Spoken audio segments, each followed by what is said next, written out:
Sweet home. I love St. Kitts. You love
matter where I go, no matter what I do, you're always on my mind.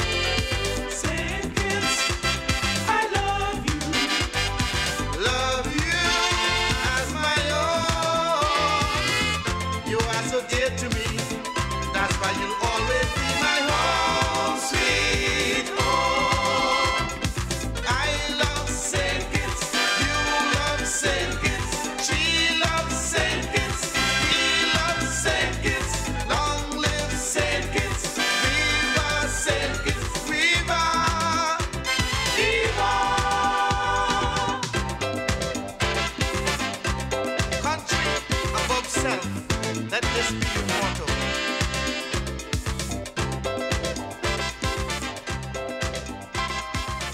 Members and friends, comrades, country above self.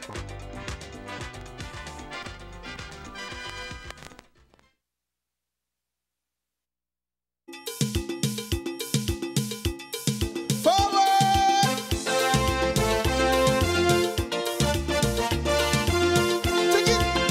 Take it up, huh?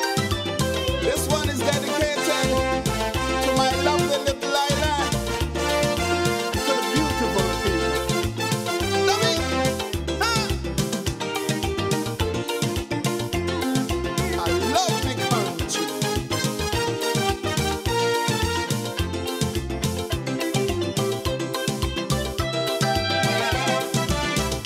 Everybody talking about the country and how the native land is the best.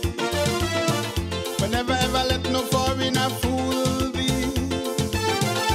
Some of them island is in a mess.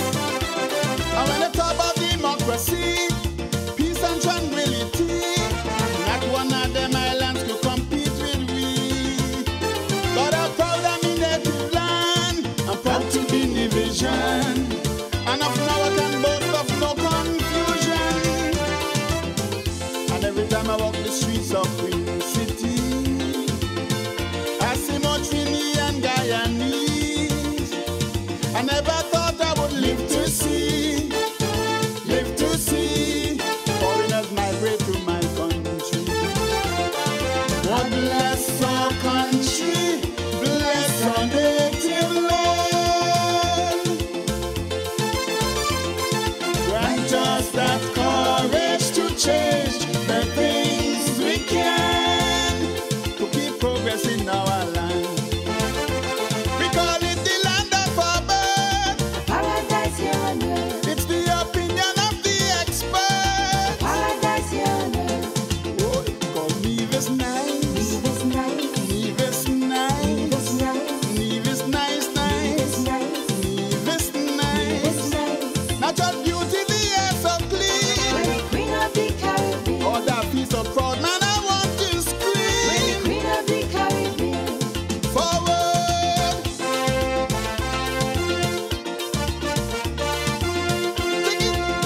Take it. Let me go.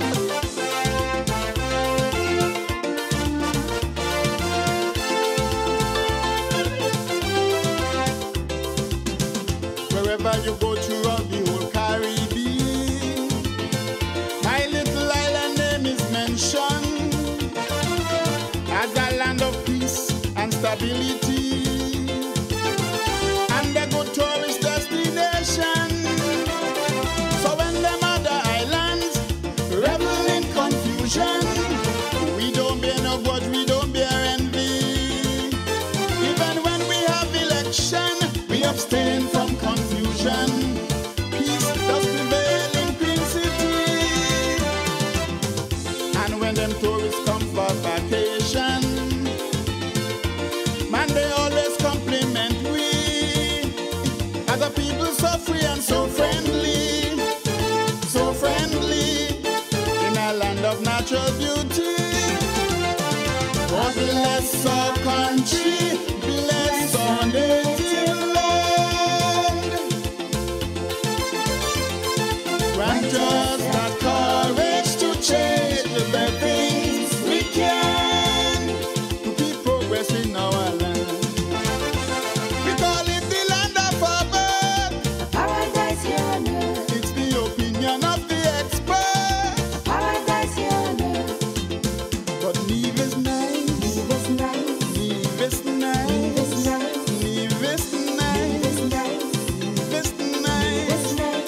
Natural beauty, the air so clean. We're the queen of the Caribbean.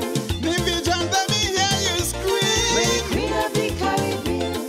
Forward.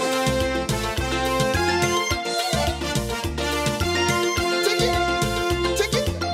I love me country. I feel so free. Yeah.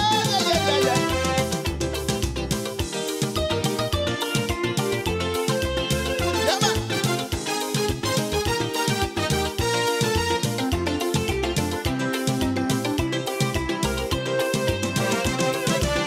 In a complex world of constant changes, we kept the good things we always had, like loving the people that represent us, here in our home and even abroad. Many nations sit idly by, watch the heroes suffer and die, but we give our heroes respect and recognition. The small wonder we're at the top, and we proudly carry the torch as the guiding light for those conquered by division. I say to my sister island saying, kids, now that you have accomplished that change, take example and follow me. Be like me, and we can share the same destiny.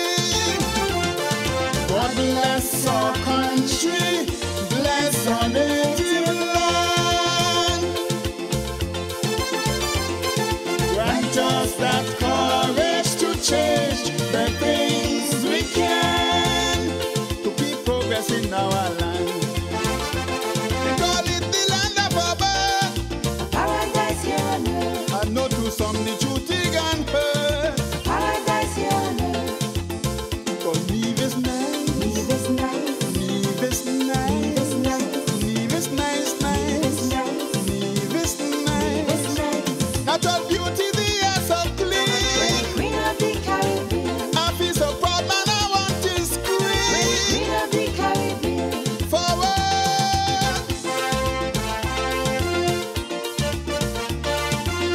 Take it.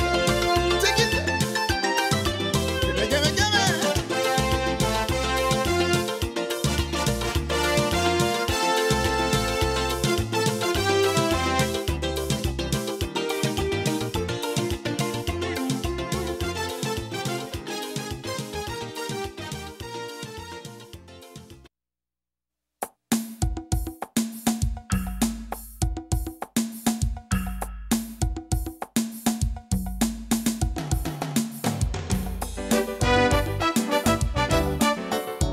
This song is dedicated to my country, land of my birth, Nevis.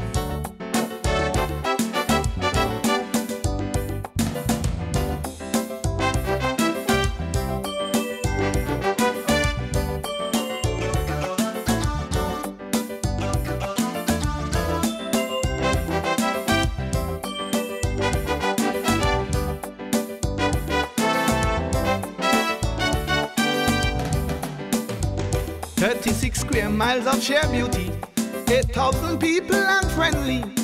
They call it the Queen of the Caribbean, a country I'm proud to call me home, a land that I love right to me bone.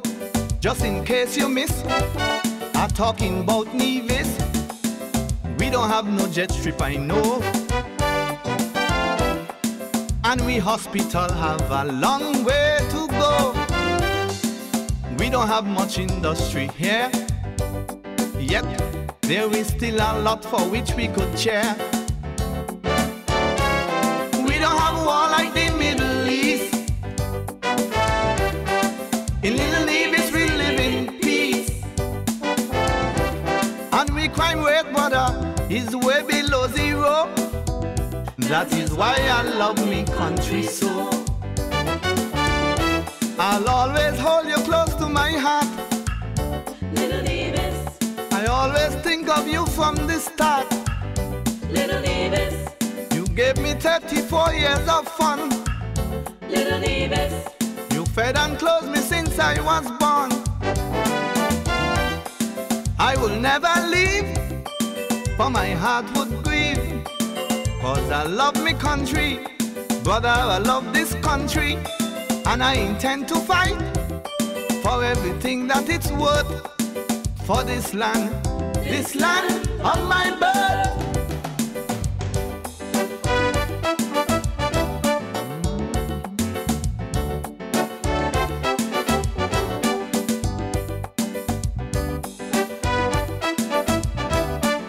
Peace, love and harmony, little Queen City.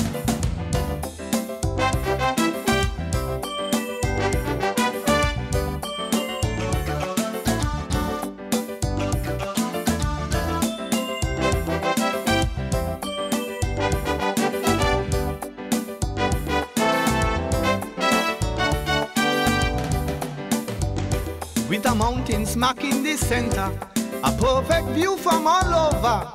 Oh, land of beauty is what they call my country.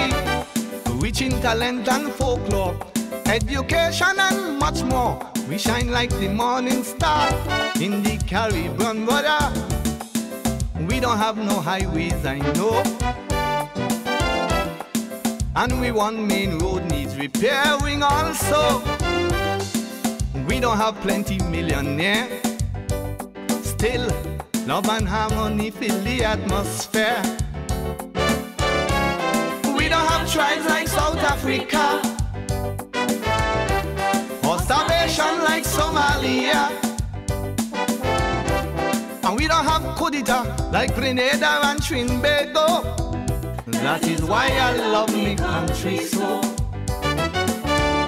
I'll always hold you close to my heart, Little Nevis, I always think of you from the start. Little Nevis, You gave me 34 years of fun. Little Nevis, You fed and clothed me since I was born. I will never leave, for my heart would grieve. Cause I love me country, brother, I love this country, and I intend to fight for everything that it's worth, for this land of my birth.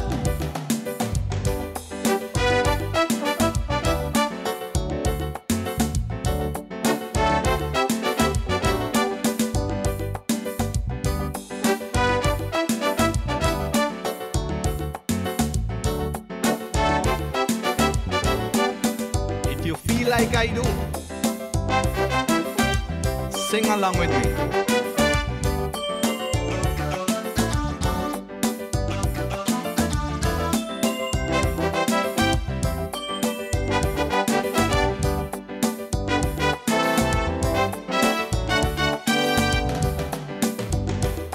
Though we have little resources, the way we live is impressive.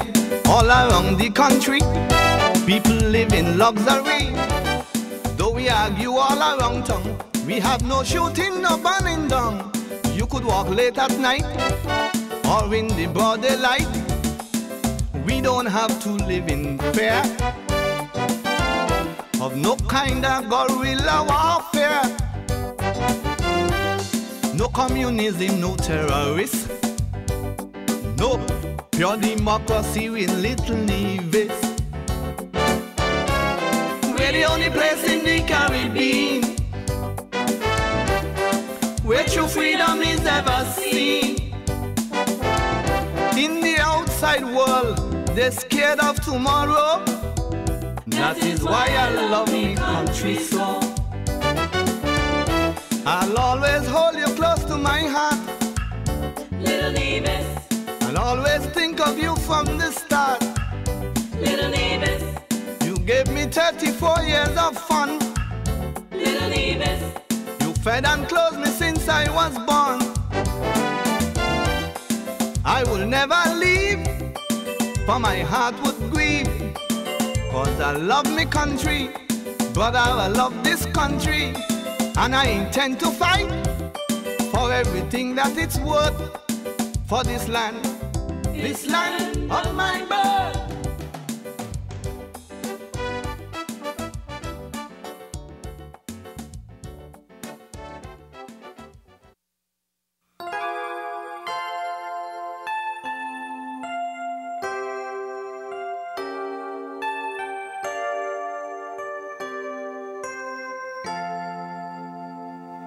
Should all acquaintance be forgot I never brought to mind? Should all acquaintance be forgot on days of old lang syne? Happy New Year! Should all acquaintance be forgot I never brought to mind? Should all acquaintance be forgot on days of old lang syne? In days of old lang syne, my love.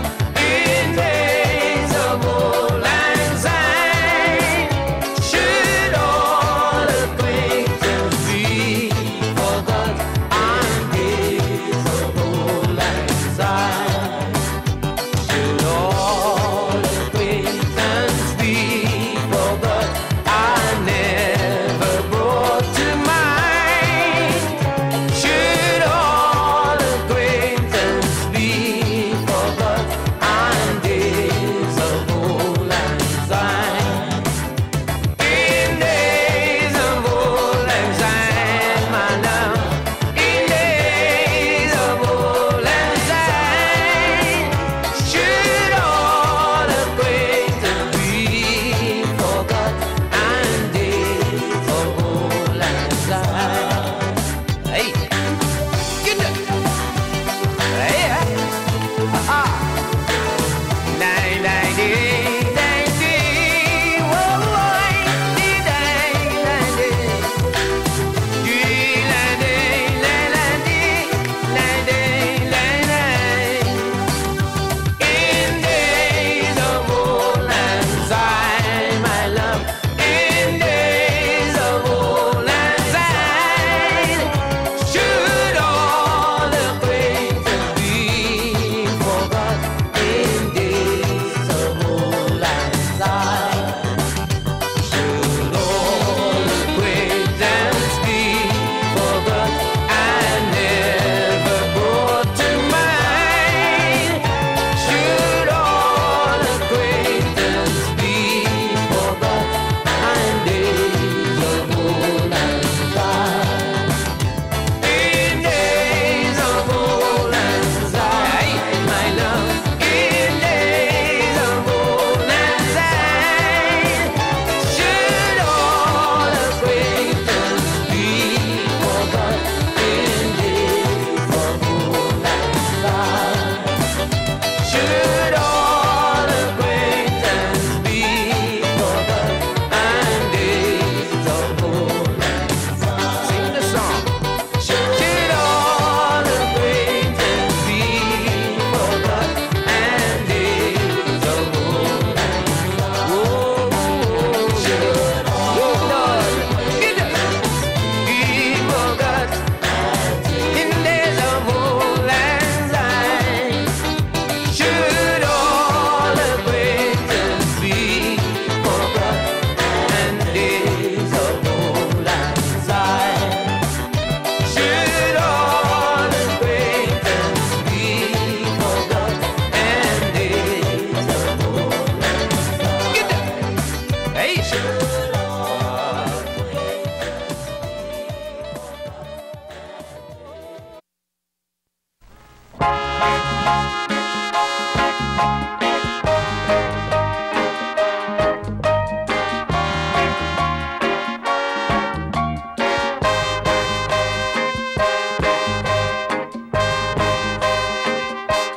Now the pain has come again this time of year.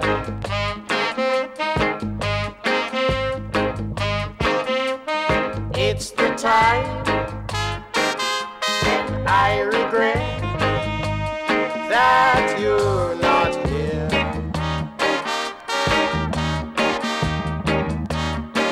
I've cried each night since you've been gone. what once was mine. And most of all, I miss you, dear, at Christmas time.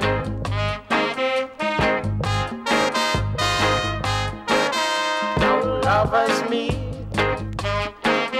and walk the street, happy and gay.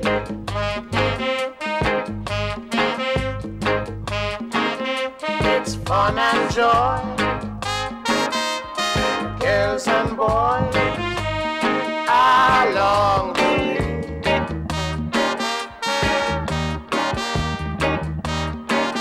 But I'll be blue thinking of you, with memories that won't resign. Please depart for home, sweetheart. It's Christmas time.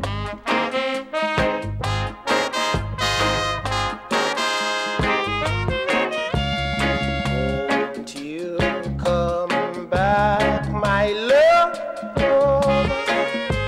Spend Christmas with me. You will be a special kid. Please come back and see. I need you. I need you. I need you. I need you. This time, Christmas time. How I missed you and long to hold you, because you're mine.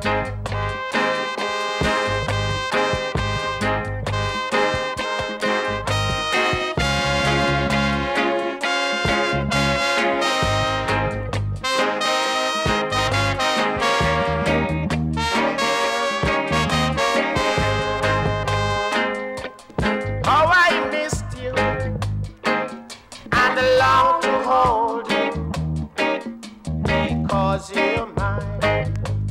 Baby, baby, I missed you and long to hold you, because you're mine.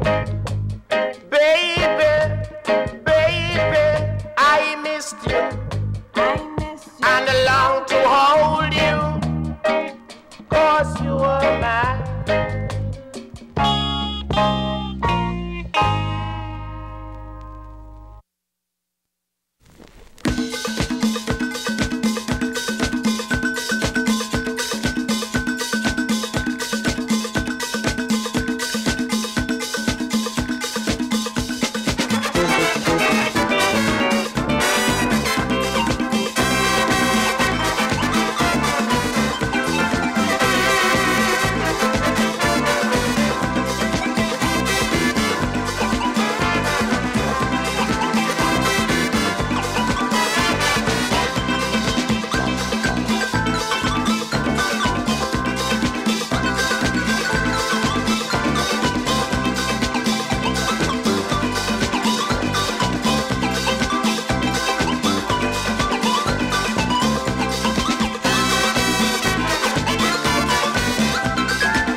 jamming. You know what time it is?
calling for bacchanal.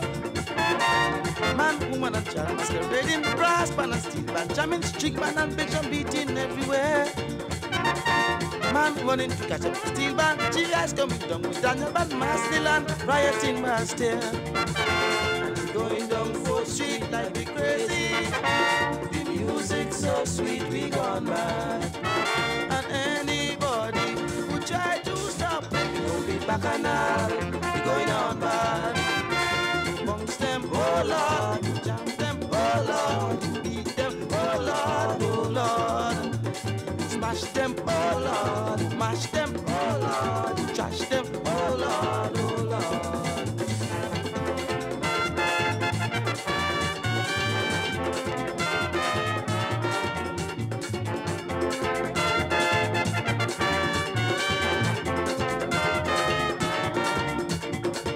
20 bulls coming down from Jackson. Long line of who's leading the clown. Maka jumping coming across the street. 10 feet tall, like in the feet. Nigga pigeons playing across the road. Daddy with a notice. Monkey comes in the hand. Bear on the belly. Barrow in front to carry heavy load. And we going down 4th Street like we crazy. The music so sweet, we gone mad.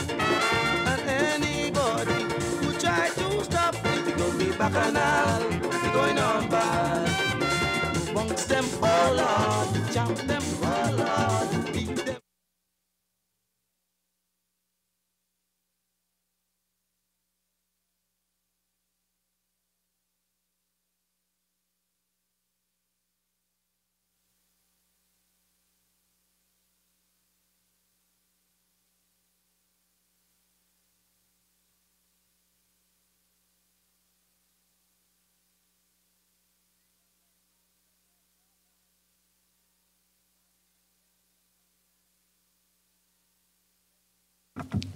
Good morning, everyone. I would now invite Reverend Carlwyn Greenaway of the Methodist Church Christian Council to lead us in prayer.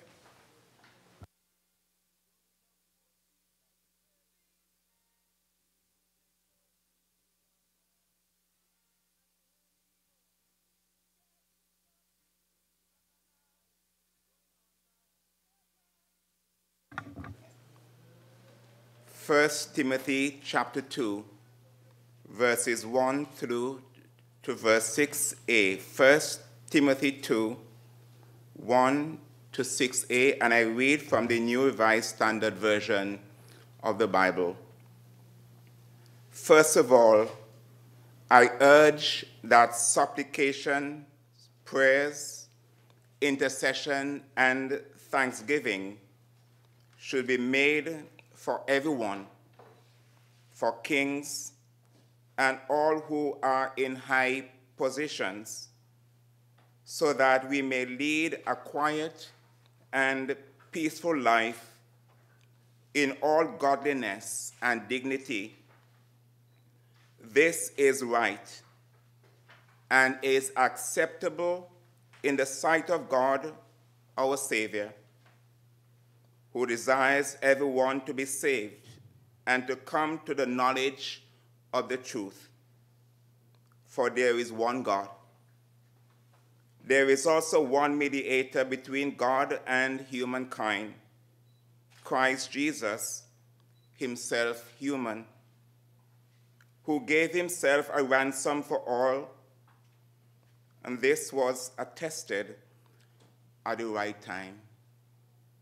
Let us pray. O God, Father of us all, Creator of the universe, it is you who have called us to yourself and into your service. We thank you for this new day and all the opportunities that we will have in it to serve. We thank you for the past night of rest, so that our minds, our bodies, our very spirits may be renewed, be refreshed for today's services. Lord, we are grateful that we are able to gather together at this time. It is a meeting of the assembly of this federation. For all those who are gathered together to carry out the business, we pray for your divine guidance. We ask, Lord God, that you may give to them clarity of thought, so that as they consider the matters before them, deliberate on them, that you might guide them. According to your word, they ought to be prayed for they have an awesome task to carry out. But it is good that they themselves are mindful and are desirous to be prayed with.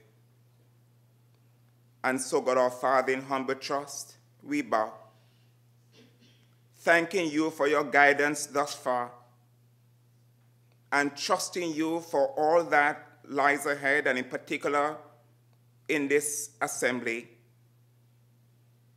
We pray especially for the Deputy Speaker who will guide today's proceedings, and all those who will make their contributions to that which is before them. May your people together here today know that you watch over them, and what they do in your name for the good of your people. So I place this gathering, I place today's meeting into your hands, and together we all trust you for a good outcome. Then may your name be glorified. Hear us, because we pray in and through the name of Jesus Christ, who taught us to pray, saying, Our Father, who art in heaven, hallowed be thy name, thy kingdom come, thy will be done on earth as it is in heaven. Give us this day our daily bread, and forgive us our trespasses, as we forgive those who trespass against us. And lead us not into temptation, but deliver us from evil. For thine is the kingdom, the power, and the glory, forever and ever. Amen. And now may the grace of our Lord and Savior Jesus Christ, the love of God, and the fellowship of the Holy Spirit be with you today and always. Amen. Amen. Amen. Thank you, Pastor Greenaway. You may be seated.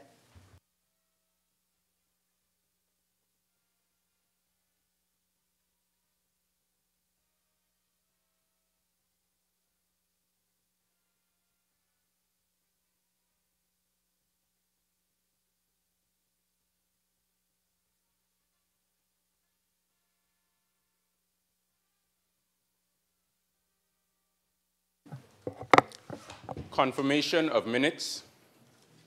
Minutes are deferred. Messages from the Governor General. There are no messages from the Governor General. Announcements by the Deputy Speaker. There are few announcements. Good morning again, everyone. We have received formal apologies from the Honorable Member of St. Christopher VI, who's out of jurisdiction on government duties. We have received apologies from the Honorable Member of St. Christopher V, who's also out of the jurisdiction, and the Honorable Member for Nevis 11, he is out of the jurisdiction. We also express apologies for the absence of the Speaker. Thank you. Those are the announcements.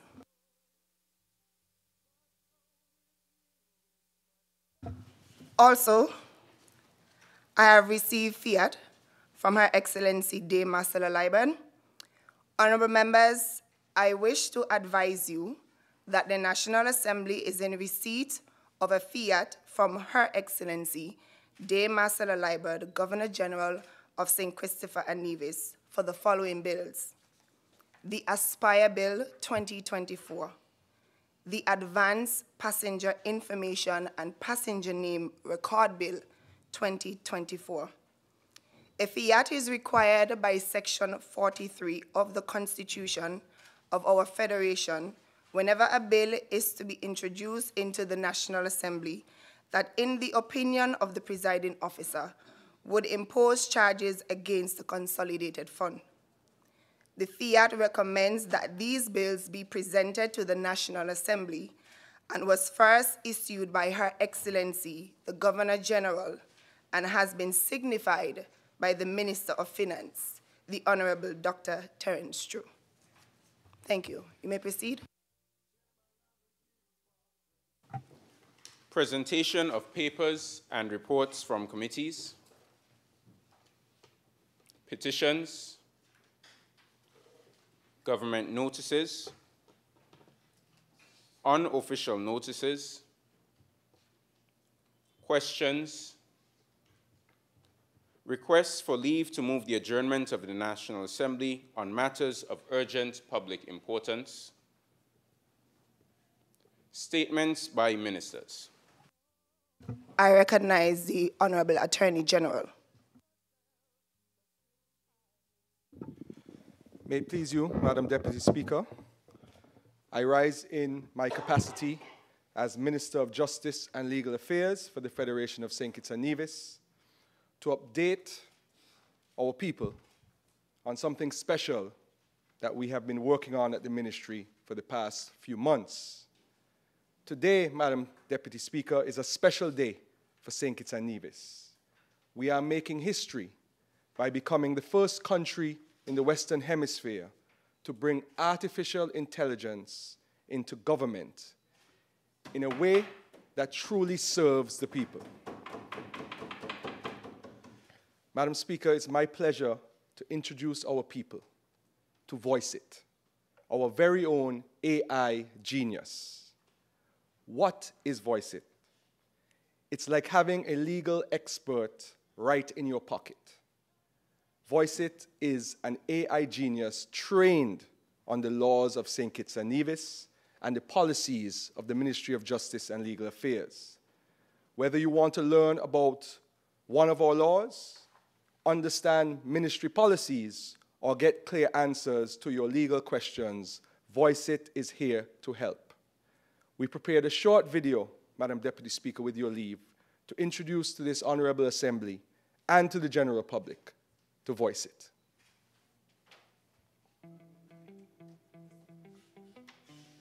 Welcome to Voice It, your go-to for quick questions on laws and your rights.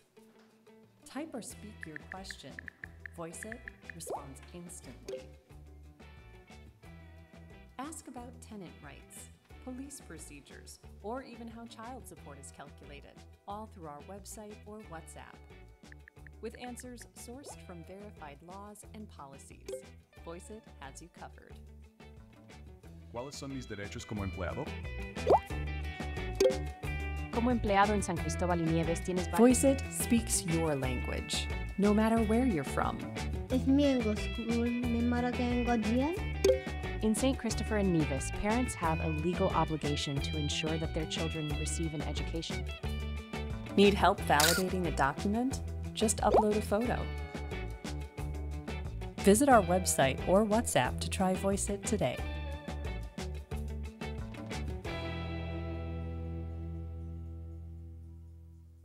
Madam Deputy Speaker, how can you use Voice It? You can chat with it directly on our lawcommission.gov.kn website. You can message it through WhatsApp, which most of us already use every day. You can ask questions using text or voice. It responds however you like. You can even upload documents or pictures, and it will help you to understand them.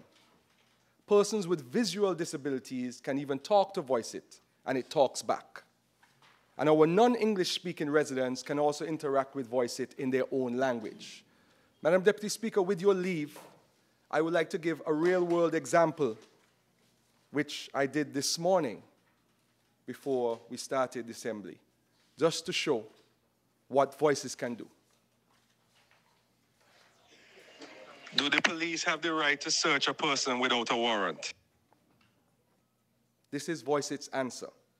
Yes. Under certain circumstances, police officers in St. Kitts and Nevis have the right to search a person without a warrant. For instance, according to the Domestic Violence Act, a police officer may act if they have reasonable cause to believe that a person is engaging in conduct that amounts to physical violence, and immediate action is necessary to prevent serious physical injury or death. If a police officer exercises this power, they must submit a written report detailing the reasons for the entry and the circumstances surrounding the situation.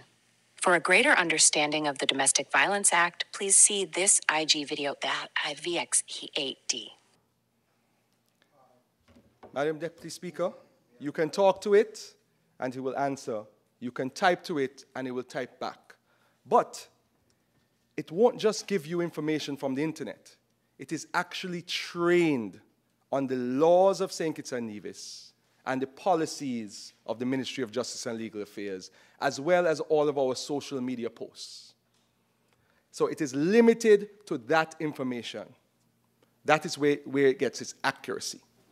So it doesn't just give simple answers, it connects you to the real laws and policies with links you can download for free. It keeps learning too. Whenever there's a new law or policy, Voice It updates itself to give you the latest information. This amazing tool, which was created by the Ministry of Justice and Legal Affairs in partnership with Cherami Limited, the company behind our Law Commission website. And why does it matter, Madam Deputy Speaker? It makes understanding the laws of St. Kitts and Nevis easy, quick, and accessible to everyone. Whether you're a student, a business owner, or just someone curious about your rights, Voice It is here for you. We are proud to lead the way with this innovation. It shows that St. Kitts and Nevis is not just keeping up with the world, we're setting the standard. Please note, however, that Voice It provides information for general information purposes only. It does not constitute legal advice. You still need a lawyer to answer your detailed legal questions. I therefore invite everyone to try Voice It today. Visit lawcommission, lawcommission.gov.kn or send a message on WhatsApp and see how it can make your life easier. For updates and tips, follow the ministry at knjustice.legal, and if you have any questions or issues, please email attorneygeneral@gov.kn. Together, Madam Deputy Speaker, let us take this exciting step forward and use Voice It to stay informed and empowered about the laws of St. Kitts and Nevis and the policies of the Ministry of Justice and Legal Affairs. May it please you. Thank you, Honorable Attorney General. I recognize Honorable Senator Joel Clark. Madam Deputy Speaker, I am pleased to rise today to provide a very brief statement by ministers, which is an update on behalf of the government of St. Kitts and the Ministry of Sustainable Development in particular. For over 2 years, the ministry has been leading the Sustainable Island State agenda for the government, and we are pleased to announce that next year, May 2025, the government of St. Kitts and Nevis, in partnership with Island Innovation, will be hosting the 3rd edition of the Global Sustainable Island Summit. And we believe that this is an excellent opportunity for St. Kitts and Nevis to showcase our Sustainable Island State agenda, our progress on SDGs with expected island nations and leaders globally. The event will bring together a projected audience of world leaders, dignitaries, visionaries, policymakers, local entrepreneurs, and stakeholders, youth representatives, the private sector, industry professionals who are passionate and collaboratively creating a more sustainable future for all. Thank you. Thank you, Honorable Senator Clark.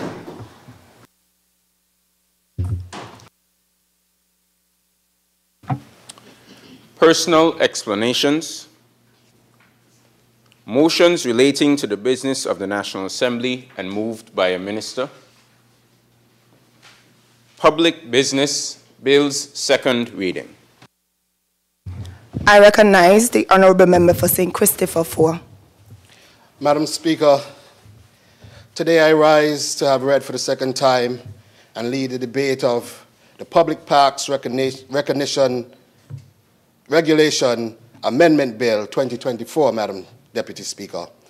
This bill is an important step, Madam Deputy Speaker, towards improving how we manage our public parks, ensuring, Madam Deputy Speaker, that our public parks meet the need of the general public.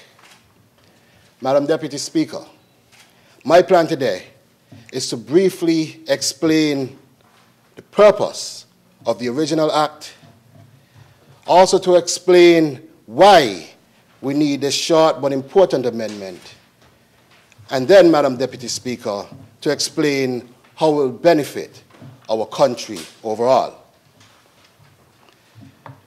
Madam Deputy Speaker, in the original act, which was passed some years ago. It was first passed in 1944, Madam Deputy Speaker, the Public Parks Regulation Act, 1944. And the last time that act was amended, Madam Deputy Speaker, was 26 years ago, in 1998. Madam Deputy Speaker, back when this act was created, it was a landmark piece of legislation for that time. Madam Deputy Speaker, in that time, this act was designed to protect our public parks, essentially so that they could be enjoyed by everyone. It was designed, Madam Deputy Speaker, to regulate how parks are used, ensuring that these parks would remain orderly spaces for the use of the general public. And Madam Deputy Speaker, this act was designed to assign responsibility for managing parks. And this responsibility was assigned then to the Ministry of Tourism, Culture, and Sports. Madam Speaker,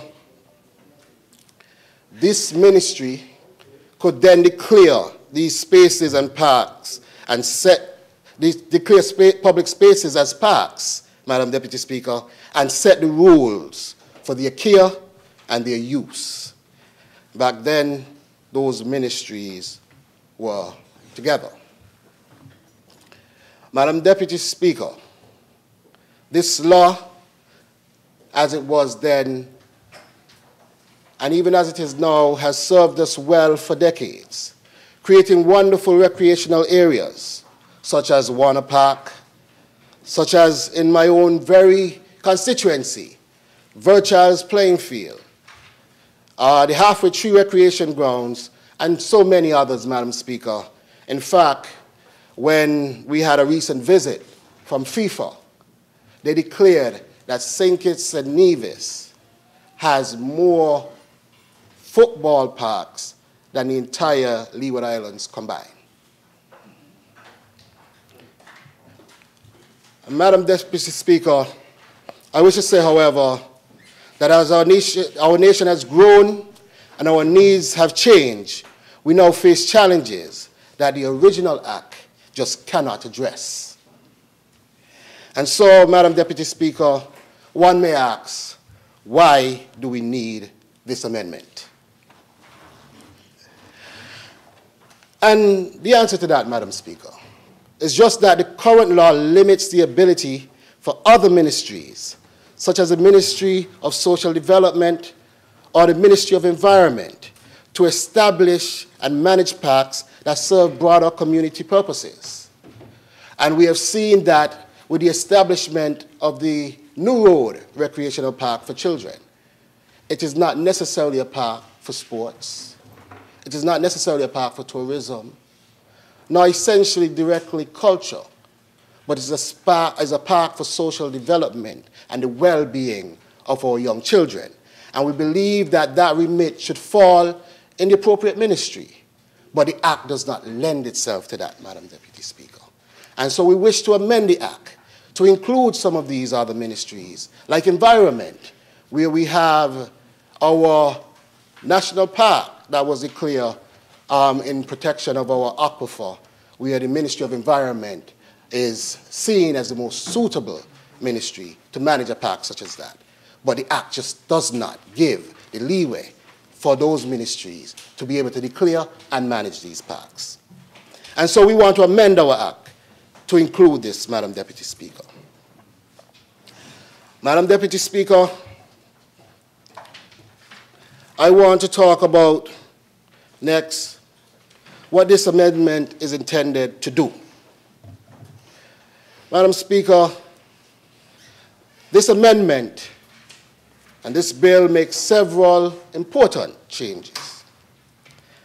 Firstly, the responsibility for declaring public parks will shift to the Prime Minister, who will have the authority to act independently and offer consulting with other ministries or even the Premier of Nevis to have the declarations and management of these parks. This change ensures flexibility and allows any ministry with the requisite scale and responsibility to propose the creation of a park and care for it under proper management, Madam Deputy Speaker. Madam Deputy Speaker, this bill and this amendment also is intended that once a park is declared, the ministry that proposed it will take responsibility for managing and maintaining it. And this ensures that each park is properly cared for and is properly funded, because we also recognize that in maintaining these parks effectively, funding is a critical component. Madam Deputy Speaker, one third thing that this bill is intended to do is to ensure that certain definitions are being updated to align with modern governance practices. So, Madam Deputy Speaker, we want to ensure that as we grow as a country, as our needs change and we become more diverse, as we embrace technology, that our laws are moving along with us. 1944, Madam Deputy Speaker, amended in 1998. So much has changed since that time. The internet has developed substantially. Back then, it was very difficult to see yourself on any type of media platform, if you were even lucky to have a television set. Now we walk around with video cameras in our pockets daily. But are our laws moving with us? And this is part of what we intend to do here in this parliament, and this government is keen on updating our old legislation to be up to the time, as they say. So, Madam Speaker, we understand the importance of this amendment to our people, our laws, and our public parks. But let me go a little bit into that. Just a little bit more, Madam Deputy Speaker. This bill is also about creating more opportunities for our people. And I want to explain that just a little bit. Madam Deputy Speaker, when we expand the responsibility of creating more parks to additional ministries, ultimately it creates more parks. And that means more parks for our people. And with this amendment, Madam Speaker, the Ministry of Social Development can now comfortably create more children parks around the country for our young persons to play and socialize and develop.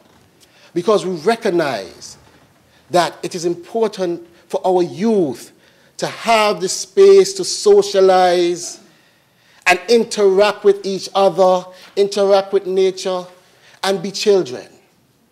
That is well for them and their development.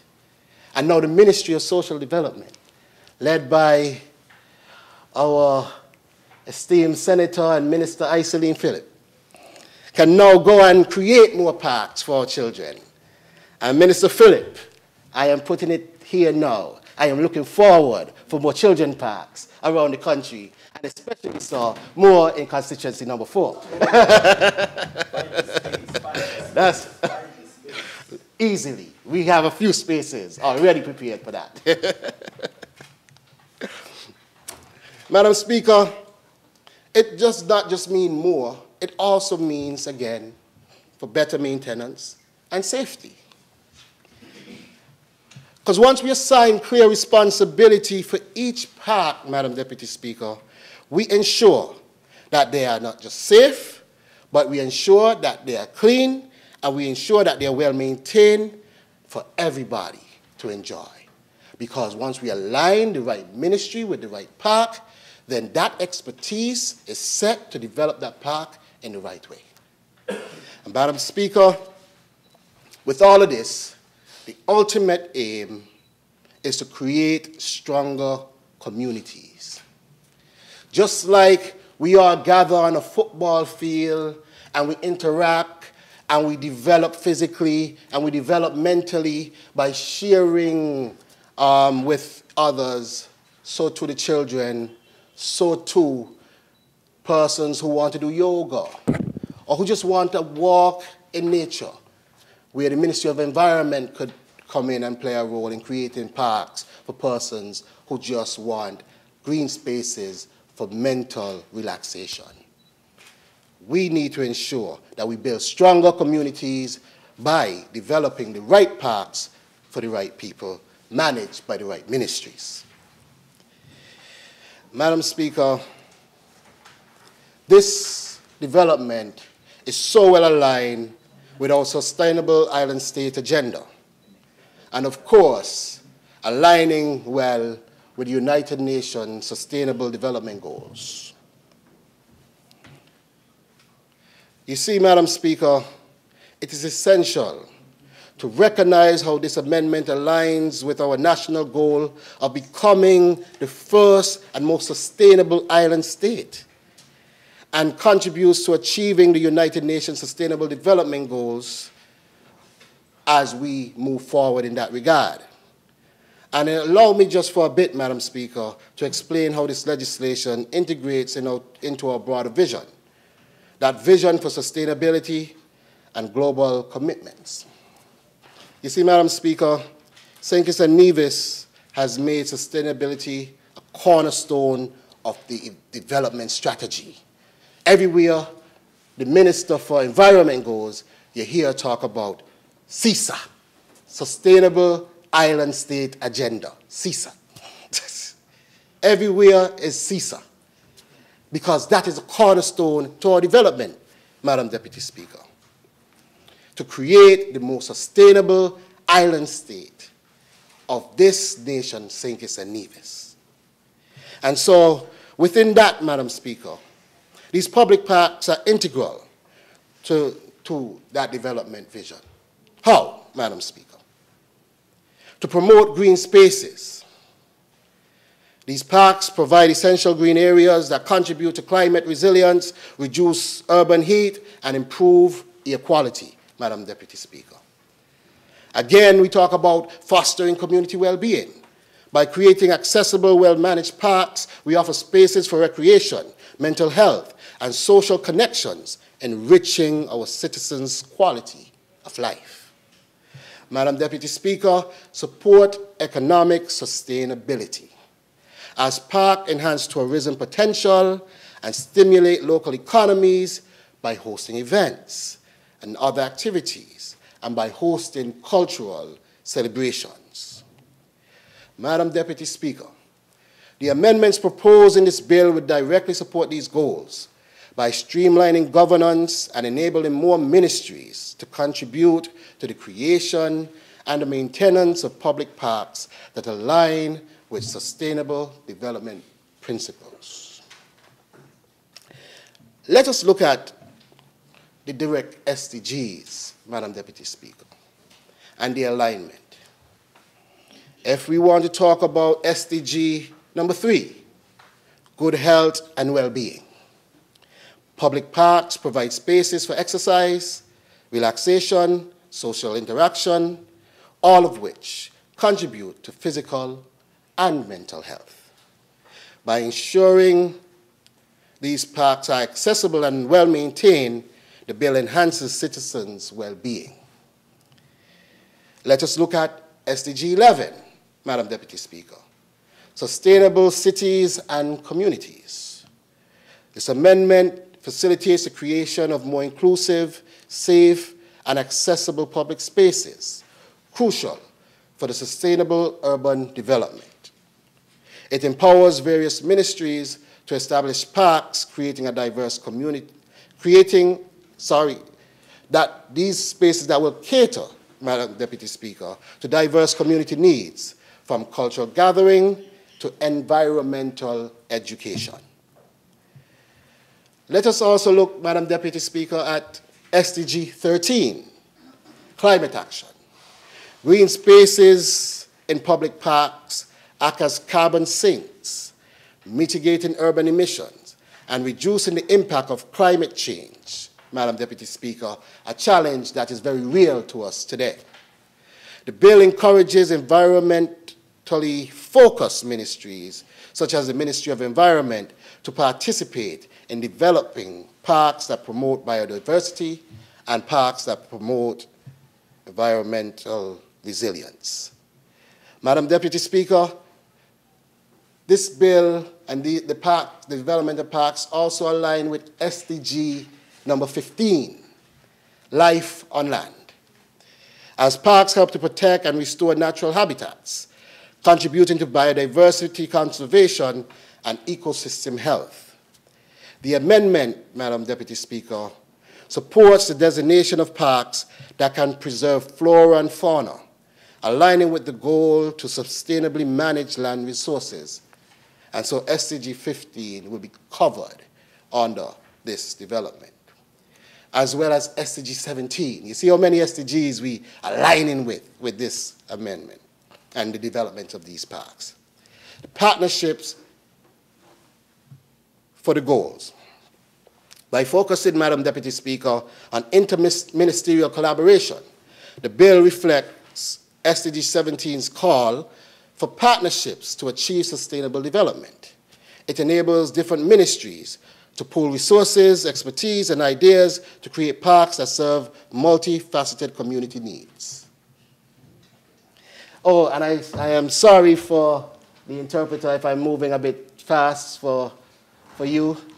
I will attempt to take it a little bit slow.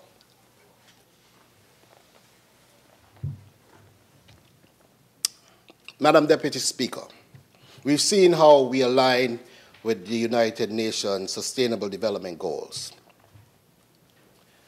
Let us talk a little bit more about the specific contributions to sustainability. And we've been talking about it, but let's just bring it all together here, Madam Deputy Speaker. You see, Madam Deputy Speaker, parks built and maintained under this framework can incorporate features such as rain gardens, features that develop our native vegetation, and features that create shaded areas, contributing to resilience against climate impacts. Parks declared through this mechanism can be tailored to community-driven objectives, such as promoting youth engagement, cultural activities, and sustainable livelihoods. Madam Deputy Speaker, by clearly assigning responsibilities again for park management to specific ministries, the bill ensures efficient use of public funds and long-term maintenance strategies, avoiding resource wastage. We're talking about proper management of the public purse by aligning the right ministry with the right responsibility, with the right parks for social and economic development. So, Madam Speaker, as we take our steps towards a sustainable future, this bill is a statement of our commitment to creating a future where every citizen benefits from shared public spaces, where every citizen benefits from areas that support health, culture, and the environment. And Madam Deputy Speaker, by linking the development and the management of parks with sustainable practices, this amendment contributes significantly to our national vision and the global goals under the United Nations Sustainable Development Goals. And as we look to the future, let us pass this amendment as a bold step towards creating a greener, towards creating a healthier, towards creating a more sustainable St. Kitts and Nevis. And as I wrap up, Madam Deputy Speaker, I wish to urge the members of this Parliament to support this bill, the Public Parks Regulation Amendment Bill 2024, as it is a step towards a more inclusive and a more connected nation. It ensures that every public park, from the smallest community garden to the largest recreation ground, is a space that serves its purpose and that benefits its people, and that is the space that is properly cared for. So let us move forward together to create a brighter, to create a greener, and to create a more sustainable future for St. Christopher and Nevis. And I commend this bill, Madam Deputy Speaker, to the House for its consideration and safe passage. May it please you, Madam Deputy Speaker. Thank you, Honourable Member for St. Christopher 4. Seconder. I recognize the Honourable Senator Iseline Phillip. Thank you, Madam Deputy Speaker. I rise on this occasion to second the motion to have read for the second time in this Honourable House the Public Parks Regulations Amendment Bill 2024 and to offer brief statements in support of the mover of the bill, member from constituency 4. Madam Speaker, you know, the member from number 4 covered all of the things that I was going to say. So I simply rise, you know, to kind of give a little bit of context as well as to how this amendment has arrived at this house at this time. One of the motivations for bringing this amendment to Parliament is, in fact, the intention of the Ministry of Social, Community Development and Gender Affairs to identify and establish more family packs, similar to the one that is well known and established at New Road. And so we've already ventured and started the process of exploring what we need to do in terms of all the different constituencies and communities where we would have reached out to Ministry of Sustainable Development and Physical Planning to see where our designated green spaces, so that we can start to get a sense of what would be necessary for us to actually, in fact, establish some small family recreational packs or packets in various communities around St. Kitts. And so in that vein,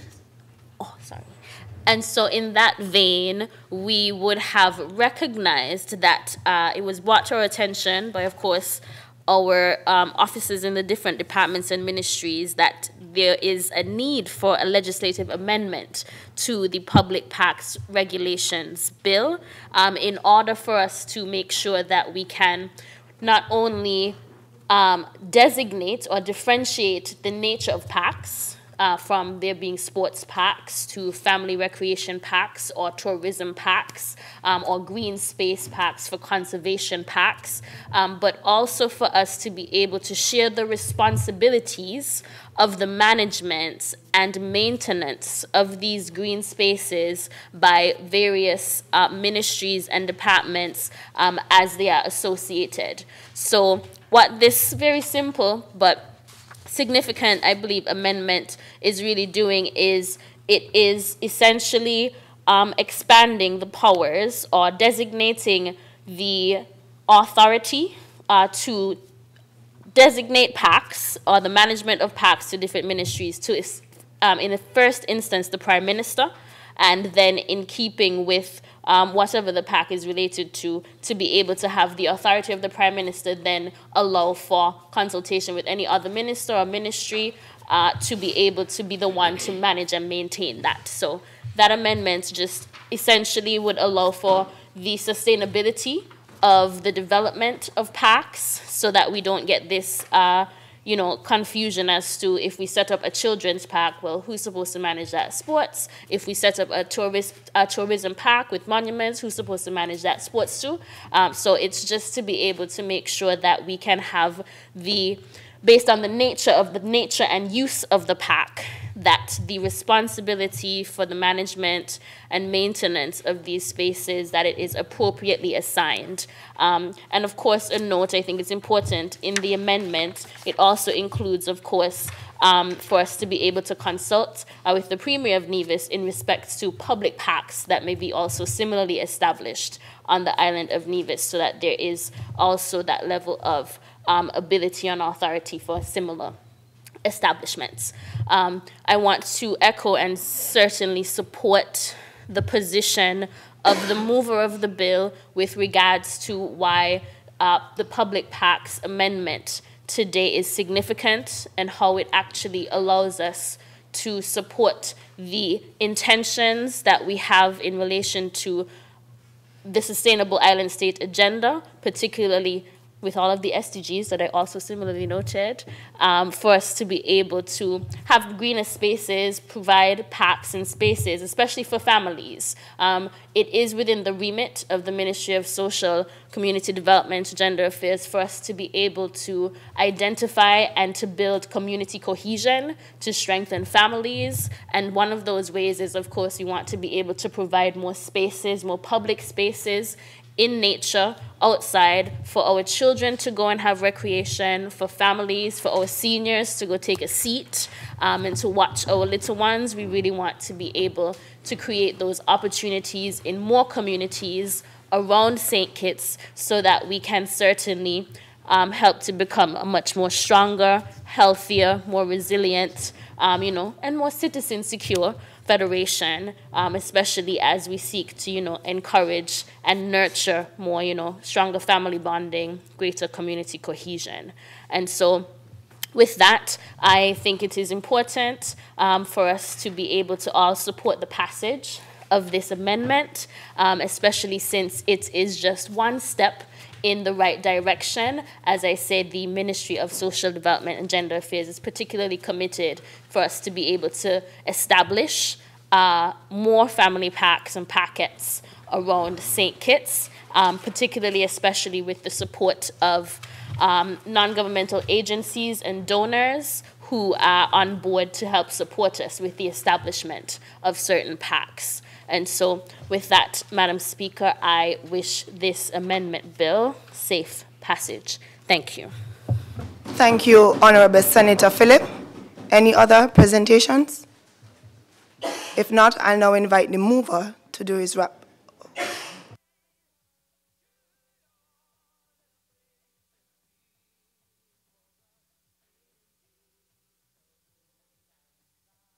I will now invite the mover of the bill to do his wrap-up. Madam Deputy Speaker, I think all that had to be said was said. And as such, with your leave, I wish to ask safe passage for. You get unanimous support. For this bill. The question is that the bill entitled Public Parks Regulations Amendment Bill 2024 be read a second time. Those in favor? Aye. Those in favor? Aye. Those against? The ayes have it. A bill to amend the Public Parks Regulation Act, Cap 23.24, otherwise known as the Public Parks Regulation Amendment Bill 2024. The bill entitled Public Parks Regulations Amendment Bill 2024 has been read a second time. House moves to committee stage.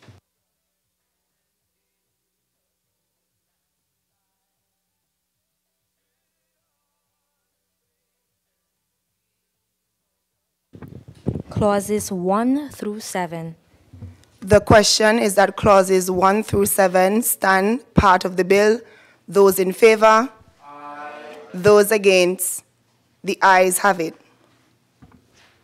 The enacting clause. The question is that the enacting clause stands part of the bill. Those in favor? Aye. Those against? The ayes have it. The title. The question is that the title stands part of the bill. Those in favor? Aye. Those against? The ayes have it. House resumes.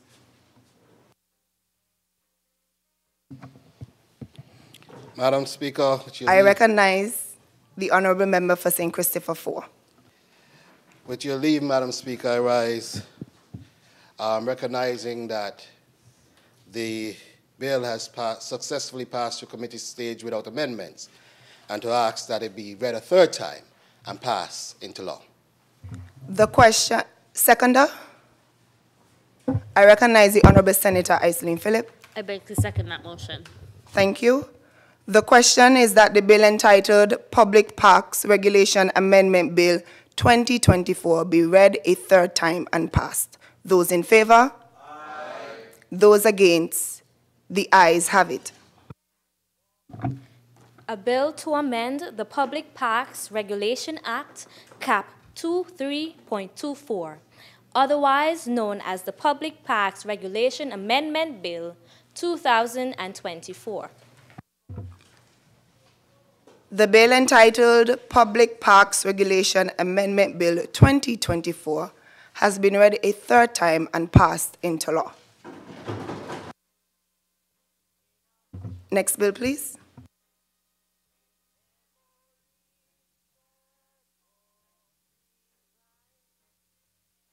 I recognize the Honourable Senator Joy Clark.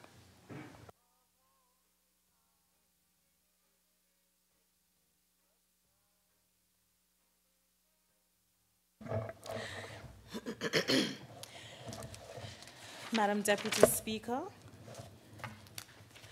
with your leave, I rise to lead the debate on the community and have read for a second time to this honorable House the bill shortly entitled the Community Beautification and Safety Bill 2024.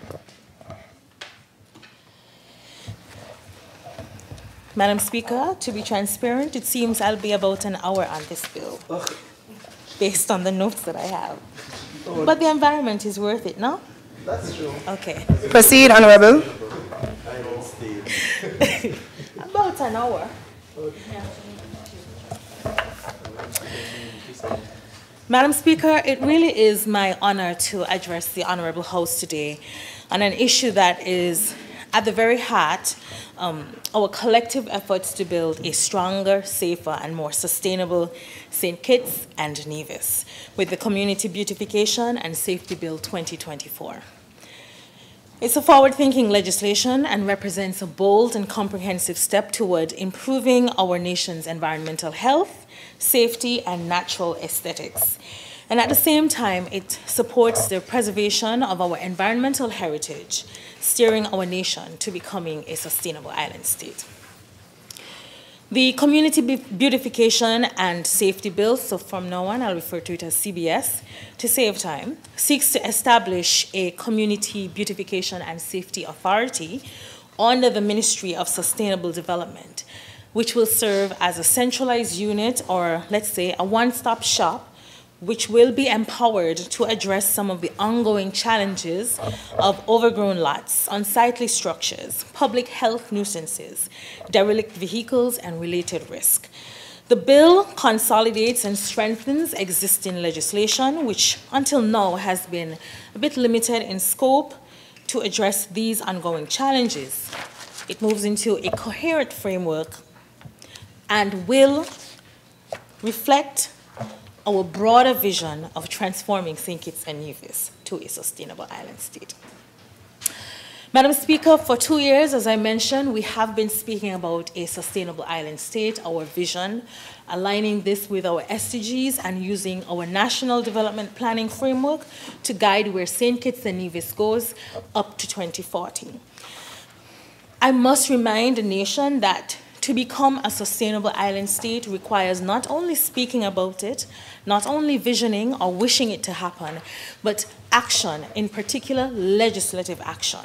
And that's why this bill today is so critical, because our actions to promote a safer environment, a cleaner environment, and a healthier environment must be scaffolded with our actions here in Parliament, which ensures that our legislation gives us the right to enact what we desire. It, therefore, the CBS reflects our broader vision of transforming St. Kitts and Nevis into a sustainable island state. A sustainable future, it's not merely about reducing carbon emissions. It's not just about climate resilience, digital transformation. It's also about fostering environments where people can thrive, feel safe, feel healthy, be creative, and be proud in a place they call home, otherwise known as St. Kitts and Nevis. By promoting community responsibility and environmental stewardship, we empower our citizens to play an active role in shaping our future. We're centralizing the authority under the Ministry of Sustainable Development, which too is playing a very critical and leading role in ensuring that St. Kitts and Nevis achieves the SDGs by 2030 and leading on our CISA, Sustainable Island State Agenda. The bill's objectives are sixfold. We're promoting public health, enhancing public safety, promoting environmental responsibility, boosting aesthetic appeal, 5, encouraging property stewardship, and 6, reducing crime opportunities. Promoting public health, combating the spread of diseases caused by vermin, stagnant water, and unkept surroundings in overgrown lots. Public safety, reducing spaces that harbor criminal activities or pose physical risk. Promoting environmental responsibility speaks to fostering a culture of sustainable land and property management. Of course, aesthetic appeal is beautifying our landscape, promoting national pride, and enhancing our image as a premier tourist destination. Property stewardship, holding landowners and occupiers accountable for property maintenance. And of course, reducing crime opportunities speaks to mitigating the use of abandoned properties for illegal activities. It is important that I reflect on the ministry's work towards urban rejuvenation and revitalization. The CBS clearly defines the environmental challenges that have plagued us for generations. In addressing issues such as vegetation exceeding 30 inches in height, properties that attract criminal activity, and derelict vehicles. For far too long, government has been a bit too complacent in addressing the unsightly state of many of our abandoned properties. I do not want to call out any particular area, but we all know if you take a drive, in some spaces, up the village, for example, which is not the responsibility of any of the MPs here, but it is a passion of theirs to correct. You're going to see abandoned lots. Drive through Fortlands, you're going to see abandoned lots. Drive on the main road through St. Kitts in particular, you are going to count every fifth or so house is an abandoned property on the main road with overgrown vegetation, with roofs falling in, wood lice, rodents, abandoned cars in highly grassed areas next to people's homes. It is a serious challenge that we have dealt with for far too long.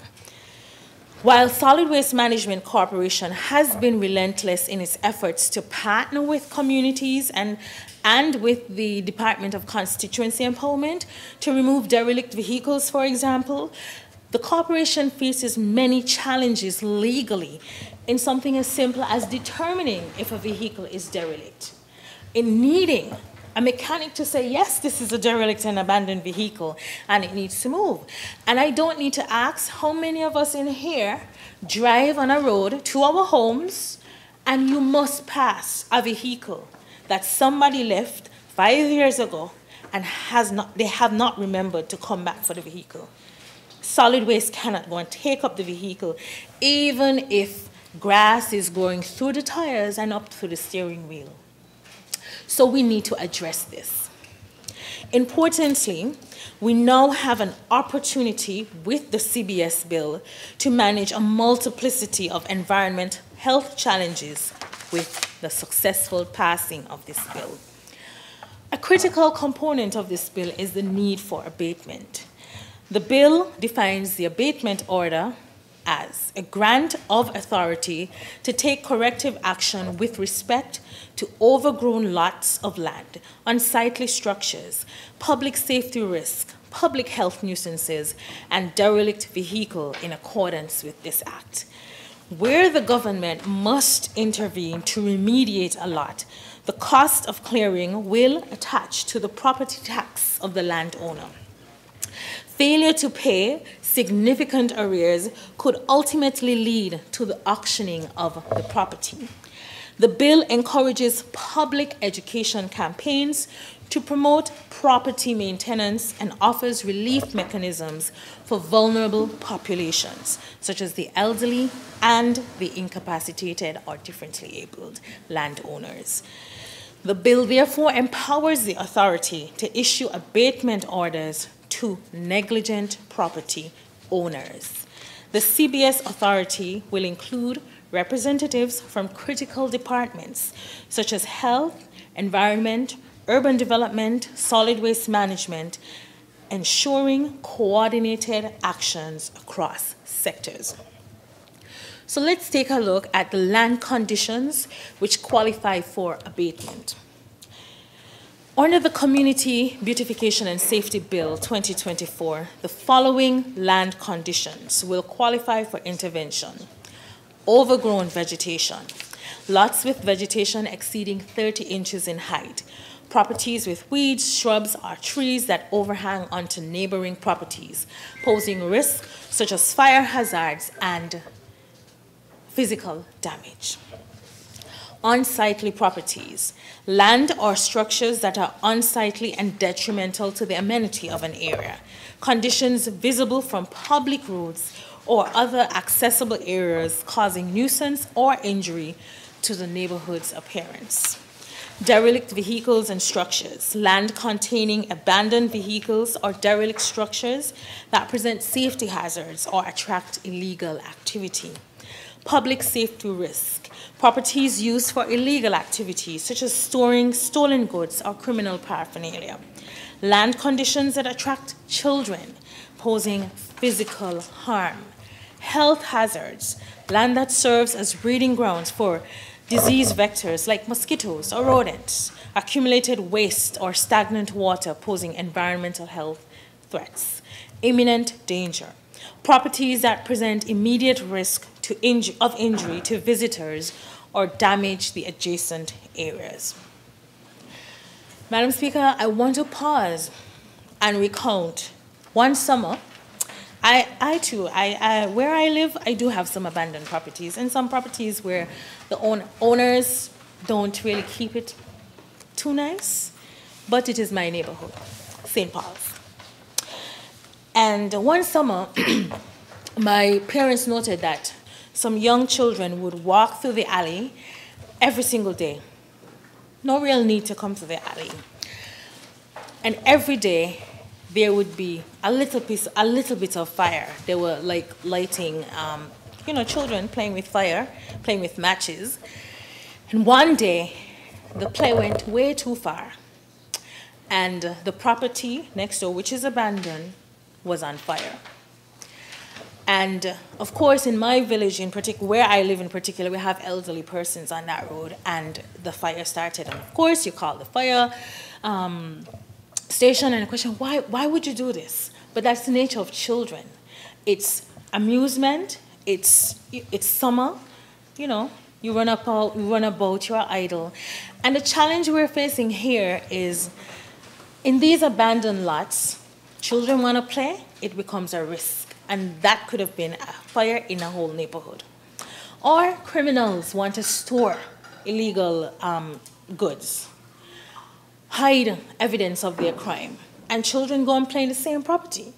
You just never know. But it has been a problem that has been plaguing us for far too long. It is important for us to articulate to the public also the abatement process. Step 1, identification. The CBS authority identifies qualifying properties through complaints from the public or neighboring residents, inspections from health, environment, or urban development officers and constituency empowerment officers, reports from law enforcement or other government departments. The Department of Constituency Empowerment carried out some 6 to 8 month long data collection exercises, and every single week, the data revealed that the biggest challenge community residents face outside of roads, etc., were the abandoned lots and the derelict vehicles. Persons were calling environmental health. What do I do about this neighbor who has the grass going so high? We have so many mosquitoes because in the yard there are old buckets catching water, old fridge, white goods, and every year we engage in our community cleanse to remove these, not just because we want to do it, but because it helps with environmental health issues. So the data collection process will come from a number of sources to the authority. Investigation and assessment. Officers assess the property to confirm it meets the criteria for abatement, and a detailed report is prepared including photographs, descriptions of violations, and potential risk. And I must say, our file has endless photos and evidence of properties which need serious addressing. Sometimes these properties are occupied, as we mentioned earlier, by the elderly and incapacitated persons. And the Parks and Beaches unit would do what it can to clean a property. But if you are incapacitated, you know the state of the property will return to what it was. So there must be some effort to seriously address this challenge. The CBSA, that's the Community Beautification and Safety Authority, issues a notice of abatement to the property owner or occupier detailing the specific violations, the actions required, be it clearing the vegetation, removing the waste, repairing structures, or a deadline for compliance, 21 days from the issuance of the notice. I also recall another story, so I'm going to give some stories, but it still will remain within the 1 hour time frame. There was an elderly lady who continuously called Constituency Empowerment and Parks and Beaches, Solid Waste, Environmental Health. And then she got to the minister's desk. And she said, you need to come to our home. You need to see what's happening. Her property, there's a mango tree in her neighbor's yard that was hanging right over onto her roof. The mango tree had wood lice, and her roof was rotting.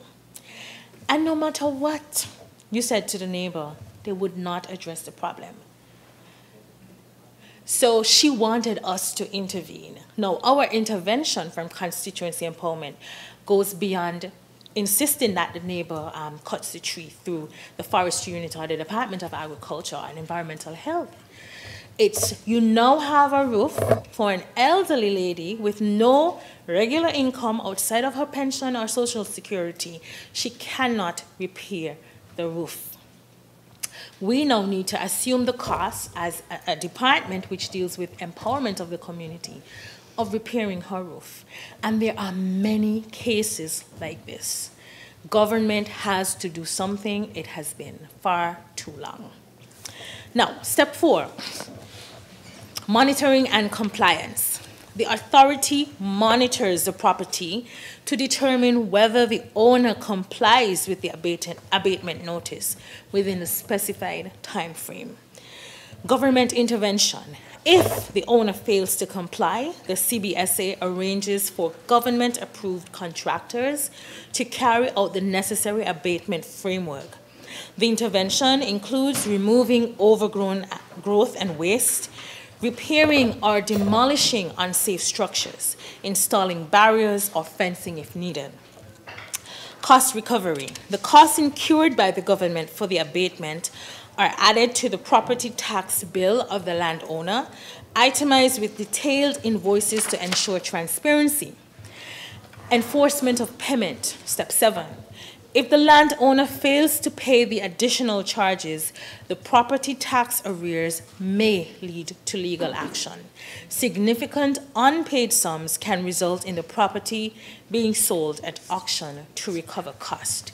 Appeals and relief mechanisms. Vulnerable property owners, such as the elderly or incapacitated, can appeal to a relief board for financial assistance or exemption. Appeals must be lodged within a specified period, and the relief board will review the case based on the evidence of hardship. Finalization. The cleared property is monitored to ensure it does not relapse into neglect. The CBSA keeps records of all interventions for future reference and accountability. This structured process ensures efficiency, fairness, and accountability while holding property owners responsible for maintaining their land. Madam Deputy Speaker, it's important that I say, of these steps outlined here, the government, through the Department of Constituency Empowerment, the Department of Environmental Health in the Ministry of Environment, in the Ministry of Health, Solid Waste Management Corporation, NHC, Human Settlement, and the Department of Physical Planning through the Development Control and Planning Board already carries out these services, albeit in an ad hoc needs basis. This bill and this authority brings our work into alignment strategically, coherently, and with fairness to property owners and the neighbors who have to live with these challenges. Let's speak about a very important issue to our nation, citizen security.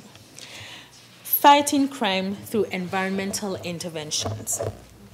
Madam Speaker, crime is often a symptom of environmental neglect. Overgrown lots and derelict properties provide hiding spaces for criminals, venues for illegal dumping, and even storage for illicit goods, such as weapons and drugs. Think in your mind, every time you see a small group of teenagers doing something wrong, look at the environment they're in. They're not in front of a church. They're not in a community building. They're not in a green space, well manicured. They are more often than not in front of or in some abandoned building, between some nook with some galvanized fence, some places that no one would venture to do what they want to do.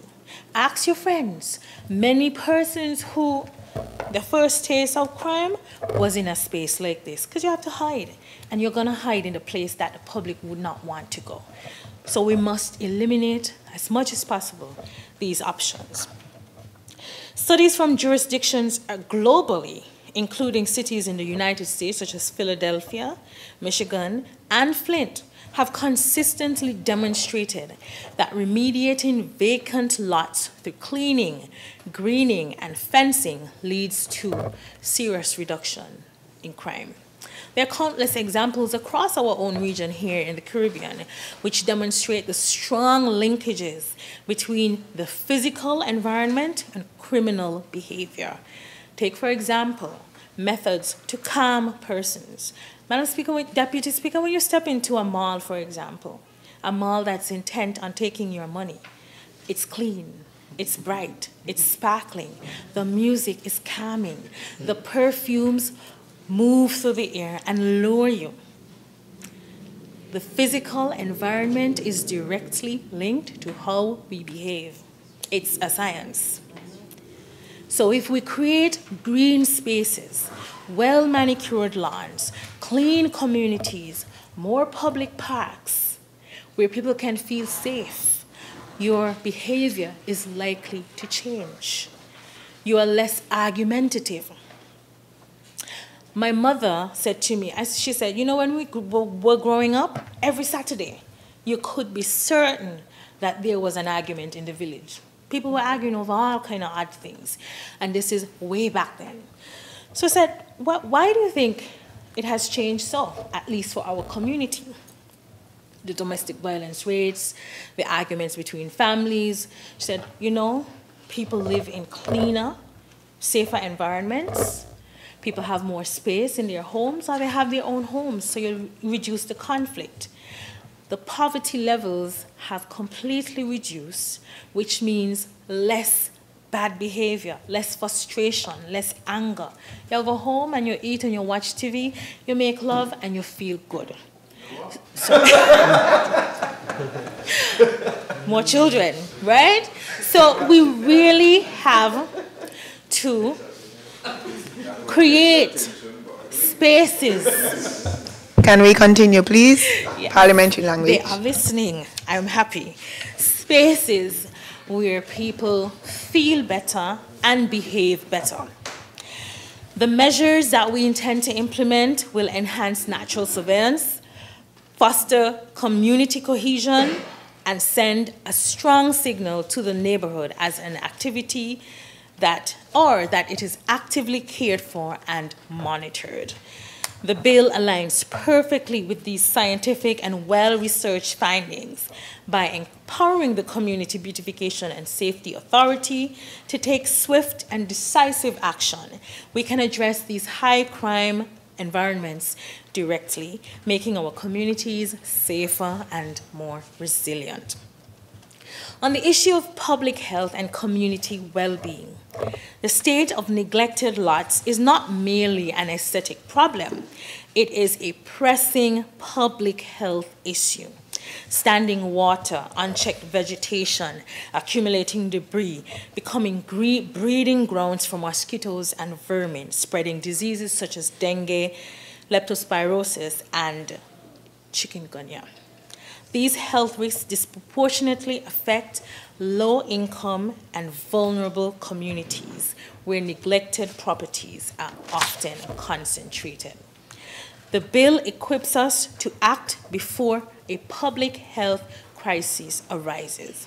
By instituting preventative measures and remediation protocols, we protect our citizens, relieve the burden on our healthcare system, and promote a healthier, more active lifestyle for all. Let's talk about the environmental and economic benefits. The establishment of this authority under the Ministry of Sustainable Development ensures that our response to these challenges is both coordinated and sustainable. A centralized authority allows for seamless collaboration across sectors, optimizing resources and avoiding the duplication of efforts.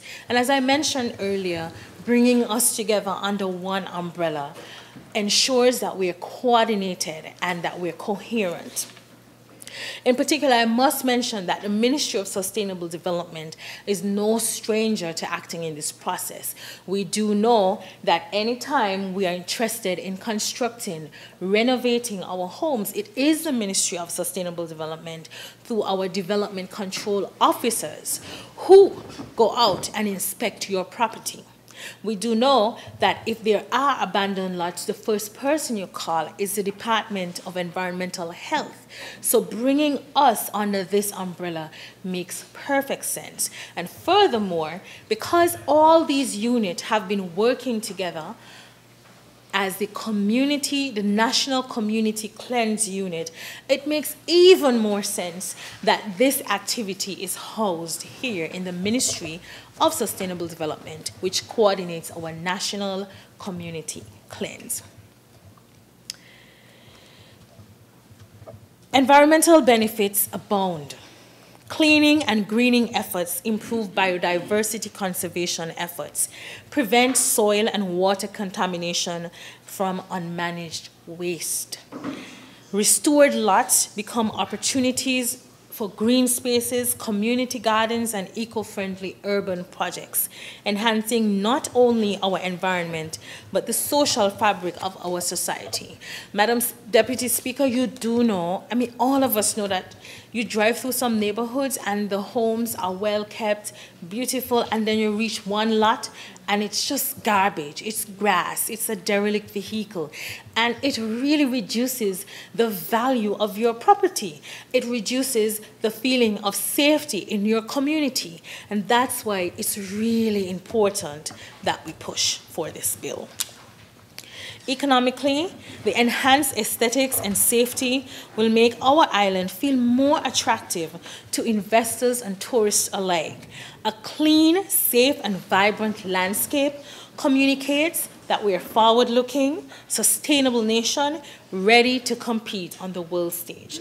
I must pause here, again included in my 1 hour, to speak about tourism. Now, if we're pushing nationally, venture deep, community-based tourism as an eco-friendly, sustainable option for tourism development in the future, how can we encourage visitors to go to our communities, drink by our bars, eat at our community restaurants, if they have to drive through roads where old vehicles are, lots are overgrown? You know you won't feel comfortable. You won't feel comfortable if you walk off a boat and the first thing you see is garbage or an abandoned lot. And that is predominant in Bastille. Now, I'm also going to use this opportunity, Madam Deputy Speaker, to speak about Independence Square. Last week, or was it Monday? A couple days ago, the Minister of Tourism shared some very concerning messages about the garbage situation in Independence Square. Immediately after that, I got 5 or so messages from other concerned citizens. The garbage in the square is unsightly. The food is souring. I mean, how could this be our Independence Square? Who is responsible? And I said to the cabinet, you would not believe that we have 3 authorities working in the square, and you would not believe that solid waste collects the garbage there from the square, that Parks and Beaches unit is stationed at the square, that people have to go through urban development to use the square, and you would not believe it if I say that it is the problem with the garbage in the square is not caused by persons who visit the square, but also, not caused only, but also by the businesses surrounding Independence Square. We removed the garbage.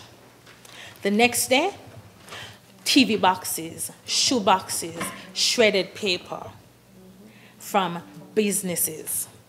Solid waste was put into action. We ticketed one of the business owners. You're throwing away your garbage in Independence Square, and the boxes are addressed to you.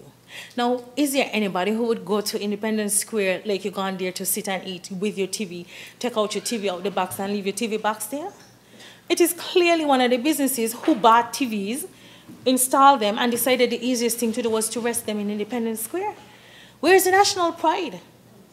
Where's the recognition that this is not only historically significant to us, but part of who we are, and how we came here?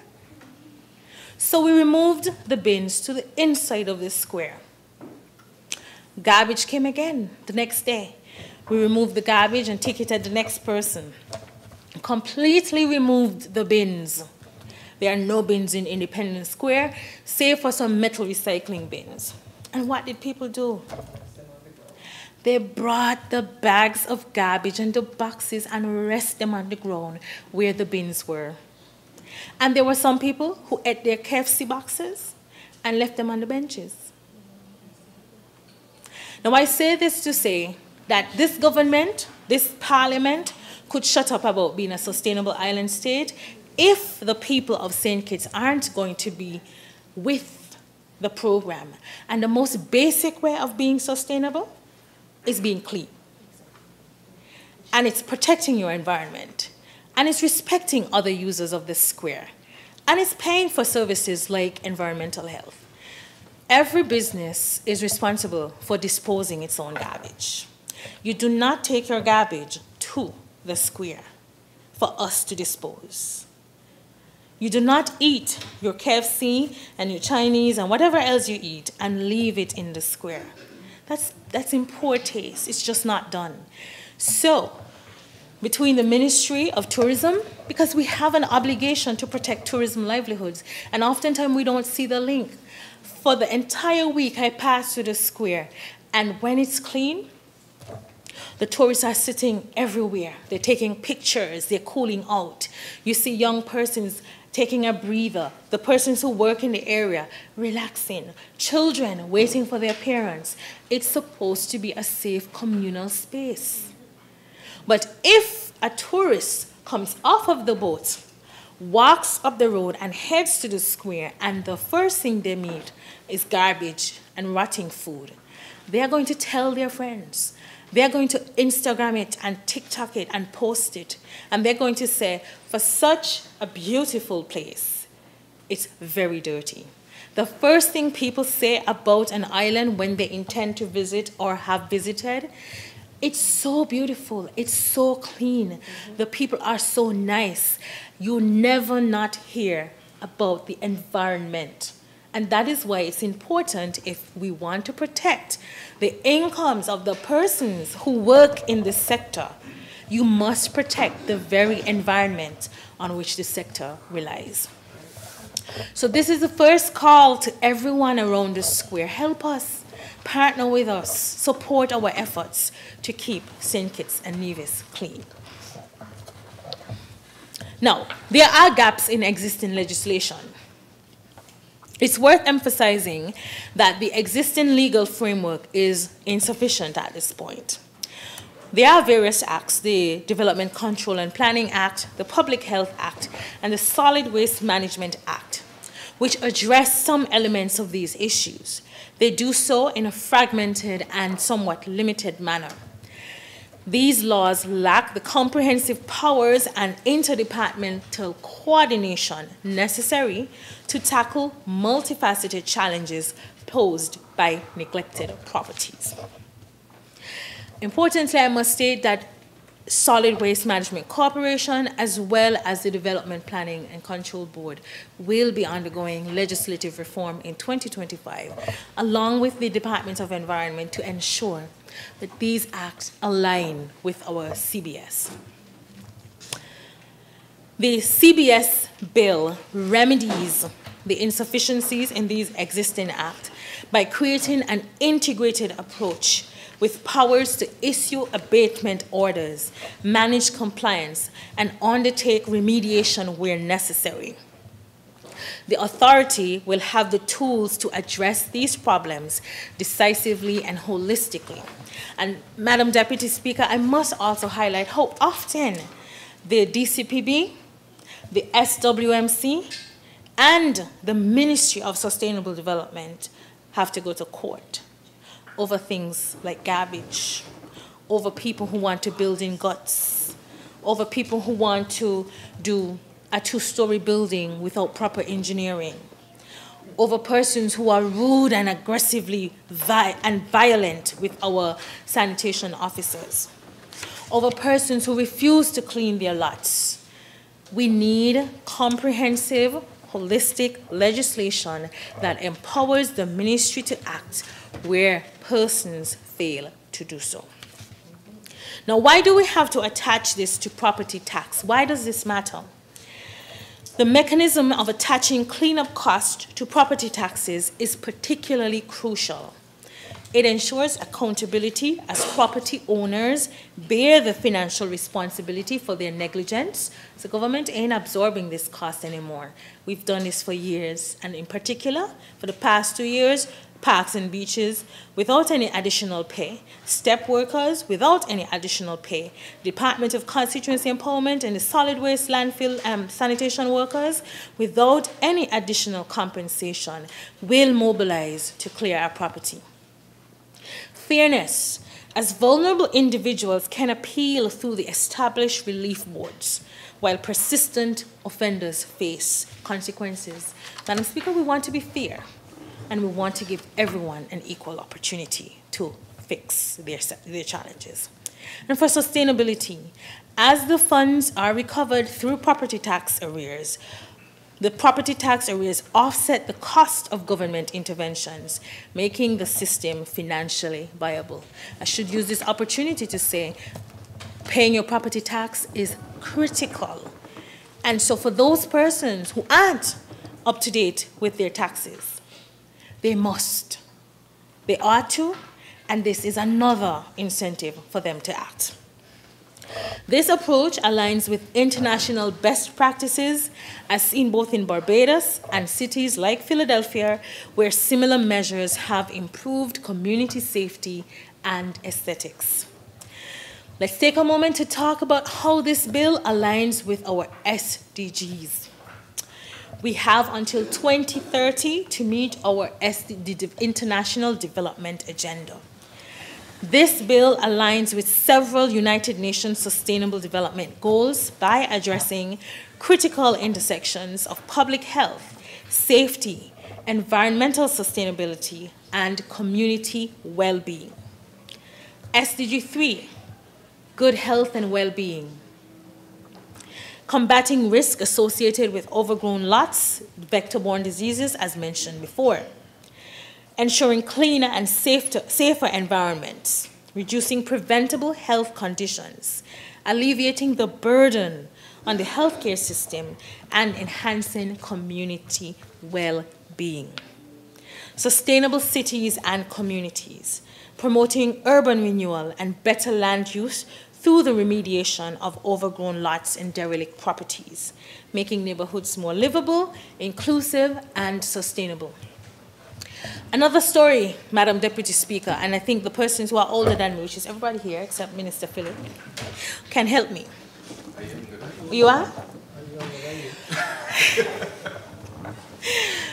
My mother, again, the historian, in telling me why I have no other choice but to support a Labour government, was talking about Papa Bradshaw and St. Paul's community, and I think it existed all over.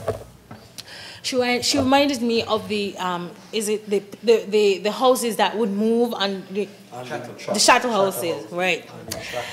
And she said, and I could have it a little mixed up, and she would just scold me tonight if I got it wrong. But you're here to help me. She reminded me of a disease that people had back then, trigger foot. Trigger. I was like, what is trigger foot? And she was like, you know, the mud floors and so forth, and you're always walking barefoot, and people get that worm, that trigger worm in their foot. And one thing that Papa Bradshaw decided was just intolerable was this particular situation, hence the houses. Reminding us of the importance of keeping our environment clean, ensuring that people live in safe properties. And now, today, how many years after, the CBS, for those individuals who have forgotten that it is our primary duty to keep our neighborhood clean and safe. You cannot have houses rotting with wood lice, structures falling, children going to play, it falling on them. Our grass overgrown, rats, etc., running in and out through your neighborhood. Our mosquitoes. It is a serious problem, and I am happy that this Parliament will support this bill unanimously because it is important, it is non-controversial, and it is for health and safety. Climate action, of course, addressing the overgrown lots, improving local ecosystems, life on land, peace, justice, and strong institutions. In particular, SDG 16, Peace, Justice, and Strong Institutions, is addressing the overgrown lots as a hub for criminal activity.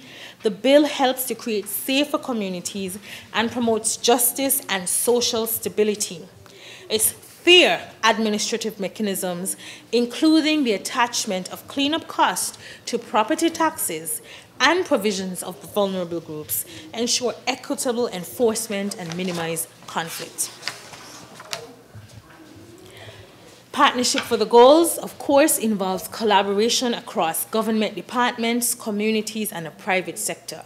This integrated approach exemplifies effective partnerships necessary to achieve sustainable development outcomes. And that is why, Madam Speaker, this year, for our National Community Cleanse, we invite the private sector to join us.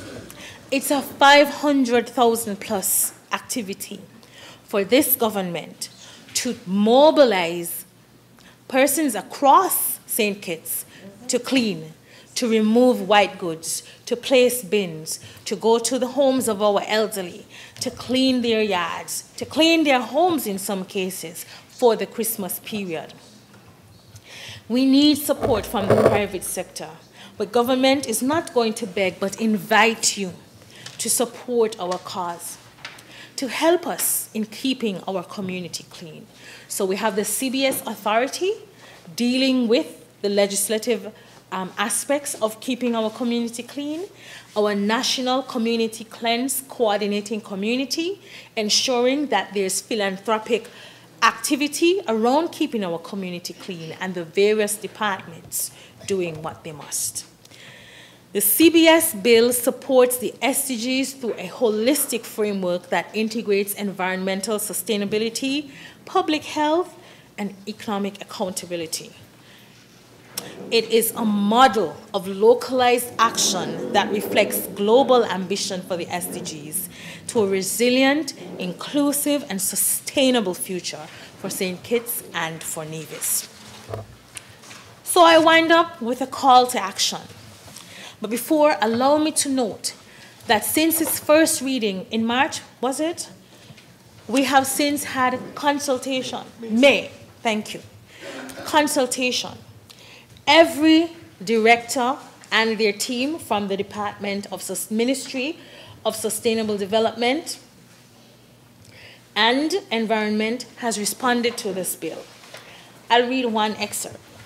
The bill is extremely relevant as the prevention, detection, and abatement of overgrown lots of land, unsightly structures, public safety risk, public health nuisances, and derelict vehicles have become a major issue to which this ministry must contend.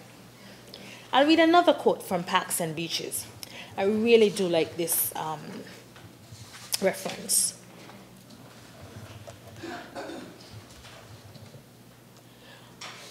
By accepting this legislation, we will continue to uphold our mandate, which is keeping our country and environment clean and aesthetically pleasing for a better and safer and more sustainable country.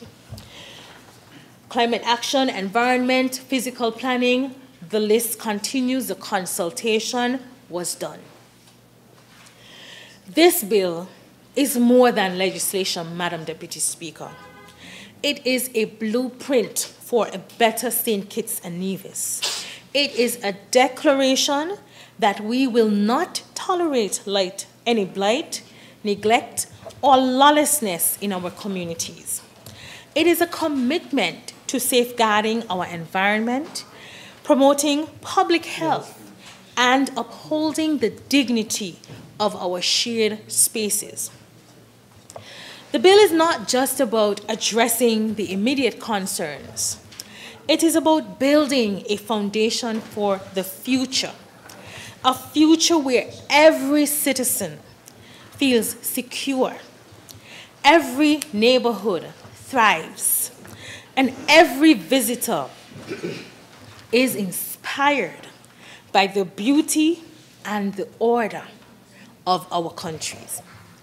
Madam Deputy Speaker, together, all of us here in this Parliament, all of us listening now to the words that I'm uttering, all of the community groups, the churches, the environmental groups, the private sector corporations, all of us, we can transform this vision of sustainability into a reality, ensuring that our nation not only aspires to be a sustainable island state, but we actually achieve it. So join us in calling out the landowners who aren't compliant. Join us in calling out the businesses who want to litter, illegally dump in the square. Join us in calling out the persons who aren't keeping their properties clean and safe. Join us in working towards a beautiful, a clean, and environmentally healthy St. Kitts and Nevis. I thank you. Thank you, Honorable Senator Clark. Seconder, I recognize the Honorable Member for St. Christopher. Madam Deputy Speaker, I rise to second the Community Beautification and Safety Bill 2024 and to make some very brief comments in support of this timely bill that was so beautifully articulated by our expert in environment, climate action, sustainable development, et al., the Honorable Dr. Joy Clark. But as she clearly stated, Madam Deputy Speaker, it is a timely bill, and when you look at the objects or the objectives of the Act, straightforward. Protect the public from health risk associated with unkept properties. B, create safer communities. C, beautify the environment and the aesthetics of St. Christopher Nevis for national pride and promotion as a high-end tourist destination. Then D, reduce opportunities for criminally minded persons to hide fruits of their crimes and tools of their criminal activities. E, encourage owners and occupiers responsibility for the care and maintenance of properties. And lastly, discourage abandonment of derelict vehicles. No need for me, Madam Deputy Speaker, to say what the Honorable Minister would have said, but to lend my support in showing the seriousness of this bill and the importance of this bill, especially at this time. When you look at the entire composition of the bill, Madam Deputy Speaker, in number 6, it speaks to the appointment and the composition of the authority. So it is a comprehensive approach we are taking as we make sure that our communities are beautiful, remain beautiful, and safe. And the list is clear of who will sit on this authority: the Ministry of Sustainable Development, Ministry of Health, Ministry of Constituency Empowerment, Department of Labor and Survey, Department of Environment, Department of Physical Planning, Solid Waste Management Corporation, Parks and Beaches Commission, Urban Development Unit, and the Ministry of Justice and Legal Affairs. This alone, Madam Speaker, indicates to us the seriousness of this government as we approach putting things in place to ensure that we have the sustainable island state that we are moving towards. In number 8, it listed the responsibilities of the authority, Madam Deputy Speaker. I won't go through the entire list, but they are straightforward. And what I like, Madam Speaker, as the Honorable Mover was making her presentation, when she was talking about the abatement orders, what I like about that, Madam Speaker, is that it's not a case where we are going to be doing things just haphazardly or crazily. We have a structure that we must govern ourselves by. And I was even more super impressed with Section 15, Madam Deputy Speaker, that speaks to the appeal, which is fairness at its best. So if someone feels that because of how their property is, they might not have been the one, deserving of the summons or whatever it might be, they have an opportunity to appeal that, and it is structured as to how that process will be followed. I must support this, Madam Deputy Speaker, because I live in a community where a lot of abandoned properties exist. And I believe it's sometime in here I also indicated, as we move towards modernizing or revitalizing our communities, this is part of what will help us to get the soonest. And I am pleased to be supporting this bill this morning in this Honorable House, because in my constituency we have started dialoguing with some of the property owners, and some have given us permission, and we have turned some of these lands, and we are in fact doing another one on Saturday, where we are repurposing some of these lands in orchards. And I want to thank the Honorable Minister of Agriculture, because his team also would be working with us, because it's not just about planting the orchards, but is making sure that they are done correctly. And this bill would assist us in moving even further in ensuring that these lands are repurposed, and I believe some of them would be willing to sell government, and I will be willing to buy for NHC, so that we can build apartments and other properties so that persons can benefit from. With that said, Madam Speaker, I lend my support, and I wish this bill safe passage to this Honorable House. May it please you, Madam Deputy Speaker. Thank you, Honorable Member for St. Christopher 1. I recognize the Honorable Member for Nevis 10.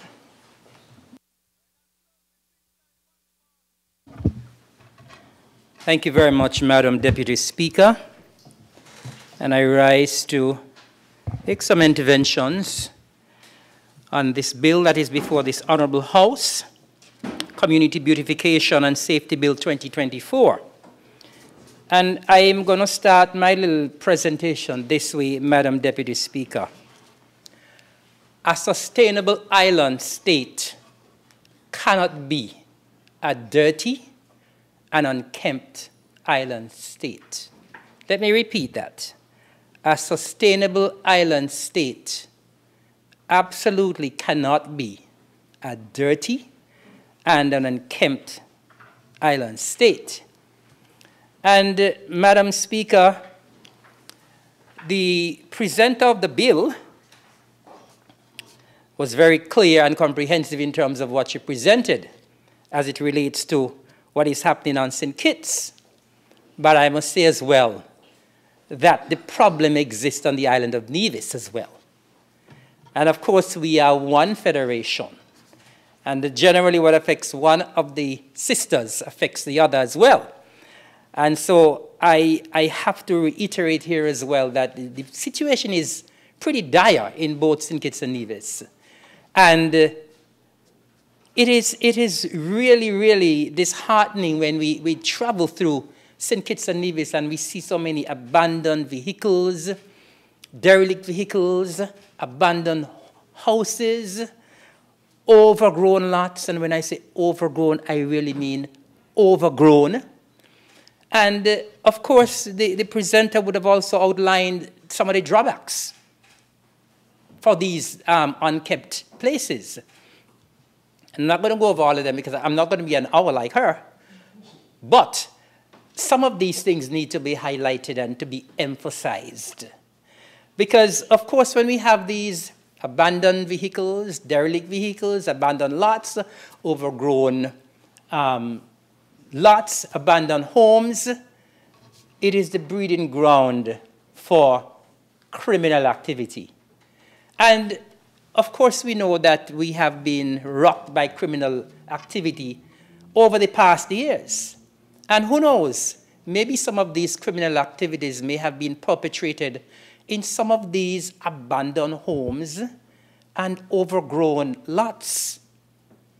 And it is important that we ensure that that changes. Now, of course, we know so many contraband can be hidden in derelict vehicles, in abandoned homes, in overgrown lots. And the evidence has actually shown that sometimes contraband is recovered from these areas. And so it is important that we take steps to ensure that we lessen the areas where contraband can be hidden, where crimes can be perpetrated. And of course, we can't underestimate as well the importance of having these cleaned up with regards to our health. I know, I think it was early this year or last year, we had a big spike in dengue fever on Nevis. I'm not sure what the situation was in St. Kitts, but we had a large spike in Nevis. And of course, we know these mosquitoes can breed in these areas. When we have these abandoned lots, it's a harboring ground for people to do indiscriminate dumping. And when we have these large trees in all these lots, we have absolutely no idea what is behind these trees. People carry their old fridge, their old stove, their old microwave, everything, and they dump them there. Of course, with all this rain that we've been having, water collects and the mosquitoes breed. And of course, once the mosquitoes breed, they're going to bite. And when they bite, they can carry the mosquitoes. And so we must absolutely try to safeguard ourselves. We also have to recognize as well that when we have these overgrown areas and abandoned homes, it can actually devalue the property that is next to these places. So when you have your nice property there well kept, and the next door to your property, you have an unkempt area, it actually devalues your property.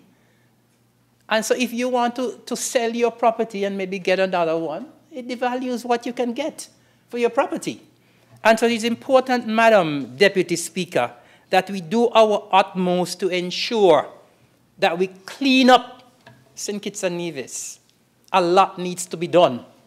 And we must put the onus on our nationals and residents.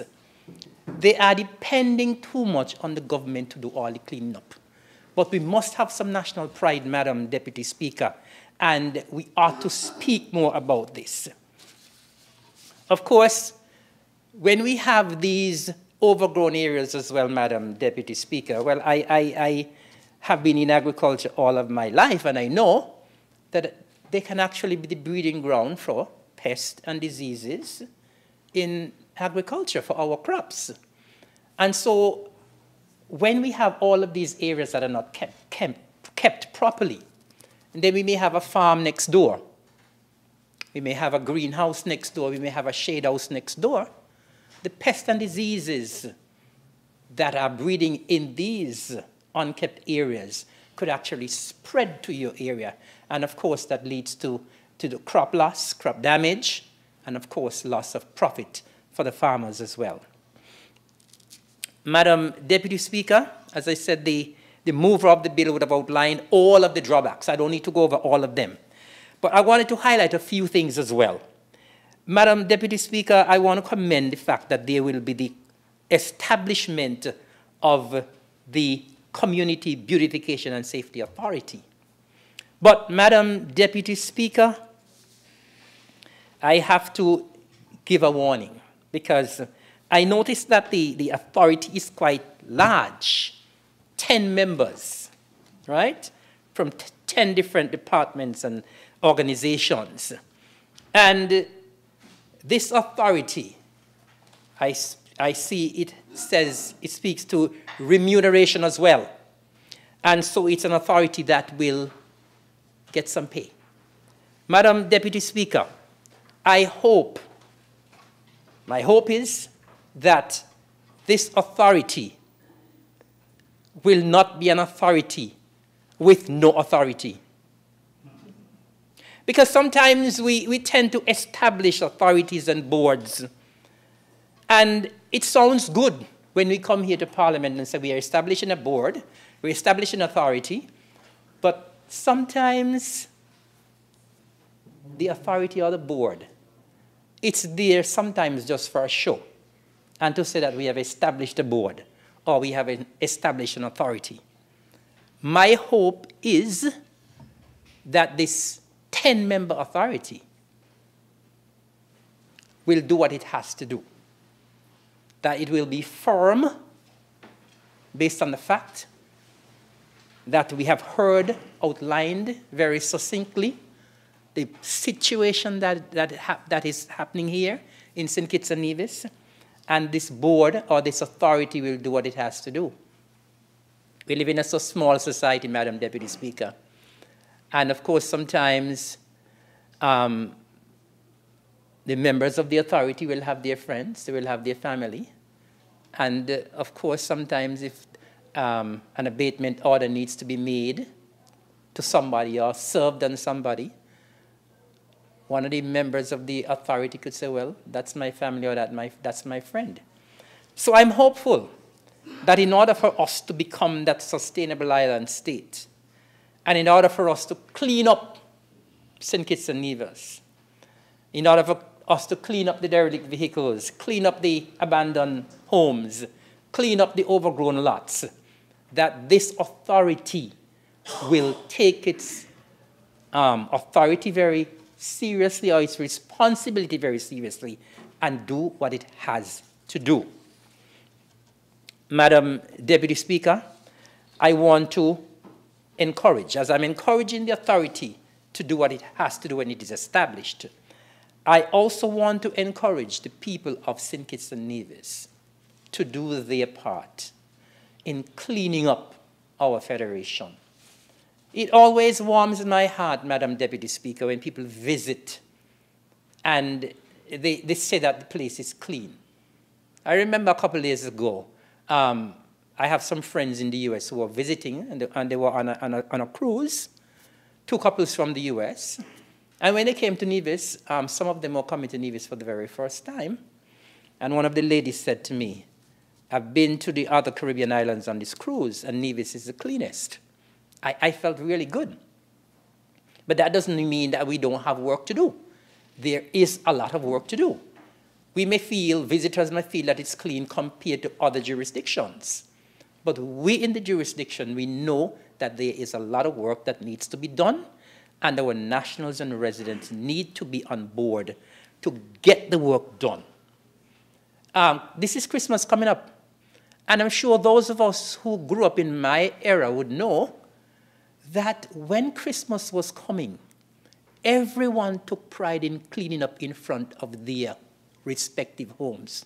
You know what is happening nowadays, Madam Deputy Speaker? Everybody wants the government to clean up even in front of their homes.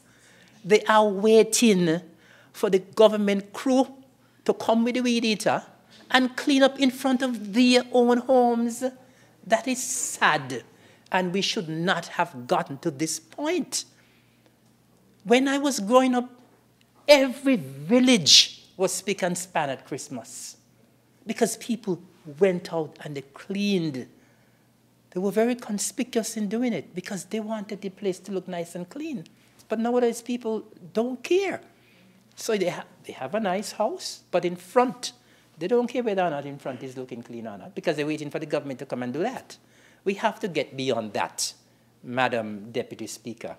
And as we are trying to become a sustainable island state, we must try as much as possible to be clean and tidy and beautiful. Madam Deputy Speaker, I know the derelict vehicle situation is bad on both islands, but in Nevis we would have done some work in terms of collecting and crushing and exporting derelict vehicles in the past, and very shortly we will be restarting that program of cleaning up Nevis in terms of derelict vehicles, and I'm making an appeal here in the Assembly that when we restart that process on Nevis, that the owners of these very derelict vehicles would please cooperate with us, because sometimes people want to hold on to derelict vehicles for whatever reason, I don't know. But bearing in mind these derelict vehicles are breeding grounds for rodents. And so I am appealing, when we restart the process on Nevis, that persons who own derelict vehicles, people who have derelict vehicles on the side of the roads, on their property, we will make the necessary announcements, and we want people to comply. And I'm hopeful that in the future, that can be duplicated here on St. Kitts as well. Madam Speaker, I just wanted to point out a few other things before I take my seat. With regards to the bill itself, I have a few suggestions, because I think the bill is a comprehensive bill. It's a good bill. It's a timely bill. But there are certain areas that I think could have been a little probably tighter.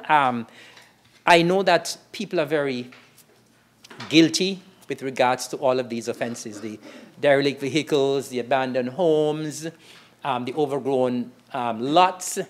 I am not seeing any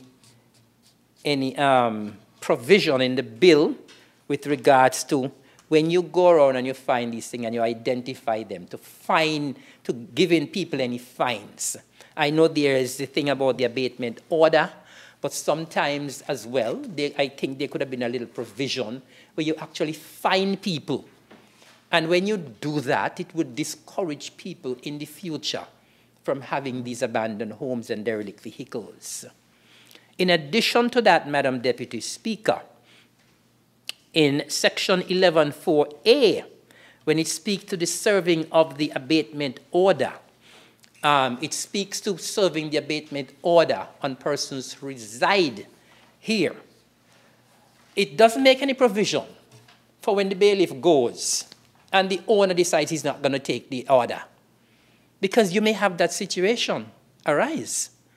And so what is going to happen when the owner decides, I am not going to take this abatement order?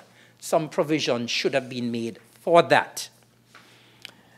There are no provisions made as well for when the, I know you spoke, the presenter spoke about selling properties by auction, but I know sometimes there are no owners for certain lots of land. Sometimes you go to the register, the land registry, and you can't find any owner as well.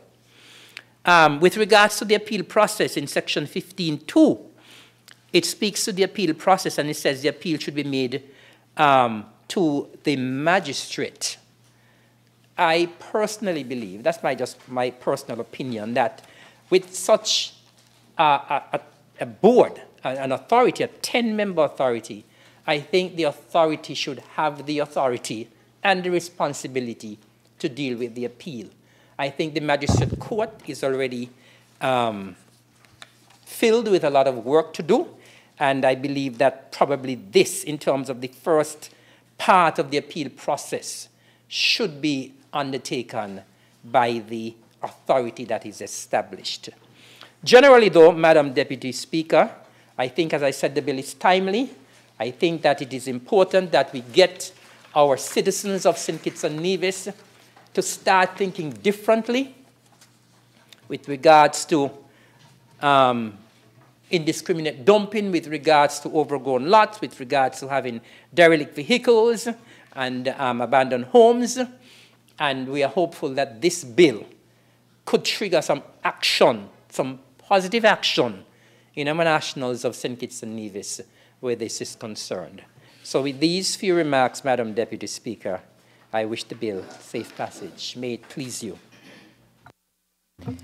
Thank you, Honourable Member for Nevis 10. I recognize the Honourable Member for Nevis 9. Madam Deputy Speaker, thank you for the opportunity to say a few words. And I too think that this bill is timely and it's necessary. And just like my colleague from Nevis, I believe that it is a problem that we have across the Federation. Madam Deputy Speaker, allow me to share just a few thoughts on what is proposed. I commend the mover, because I think that in the hour that she gave herself, she would have laid out a comprehensive analysis of the problem and suggested that this bill could, in fact, provide some solutions. As we have heard, this difficulty of derelict cars, abandoned properties, overgrown properties is a national problem. In fact, I would go so far to say it is fast becoming a national crisis.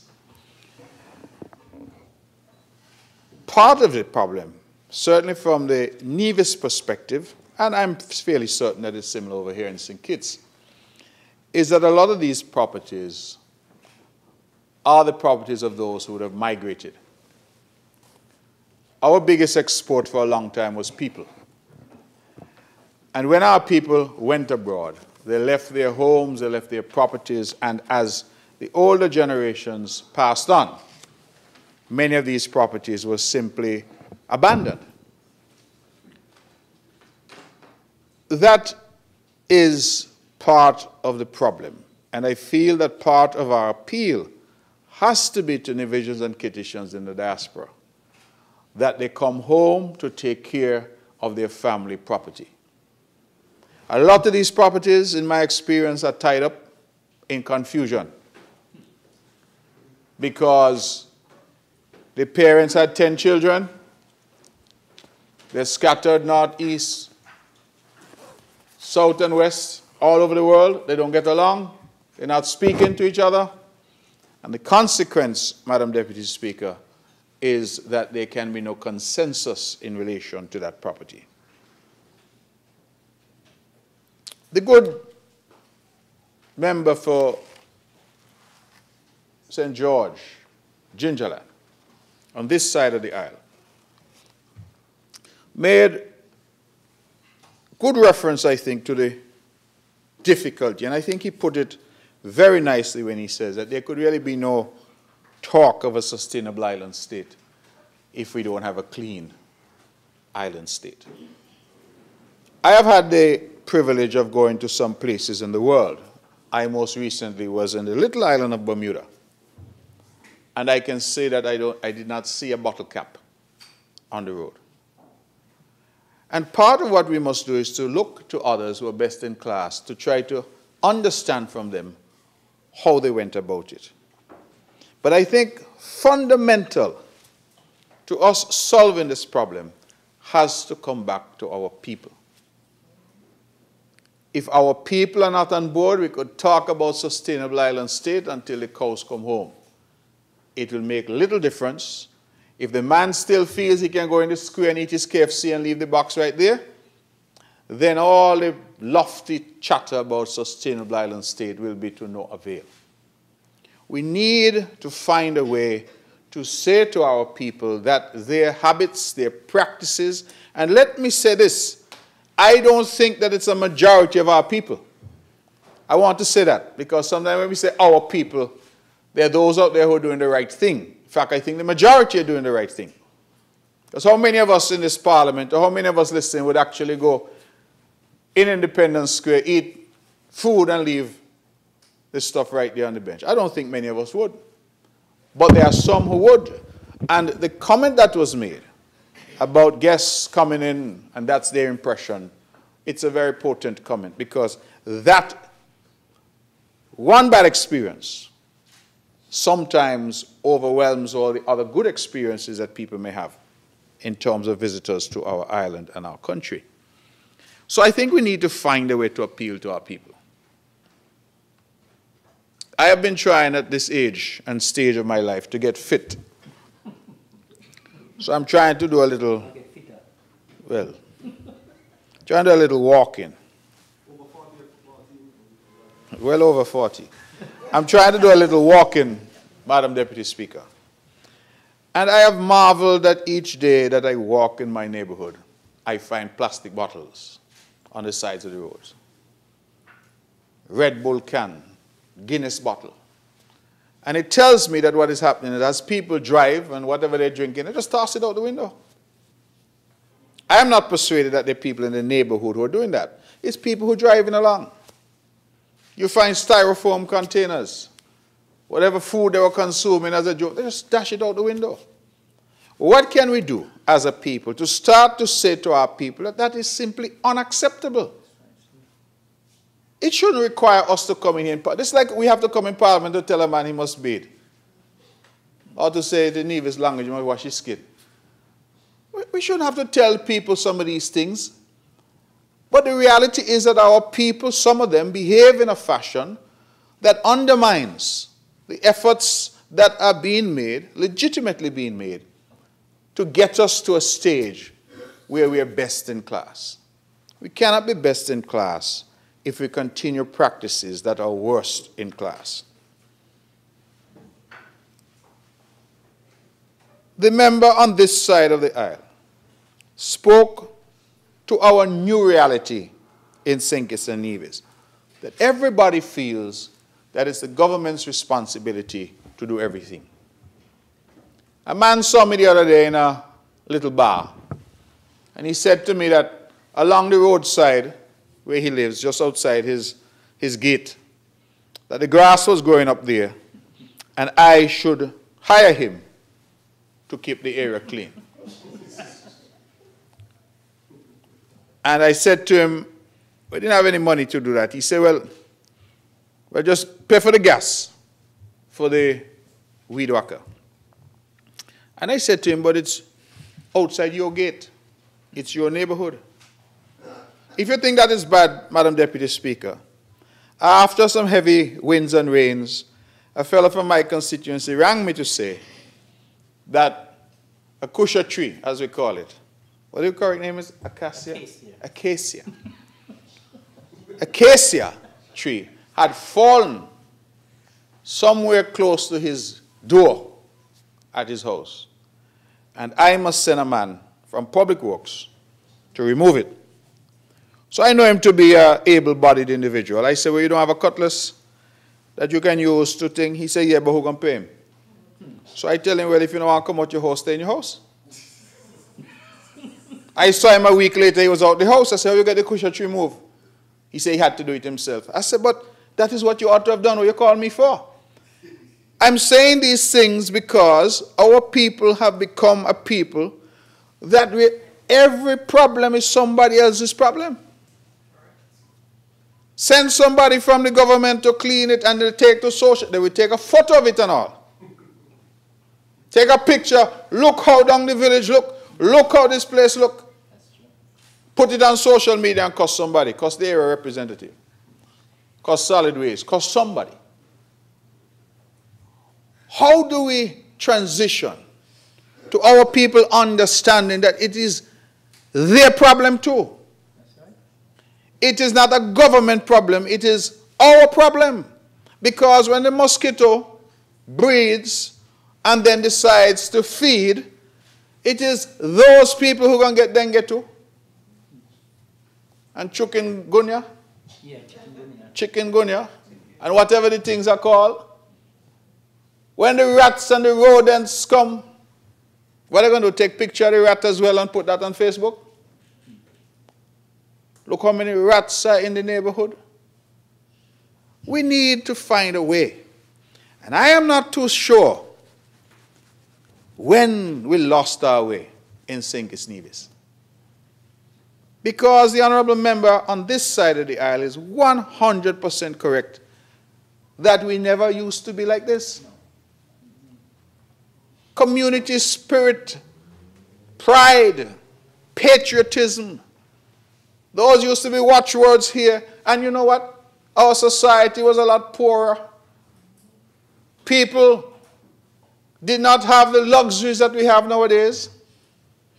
But they had something in it that caused them to care about their neighbor, about their neighborhood. Nowadays, it seems that our people have lost that, and we need to find a way.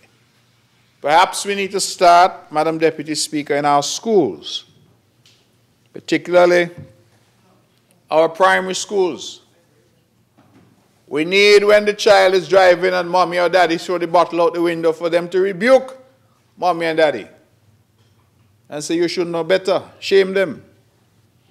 Because we need to find a way to bring back our people on board with what is best in class and what is best in us.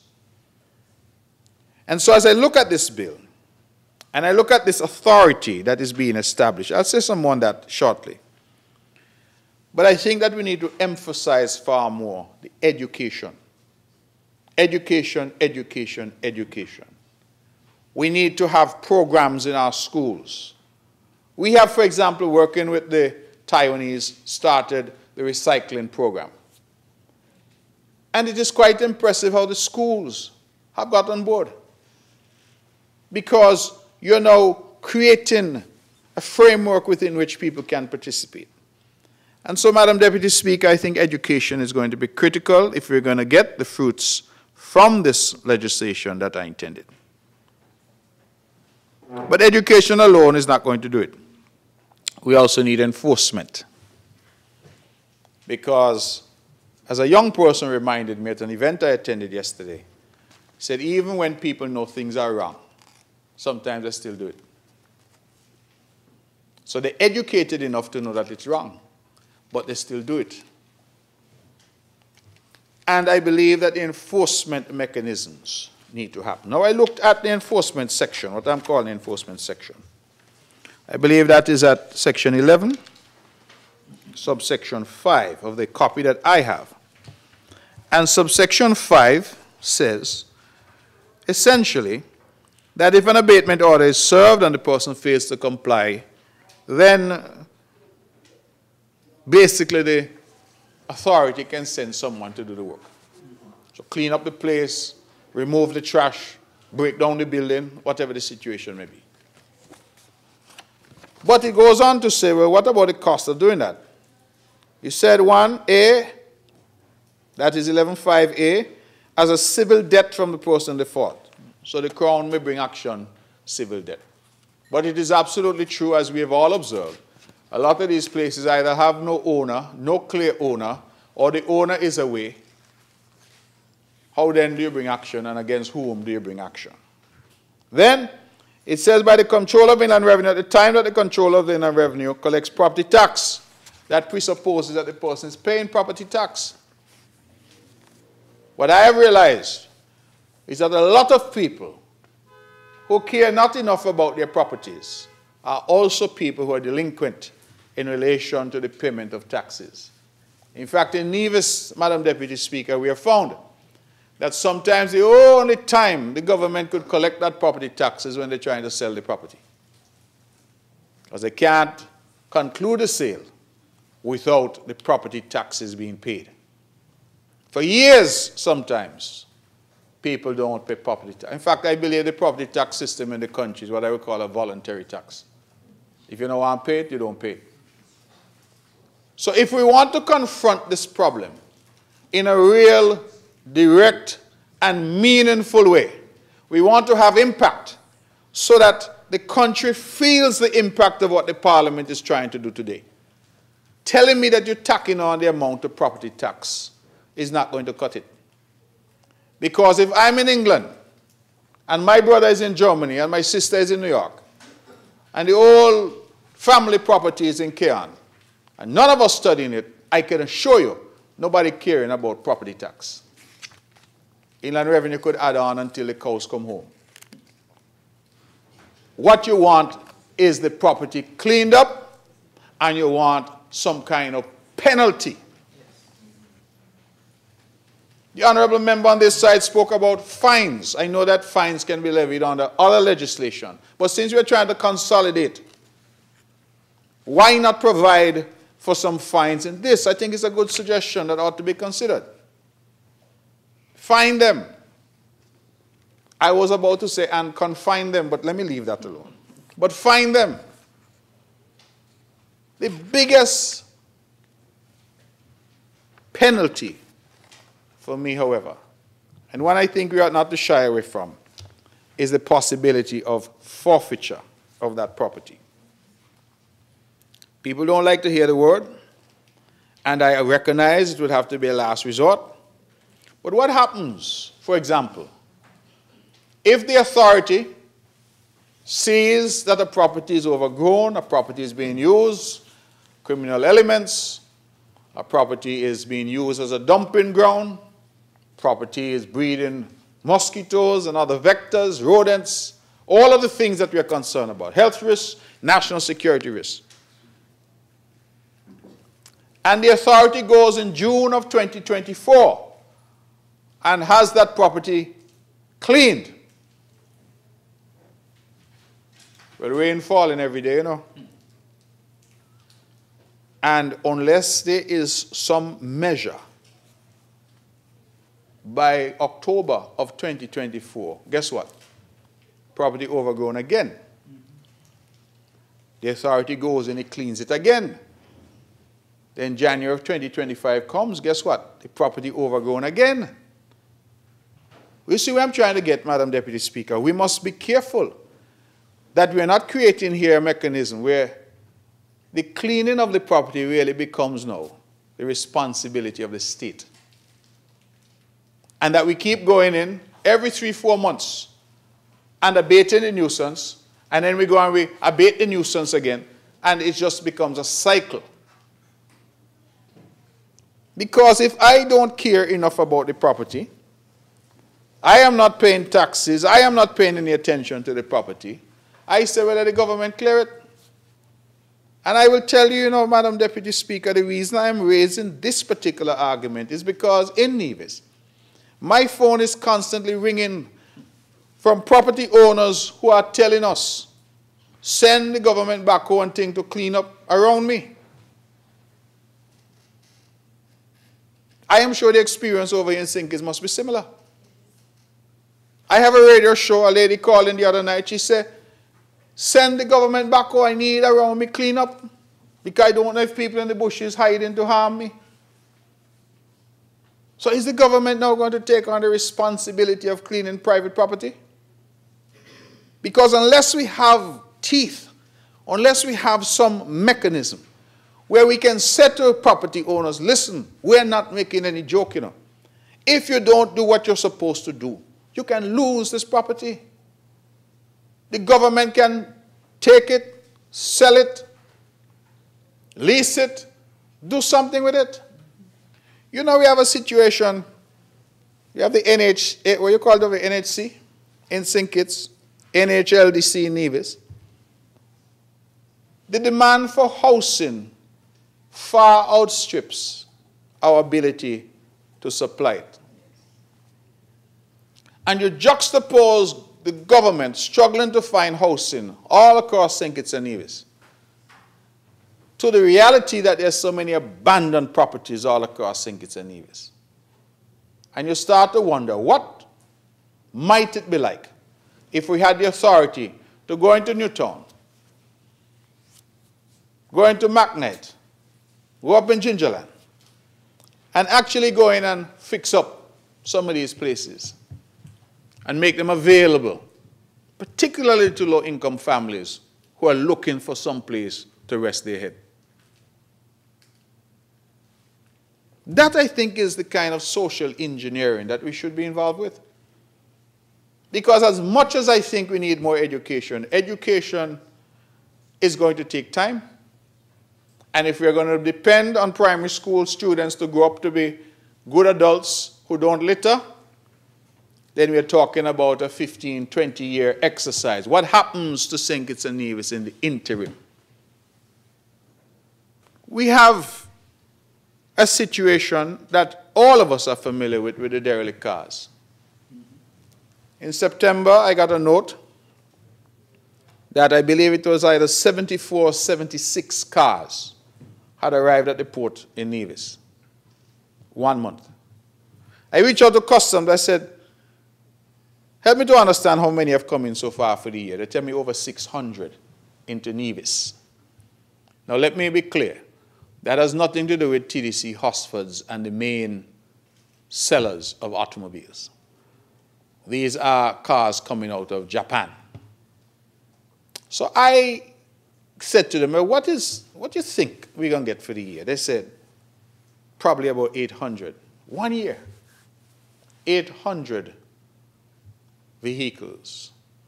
And as I said, that excludes those individuals who are probably buying something new, bringing it in, or the cars that you get from TDC and Hustle. By the time we get to VAT days, next week or the week after, another 100 going to sell locally.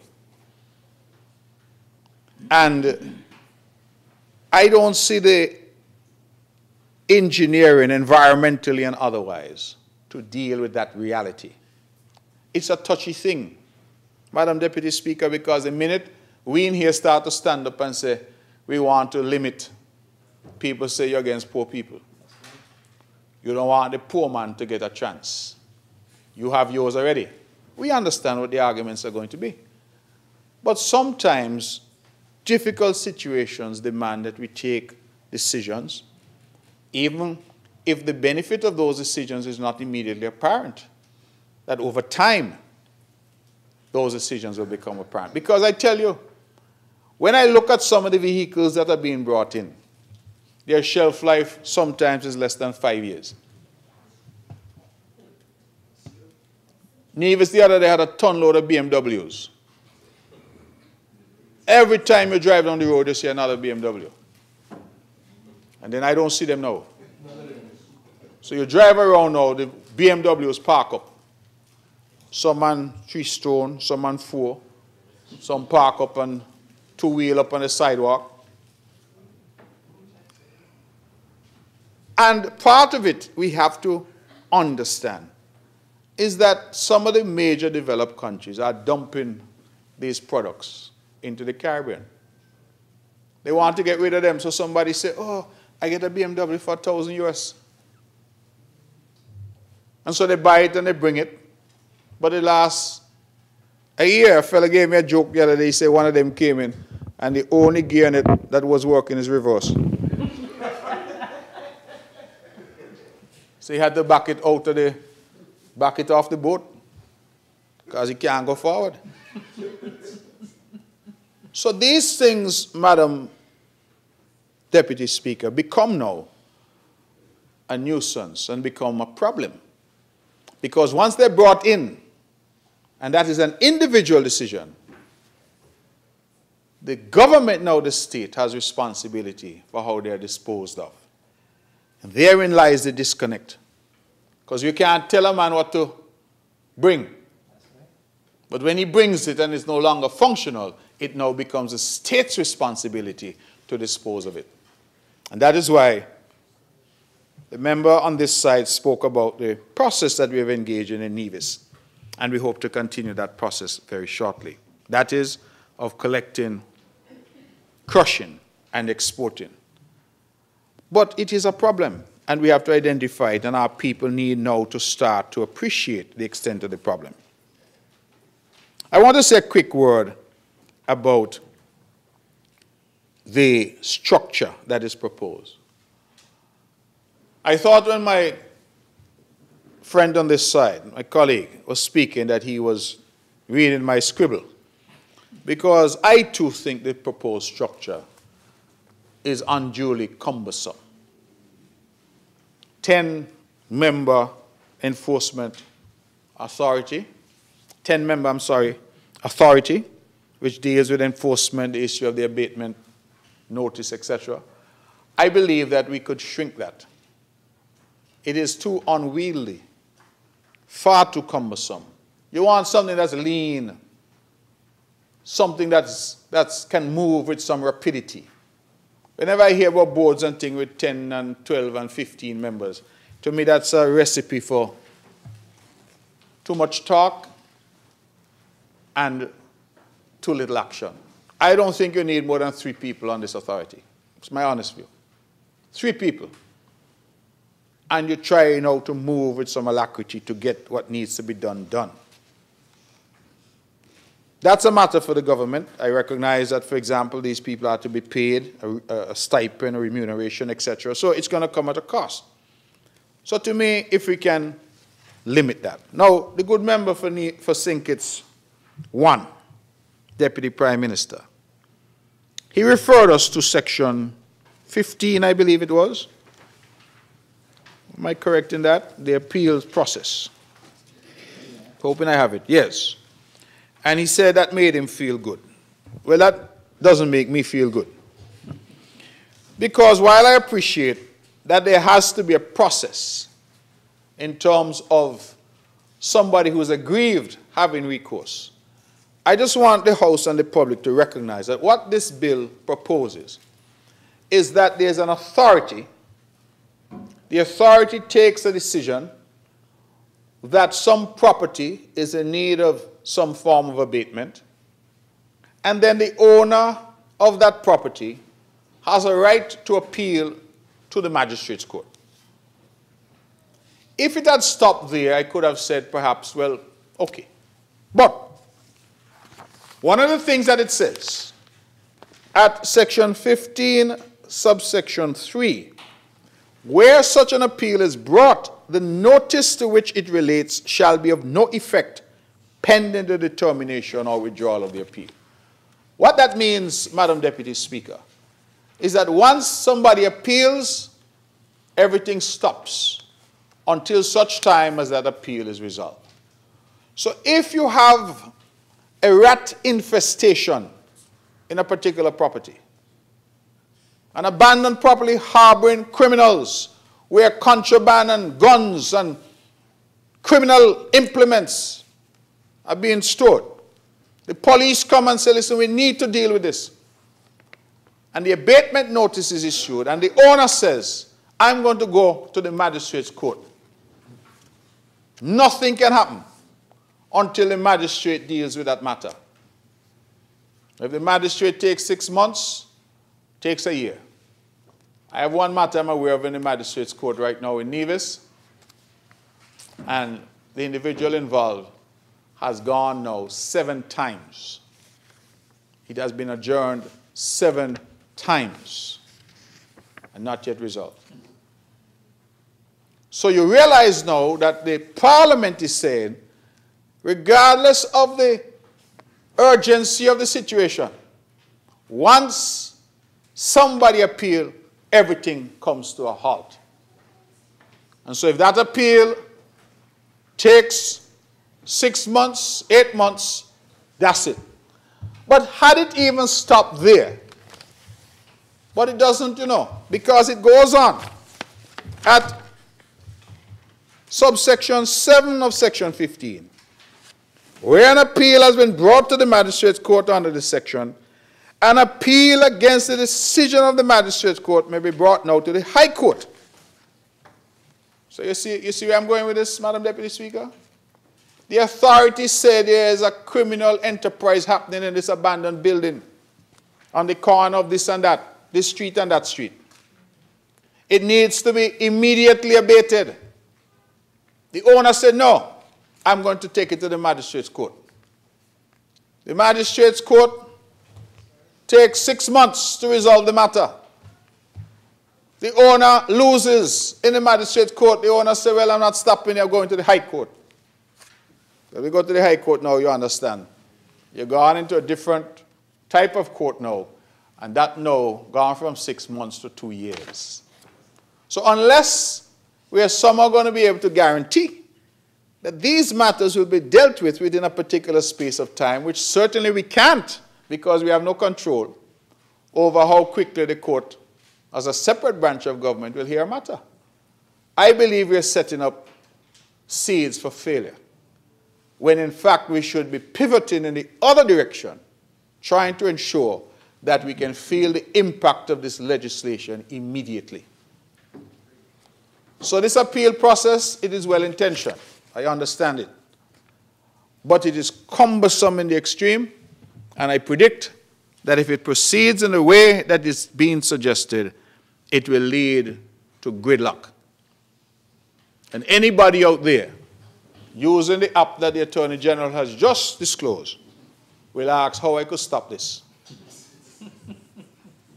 And off we go. So we need solutions that are workable, solutions that can fit. You know what I would do? I would take out the whole of section 15 out of the bill. You know why? Because the current law as it stands has provisions for judicial review of any action taken by any public figure. And since this, what's it referred to, counsel? Forgive me, the authority. Since the authority will be a public figure, then if they make a decision in relation to an abatement notice that somebody is afflicted by, then let them take judicial review. Let them go to the lawyer and go to the High Court. Don't tell them go to the magistrate and everything stop. And then from the magistrate they go to the High Court. And in the meantime, rain falling every day, the trees getting higher, and more garbage piling up. So I don't think you need to put into the bill, because there are mechanisms already available at law to deal with any action or decision taken by a public authority that you're displeased with. Judicial review. So I would actually remove section 15 in its entirety.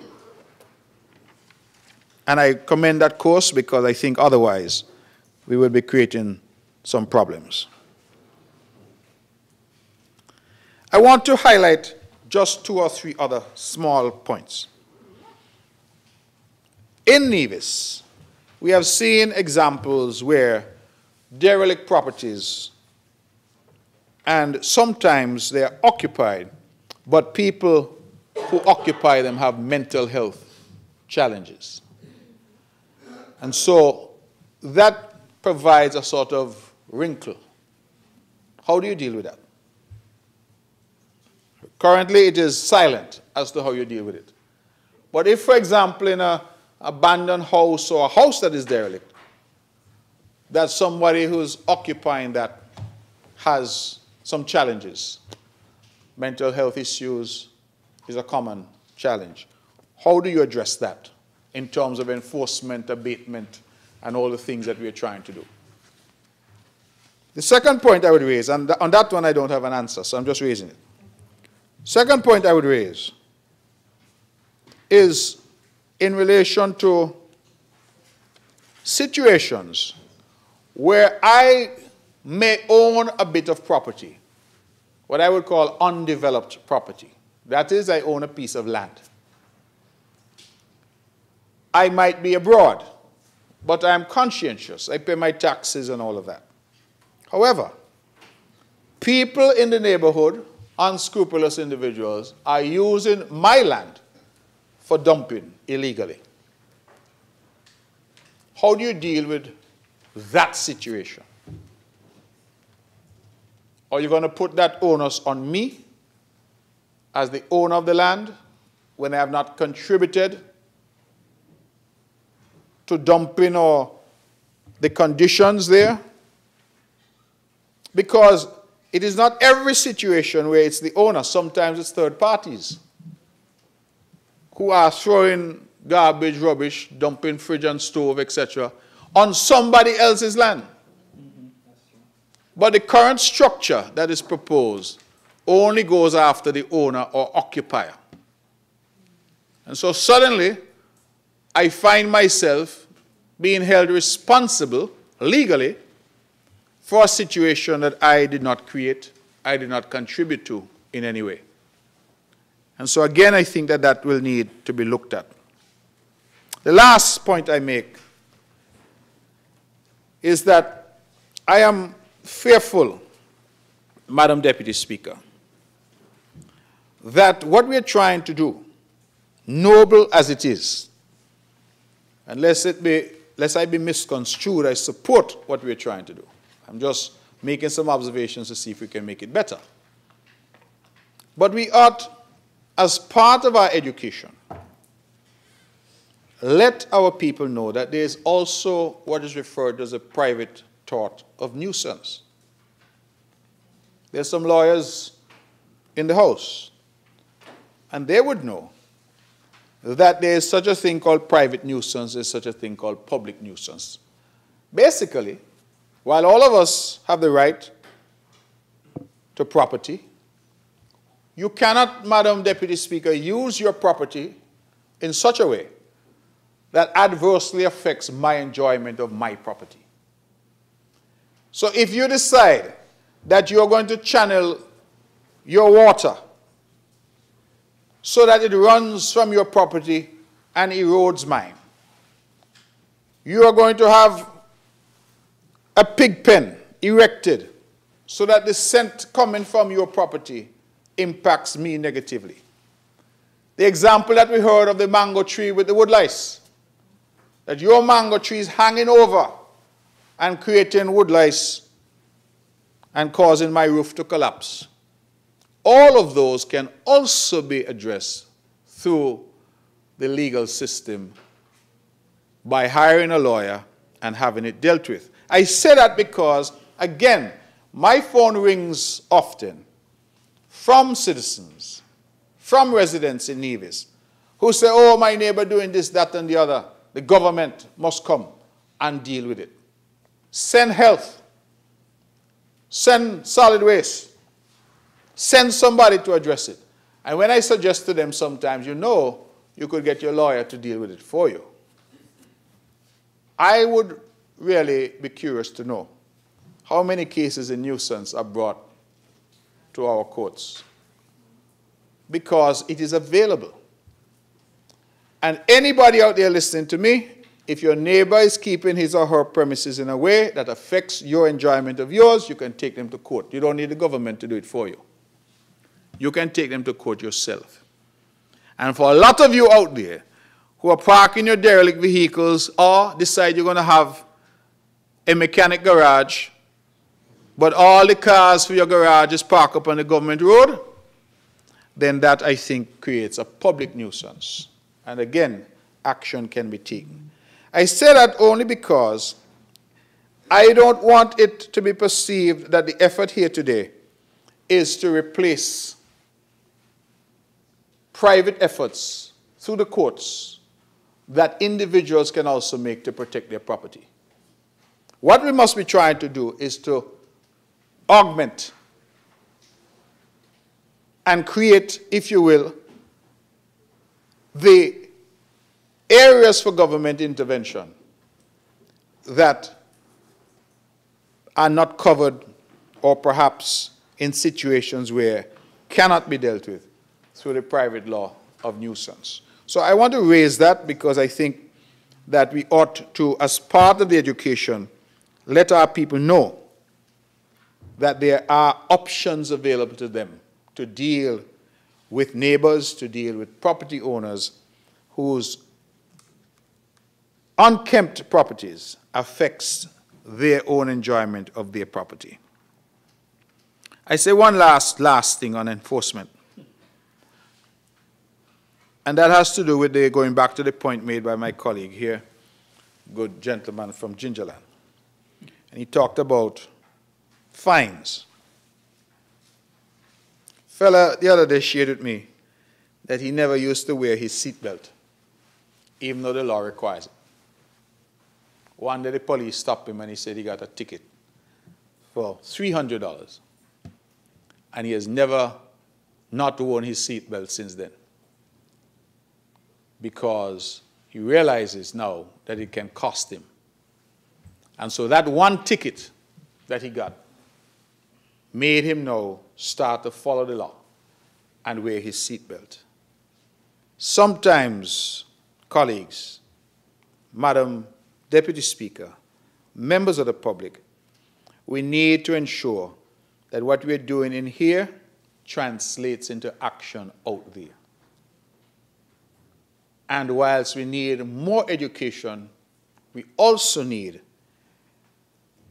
our people to understand that there are consequences for their continued breach of the law, and frankly, in this scenario, breach of our norms of common decency and common human behavior. And so I would support this. I've raised some matters. I know that they're matters that may, Madam Deputy Speaker, require further thought on the part of the Attorney General if they are to be incorporated. But I think that the substance and the purpose of this bit of legislation should have unanimous support in this Honourable House. Thank you. Thank you, Honourable Member for Nevis 9. Any other presentation? I recognize the Honourable Attorney General. Grateful, Madam Deputy Speaker. I just wanted to address a couple matters raised by the honourable members opposite. In relation to fines, the bill was contemplated to promote responsible land ownership. There are two options that go into that policy determination. One is punishment, which is fining, criminal sanction, and the other is what was chosen, which is rectification by the state at your expense. And that was the policy determination, and that is why this act excludes a fining mechanism. However, that does not mean when it is put into force, if the CBS authority deems it necessary and see that it's not effective in the promotion of land owning responsibility, then we can always come back and potentially introduce a fining mechanism or a ticketing mechanism within the bill, within an amendment of the act. But I want to point out that there is fining possibility by way of the public health nuisance regulations. So if there is a public health issue associated with a particular parcel of land, and the health officers determine that there is an issue of rats or issue of mosquitoes, they can actually bring criminal action against the landowner. This does not remove that power from the Ministry of Health. Also, the Environment Ministry, I think through the solid waste and as well through the litter wardens, can also issue tickets and fines for properties that are unkept in a certain way. So there are other mechanisms by which fines can be enforced against landowners. But the point was noted, and I believe that it is best, given the policy decision that has been taken by the government, to see how it works first, and then if adjustments are needed, it can be adjusted in relation to the fines. In relation to the question of service, the bill provides that if the owner of the property is known to be in the Federation, then a bailiff within the Ministry of Justice and Legal Affairs can serve that abatement notice personally. But if that person is not found or cannot be found or is known to reside outside of the jurisdiction, then there's a specific mechanism under 11.4b by which the abatement order and a sign with white background and red letters being no less than 4 square feet in size can be erected on the property. So there is a plan B if there is the inability of the bailiffs to find the actual owner of the property or if the owner of the property is unknown. The resulting question as to what do you do when properties owners are unknown, you can still serve the abatement notice. You can still put the sign on the property. You can still abate. And then what happens, the Inland Revenue then comes in and they collaborate with the Department of Lands and Surveys. They can ask questions of persons in the neighborhood and they can take certain decisions with respect to that land. The problem is if they cannot find anyone owning the land, they then cannot assign it for tax purposes to any particular person. And that is an issue that we're going to have to resolve from the property tax perspective, not necessarily the CBS perspective. But eventually, what they can do is track the expenses or track the property tax for that particular property. And then in the event they find the owner, then they can attach that property tax to the owner's liability. And into the next question is, what do you do to enforce? Which was a question raised by an honorable member for Nevis 9. Under the Tax Administration and Procedures Act,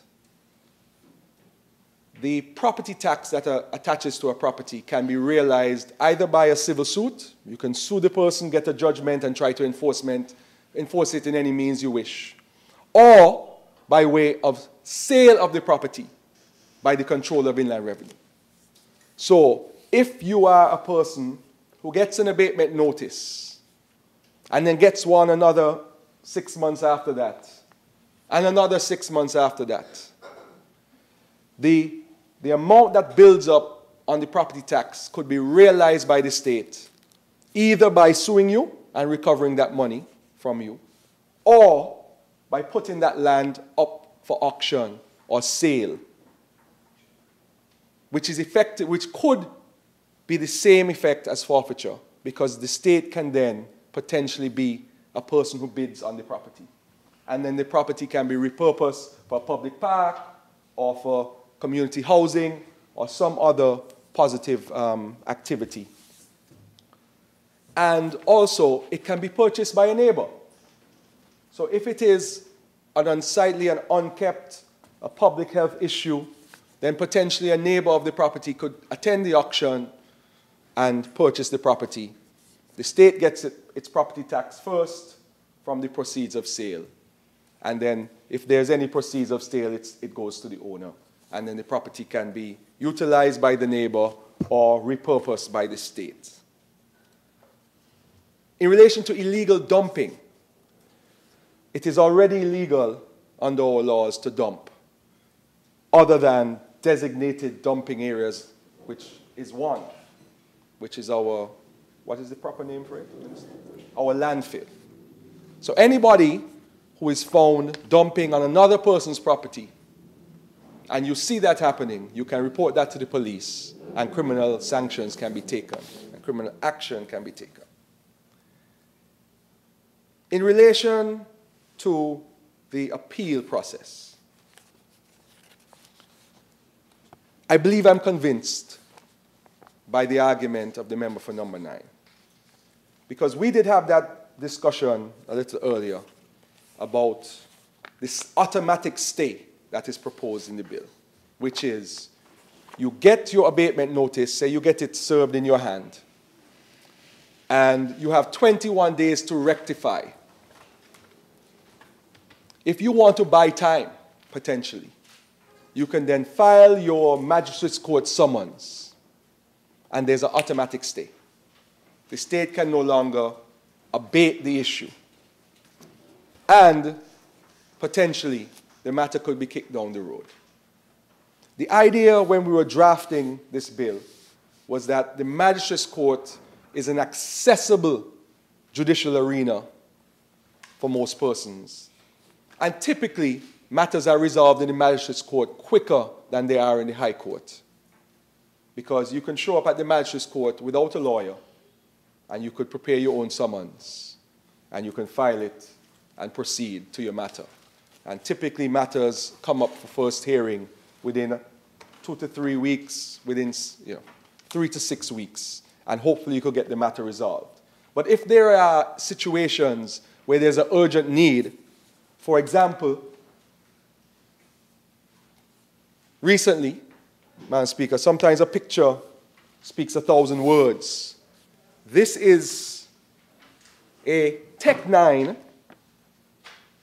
Draco with 17.762 rounds of ammunition and 6 9mm rounds of ammunition recently found in an abandoned lot at Pricklepear Alley, Lower Pricklepear Alley. This, Madam Deputy Speaker, is an AK-47, I'm told, with 2 magazines and 33 rounds of .762 ammunition found in an abandoned lot at Newtown. So, Madam Speaker, in circumstances where abandoned lots, overgrown lots, derelict vehicles are used, or the police know them to be used for purposes such as this, then the potential owners of the land could delay the process. And that would be unfortunate. And that would defeat the purpose of one of the purposes why we're bringing this bill, because it is community, beautification, and safety.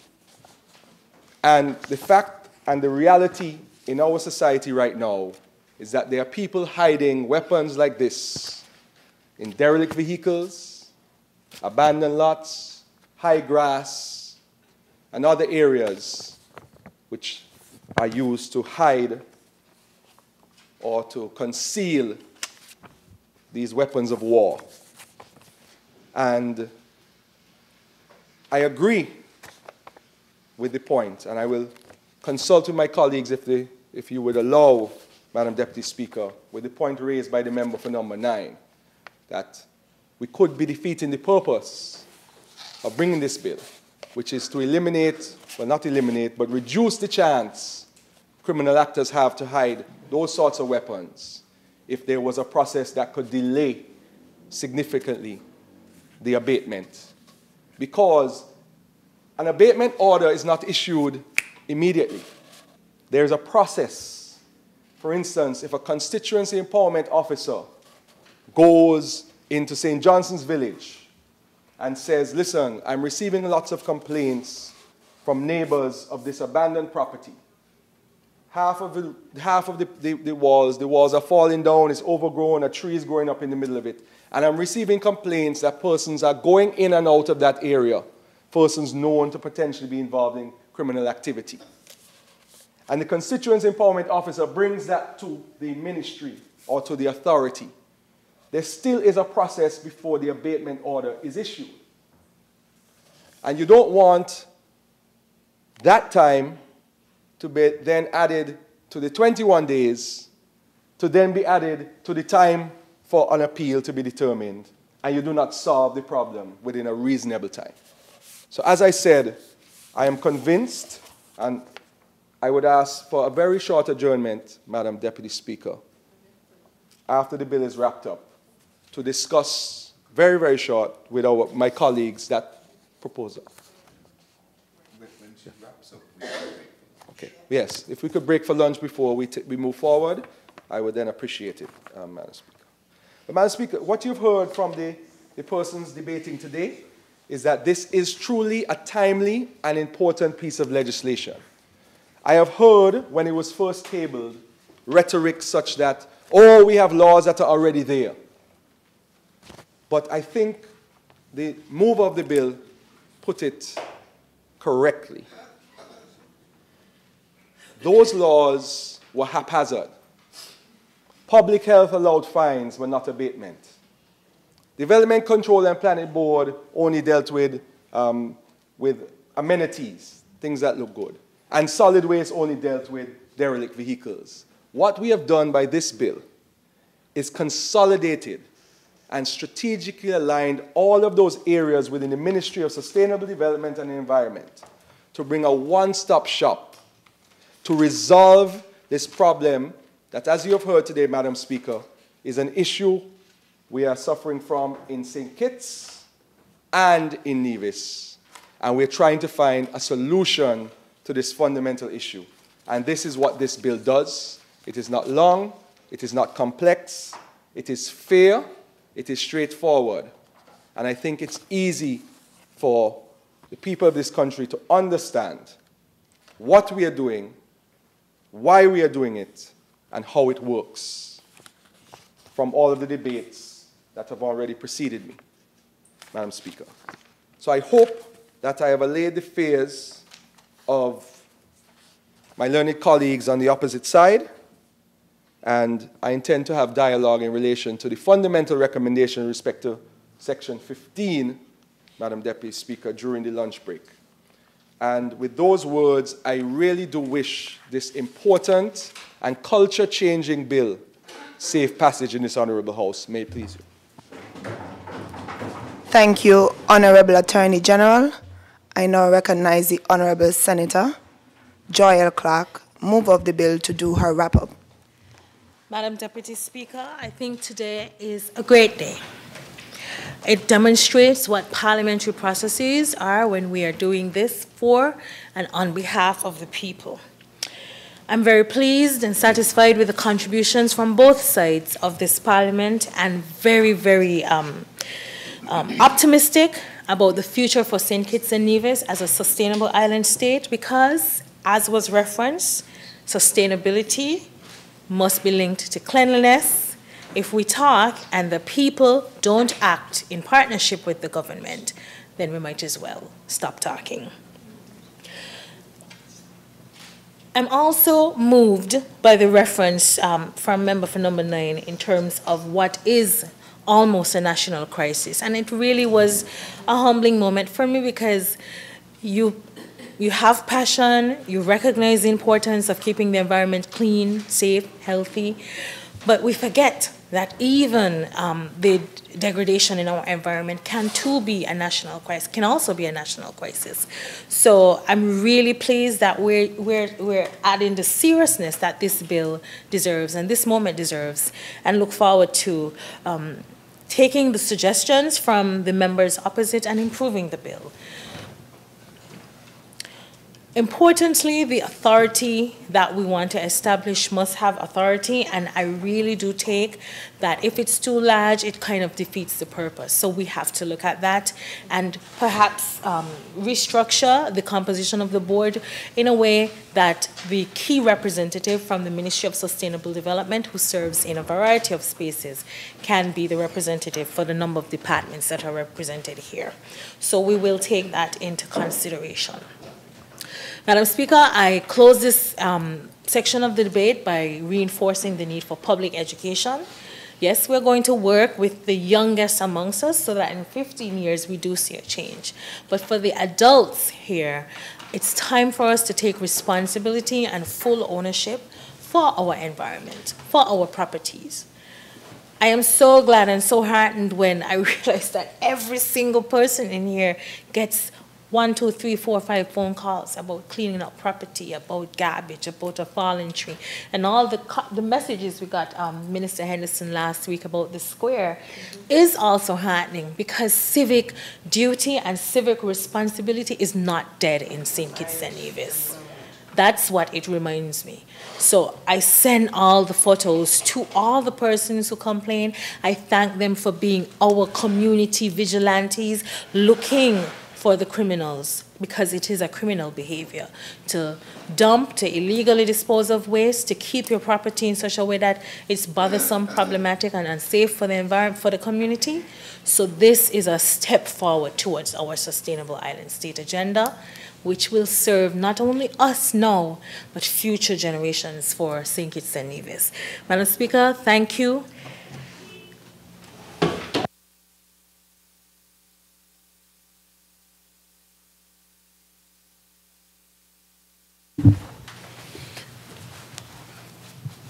You just want to recognize. I recognize the Honourable Member for St. Christopher 3. Thank you, Madam Deputy Speaker. With your leave, I would request that we break for lunch, perhaps 45 minutes to, or 50 minutes to 3:30 p.m. Okay, Honourable Members, we would rise for lunch, return at 3:30 p.m.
Say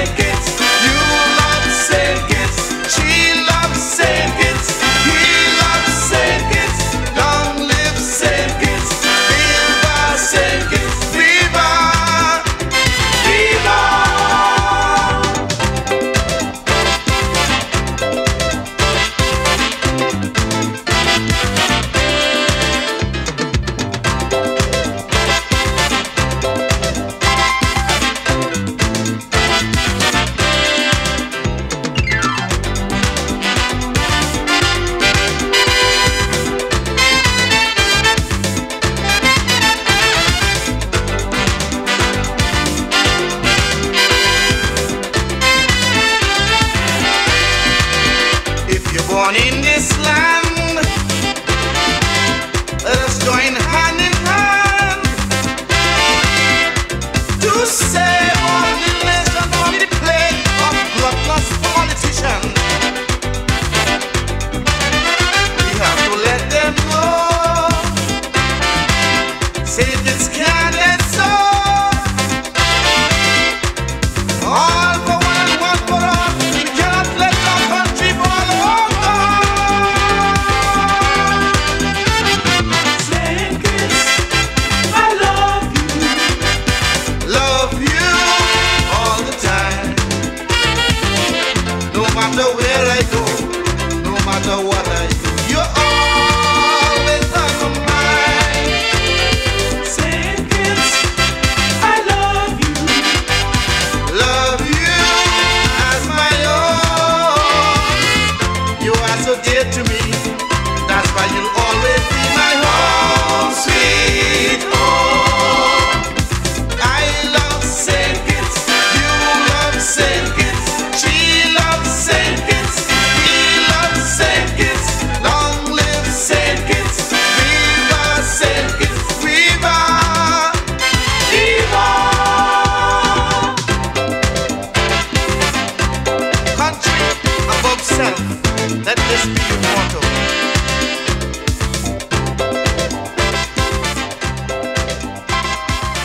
And brothers and friends, comrades, country above self.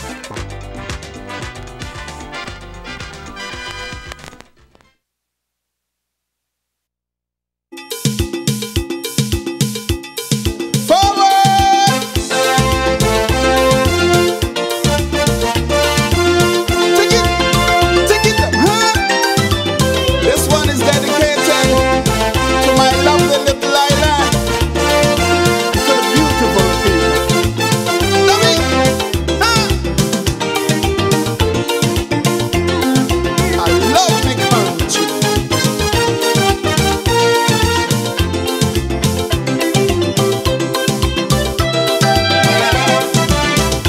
Everybody talking about the country and how the native land is the best. But never ever let no foreigner fool thee. Some of them island is in a mess. And when they talk about democracy, peace and tranquility, not one of them islands could compete with we. But I'm proud of me native land, I'm proud to be division. And of now I can boast of no confusion. And every time I walk the streets of Queen City, I see more Trini and Guyanese. I never thought I would live to see foreigners migrate to my country. God bless our country, bless our native land. Grant us that courage to change the things we can to keep progress in our land. We call it the land of our birth, paradise here on earth. It's the opinion of the expert, paradise here on earth. Oh, it's called Nevis nice, Nevis nice, Nevis nice, Nevis nice, Nevis nice, Nevis nice. Natural beauty, the air so clean. When the Queen of the Caribbean, oh, that piece of fraud, man, I want to scream. When the Queen of the Caribbean, forward.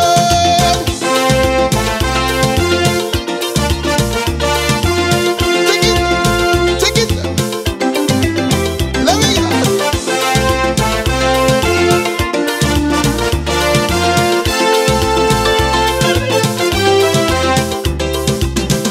Wherever you go throughout the whole Caribbean, my little island name is mentioned as a land of peace and stability, and a good tourist destination. So when them other islands revel in confusion, we don't bear no grudge, we don't bear envy. Even when we have election, we abstain from confusion.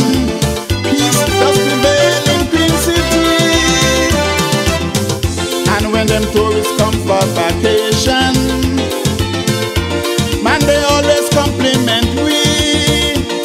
Other people so free and so friendly. So friendly in a land of natural beauty.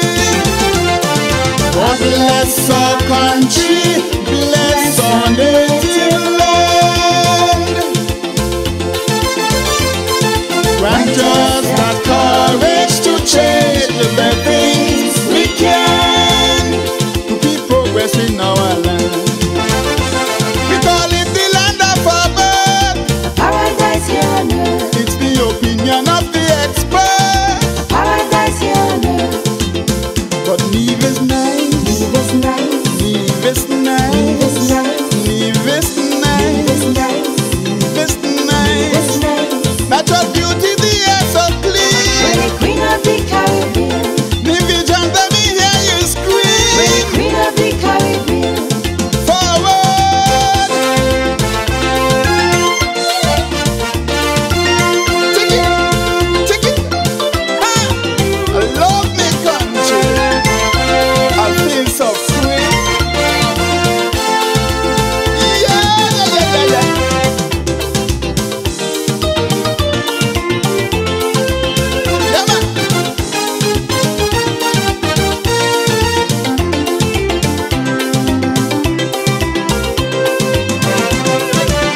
In a complex world of constant changes, we kept the good things we always had, like loving the people that represent us, here in our home and even abroad. Many nations sit idly by, watch the heroes suffer and die, but we give our heroes respect and recognition. The small one they were at the top, and we proudly carry the torch as the guiding light for those conquered by division. I say to my sister Island St. Kitts, now that you have accomplished that change, take example and follow me. Be like me, and we can share the same destiny. God bless our country, bless our native land. Grant us that courage to change the things we can, to keep progress in our land. We call it the land of our birth, a paradise here on earth. I know to some the truth can hurt, a paradise here on earth. Cause Nevis nice, Nevis nice, Nevis nice, Nevis nice, Nevis nice, Nevis nice. Natural beauty, the air so clean. When the Queen of the Caribbean, I feel so proud, man, I want to scream. When the Queen of the Caribbean, forward.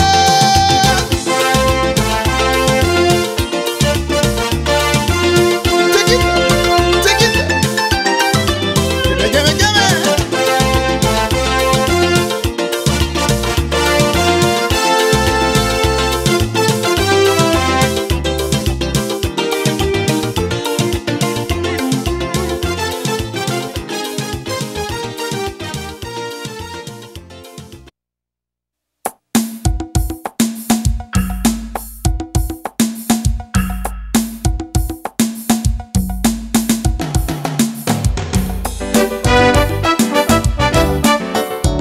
This song is dedicated to my country, land of my birth, Nevis.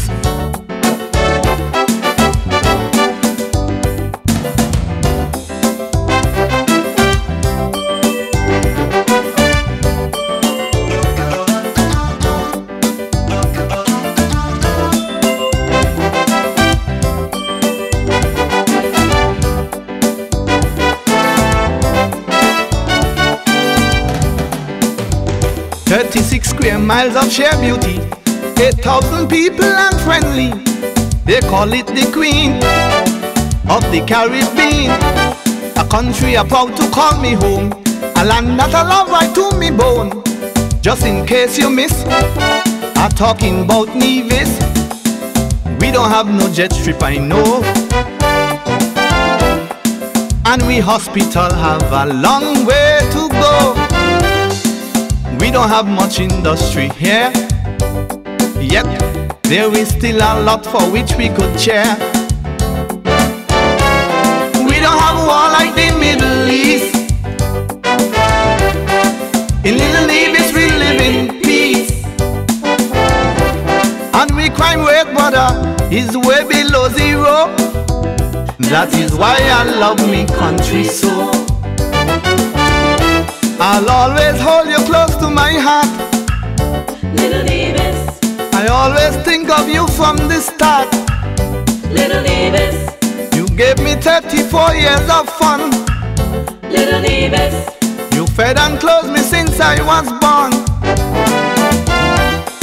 I will never leave, for my heart would grieve, 'cause I love me country, brother, I love this country, and I intend to fight for everything that it's worth, for this land of my birth.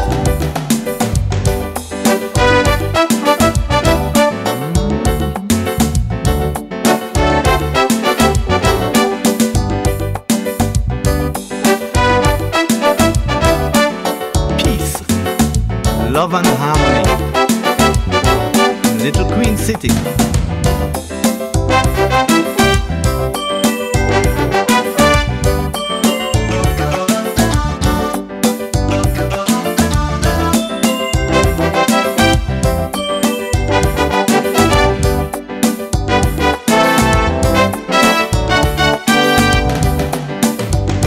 With a mountain smack in the center, a perfect view from all over.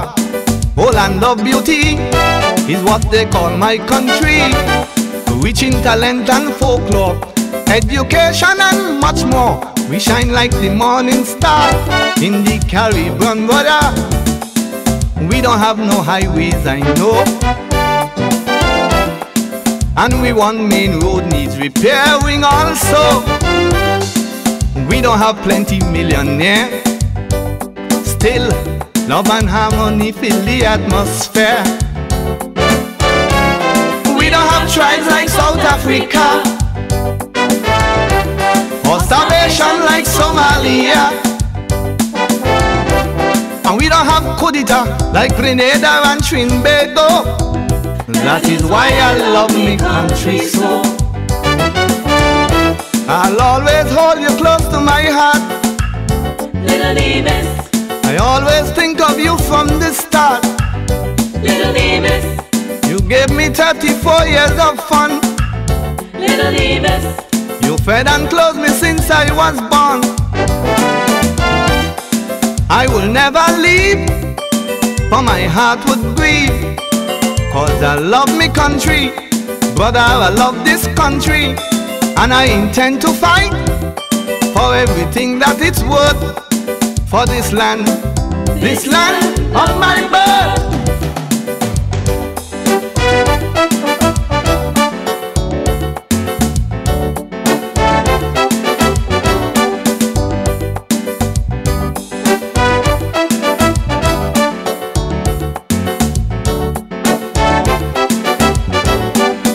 If you feel like I do, sing along with me.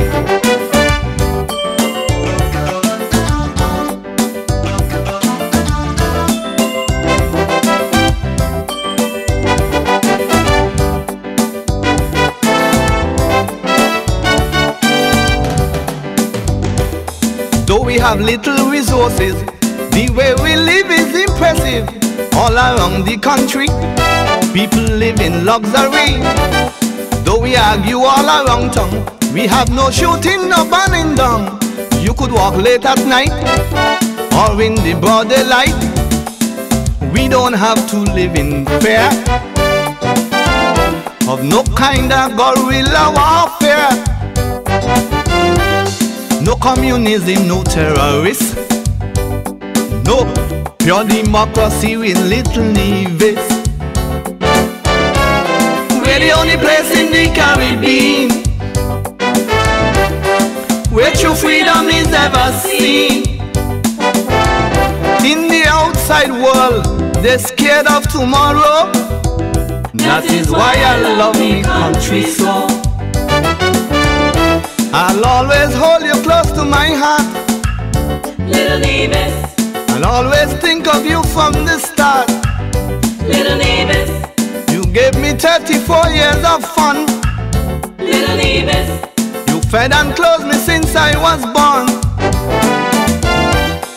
I will never leave, for my heart would grieve, 'cause I love me country, brother, I love this country, and I intend to fight for everything that it's worth, for this land of my birth.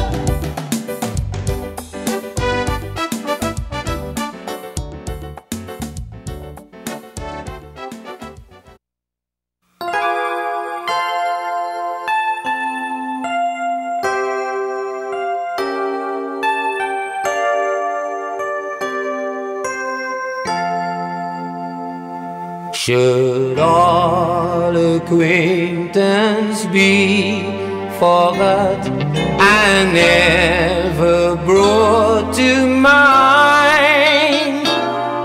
Should all acquaintance be forgot on days of old lang syne? Happy New Year! Should all acquaintance be forgot and never brought to mind? Should all acquaintance be forgot and days of old lang syne? In days of old lang syne, my love.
cried each night since you've been gone.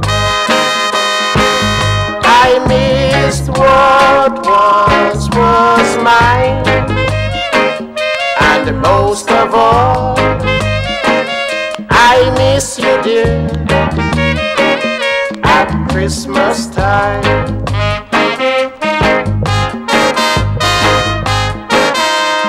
Lovers meet and walk the street, happy and gay.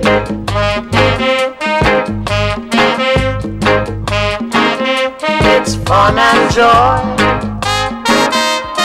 girls and boys, along the way.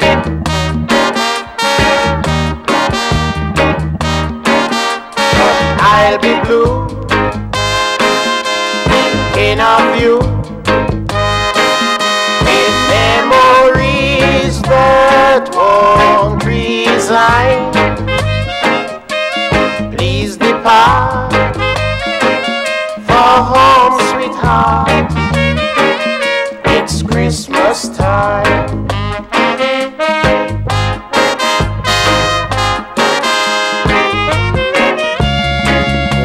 Won't you come back, my love? Spend Christmas with me. You will be a special kid. Please come back and see. I need you. I need you. I need you. I need you. This time, Christmas time. How I missed you and long to hold you, because you're mine.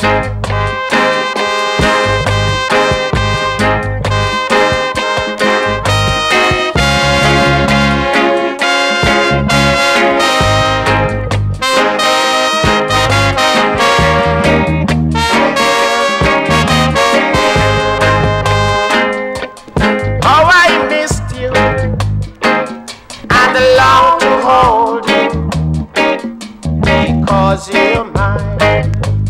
Baby, baby, I missed you and long to hold you, because you're mine.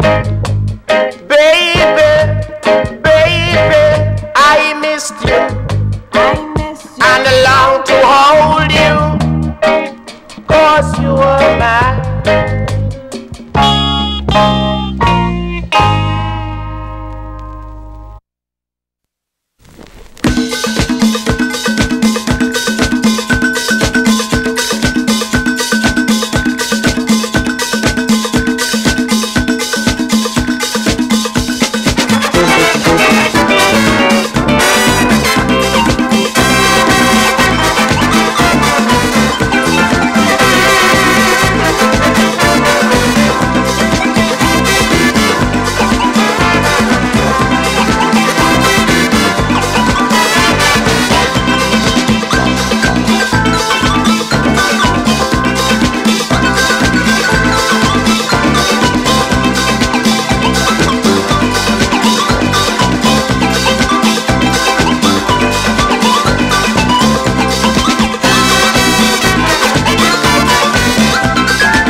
Jamming. You know what time it is?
calling for bacchanal.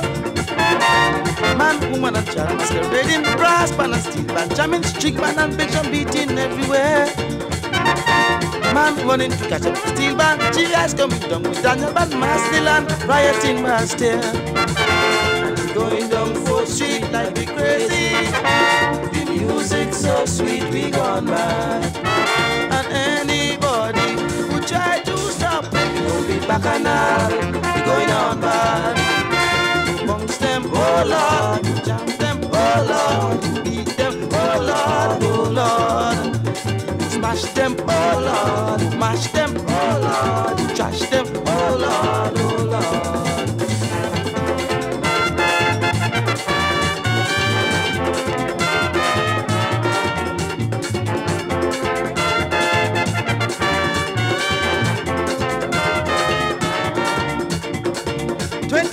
Coming down from Jackson, long line of pussy leading the clown.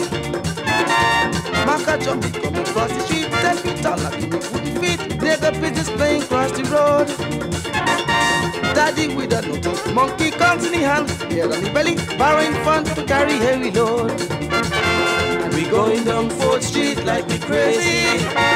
The music so sweet, we gone mad. And anybody who try to stop it, we gon' be bacchanal. We going on bad. Bunks them, oh Lord, jump them, oh Lord, beat them, oh Lord, oh Lord. Mash them, oh Lord, trash them, oh Lord, smash them, oh Lord, oh Lord.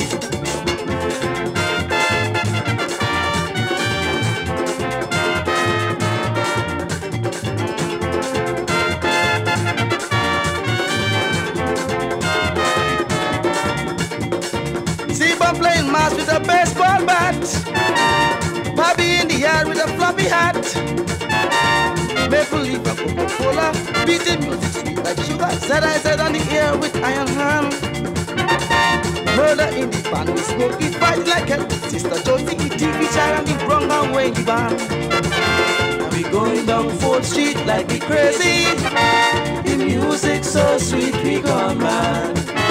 And anybody who try to stop it will be bacchanal. We going on bad, they're bad. Them, oh Lord, jump them, oh Lord, beat them, oh Lord, oh Lord, squash them, oh Lord, mash them, oh Lord, jump them, oh Lord, oh Lord.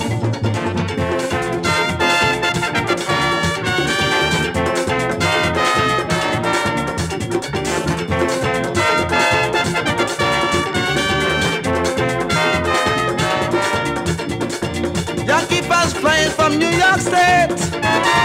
Welcome, buddy, coming to participate.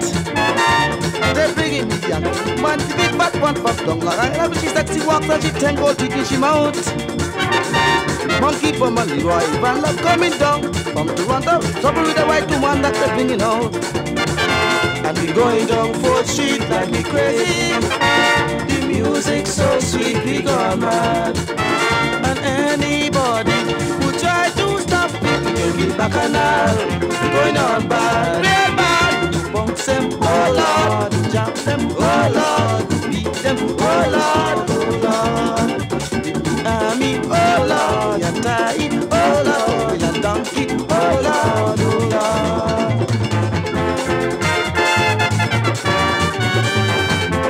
Oh Lord.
It's a very cold reminder.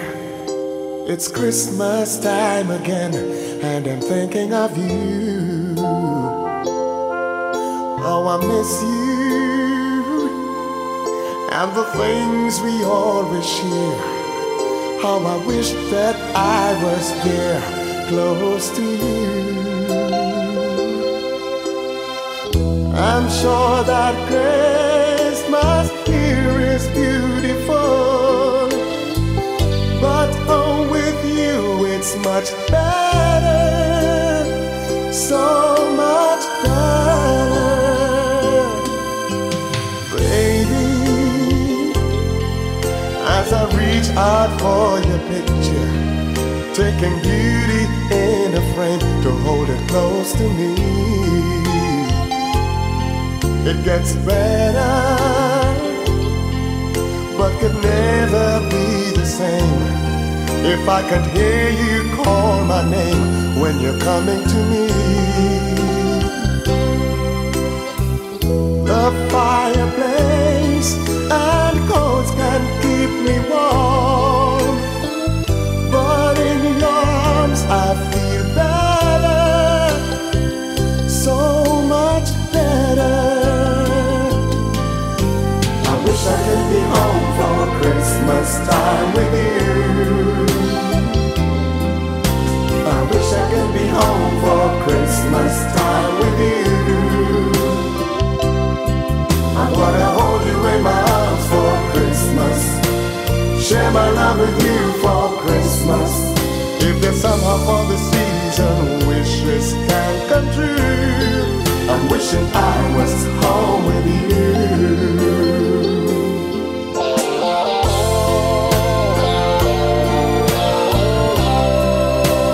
Wishing I was home for Christmas. Oh,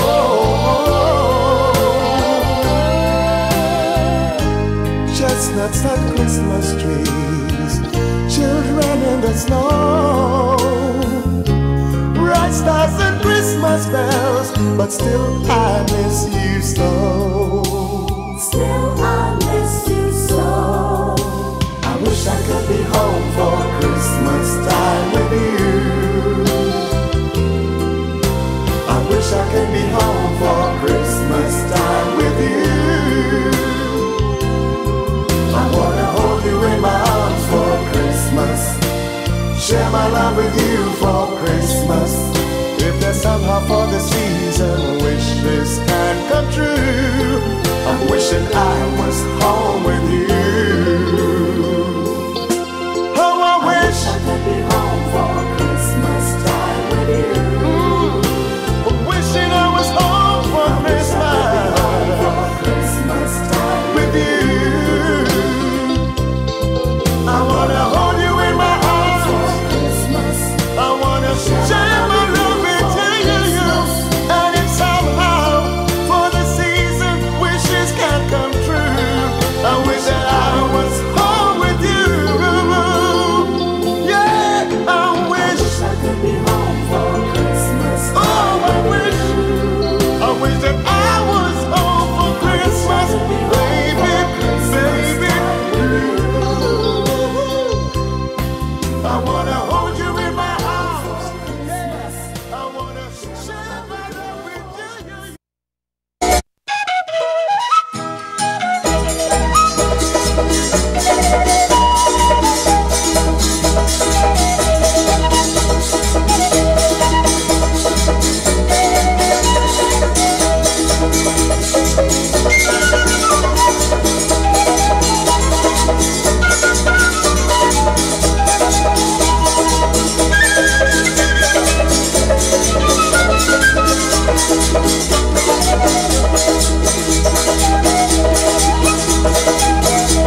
Good afternoon. House resumes.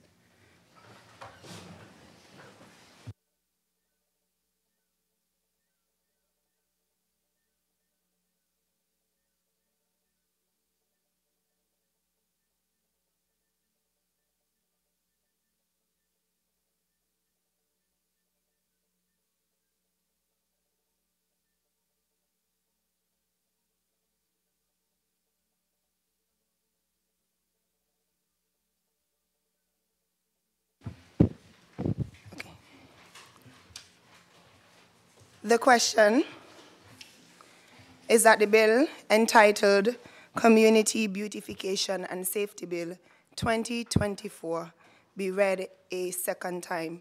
Those in favor? Aye. Those against? The ayes have it. A bill to provide for the establishment of a Community Beautification and Safety Authority to manage the prevention, detection, and abatement of overgrown lots of land, unsightly structures, public safety risks, public health nuisances and derelict vehicles, and to provide for incidental or related matters, otherwise known as the Community Beautification and Safety Bill 2024. The bill entitled Community Beautification and Safety Bill 2024 has been read a second time. House moves to committee stage.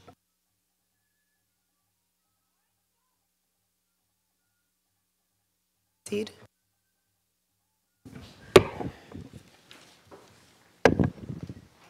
Clause 1. The question is that Clause 1 stands part of the bill. Those in favor? Aye. Those against? The ayes have it. Clause 2. I recognize the Honorable Attorney General. Madam Speaker, there's a recommendation that in Clause 2, we insert the definition of the expression derelict vehicle. To read, derelict vehicle means a motor vehicle that is abandoned or discarded, is stored or kept in a public place in such a dilapidated condition that it cannot safely be used for the purposes of transportation, or in its location detracts from the quality of the amenities enjoyed by a person who owns property in or near where the vehicle is located, constitutes a nuisance in law, or is otherwise a hazard to human health or the environment. The question is that the proposed amendments to Clause 2 stand part of the bill. Those in favor? Aye. Those against? The ayes have it. Clause 3. The question is... Yes, Madam Deputy Speaker, I wish to...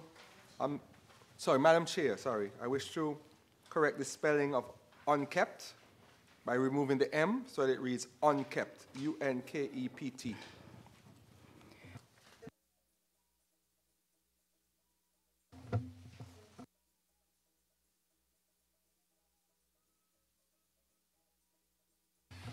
The question is that the proposed amendment to Clause 3 stand part of the bill. Those in favor? Aye. Those against? The ayes have it. Clauses 4 and 5. The question is that Clauses 4 and 5 stand part of the bill. Those in favor? Aye. Those against? The ayes have it. Clause 6. Madam Chair, it's proposed that Clause 6 be amended by deleting paragraphs C, D, E, F, and H, and renumbering accordingly. The question... C, D, E, F, and H. Yeah, it was please. The question is that the proposed amendment to Clause 6 stand part of the bill. Those in favor? Aye. Those against? The ayes have it. Clause 7. Madam Chair, it's proposed that in Clause 7, subsection 4, be replaced to read, either the chairperson or the deputy chairperson may chair a constituted meeting, and the secretary shall record and maintain a log of all minutes and decisions of a meeting. The question is that the proposed amendments to Clause 7 stand part of the bill. Those in favor? Aye. Those against?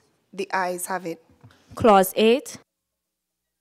Madam Chair, it's proposed that in Clause 8.1, replace the expression managing with the expression coordinating the efforts of ministries and government agencies for managing. The question is that the proposed amendments to Clause 8 stand part of the bill. Those in favor? Aye. Those against? The ayes have it. Clauses 9 and 10. The question is that Clauses 9 and 10 stand part of the bill. Those in favor? Aye.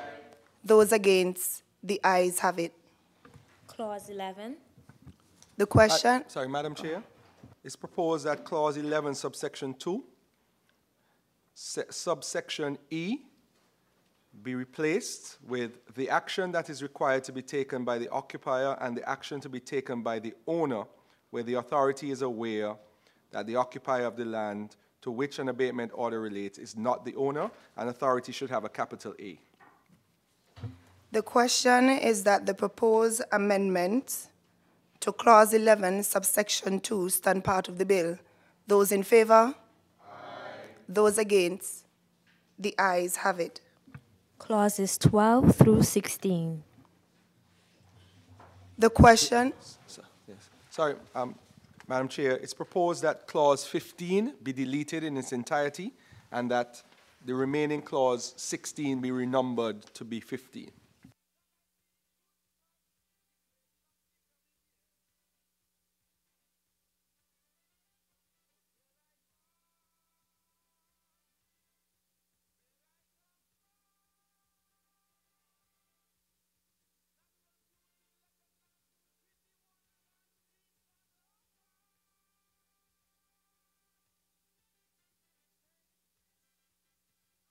The question is that the proposed amendment to Section 15 stand part of the bill. Those in favor?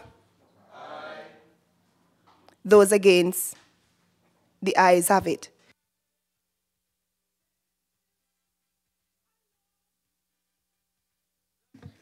(12 through 15). So the question is the question is that clauses 12 to 15 stand part of the bill. Those in favor? Aye. Those against? The ayes have it. Schedules 1, 2, and 3. The question is that Schedule 1, 2, and 3 stand part of the bill. Those in favor? Aye. Those against? The ayes have it. The enacting clause. The question is that the enacting clause stands part of the bill. Those in favor? Aye. Those against? The ayes have it. The title. The question is that the title stands part of the bill. Those in favor? Aye. Those against? The ayes have it. House resumes. I recognize the Honorable Senator Joel Clark.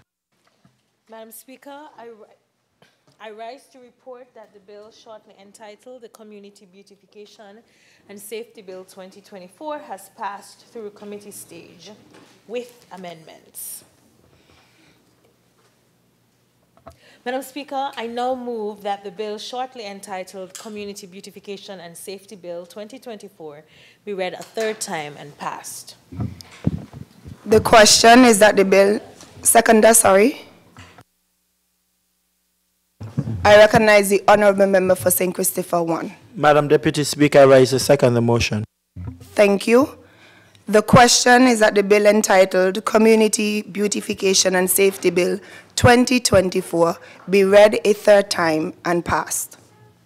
Those in favor? Aye. Those against? The ayes have it.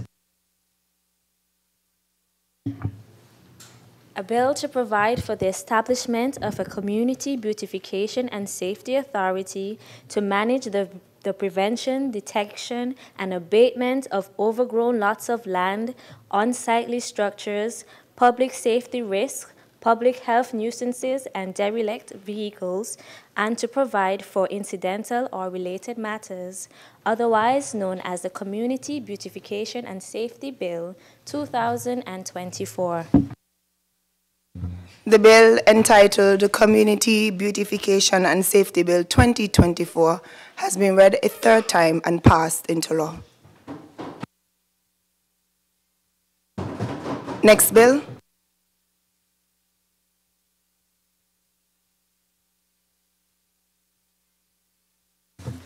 I recognize the Honorable Member for St. Christopher 8.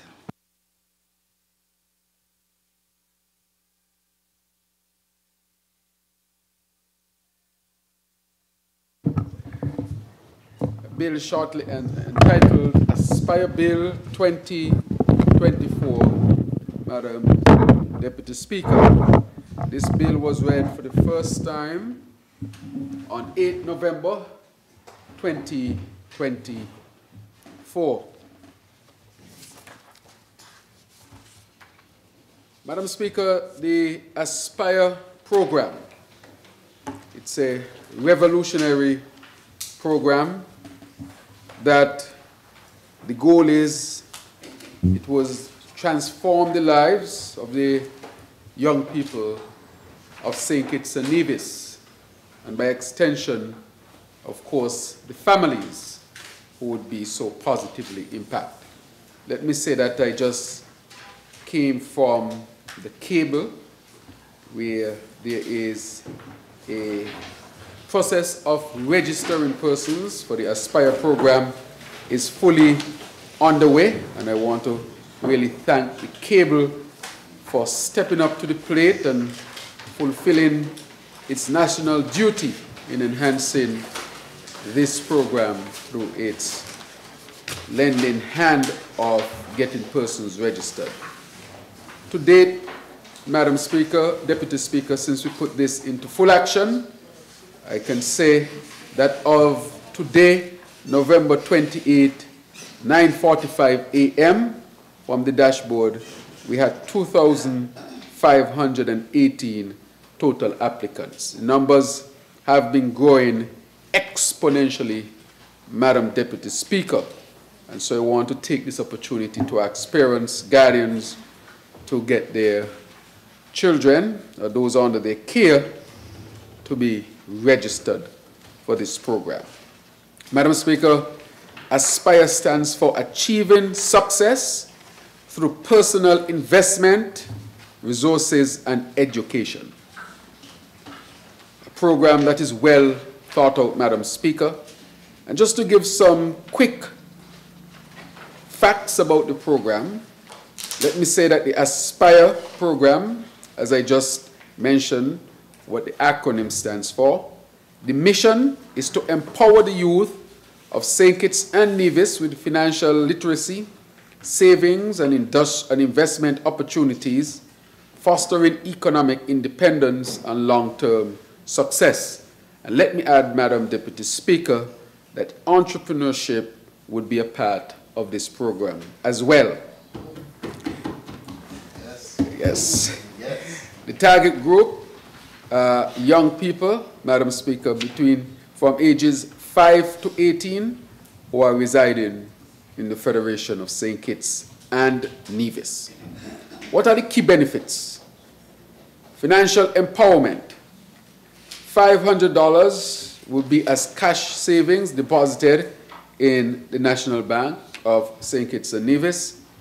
Another $500 will be used for investments in shares in the National Bank and the cable at this particular moment, and we are looking at forming more companies so that persons can have the opportunity to invest wider.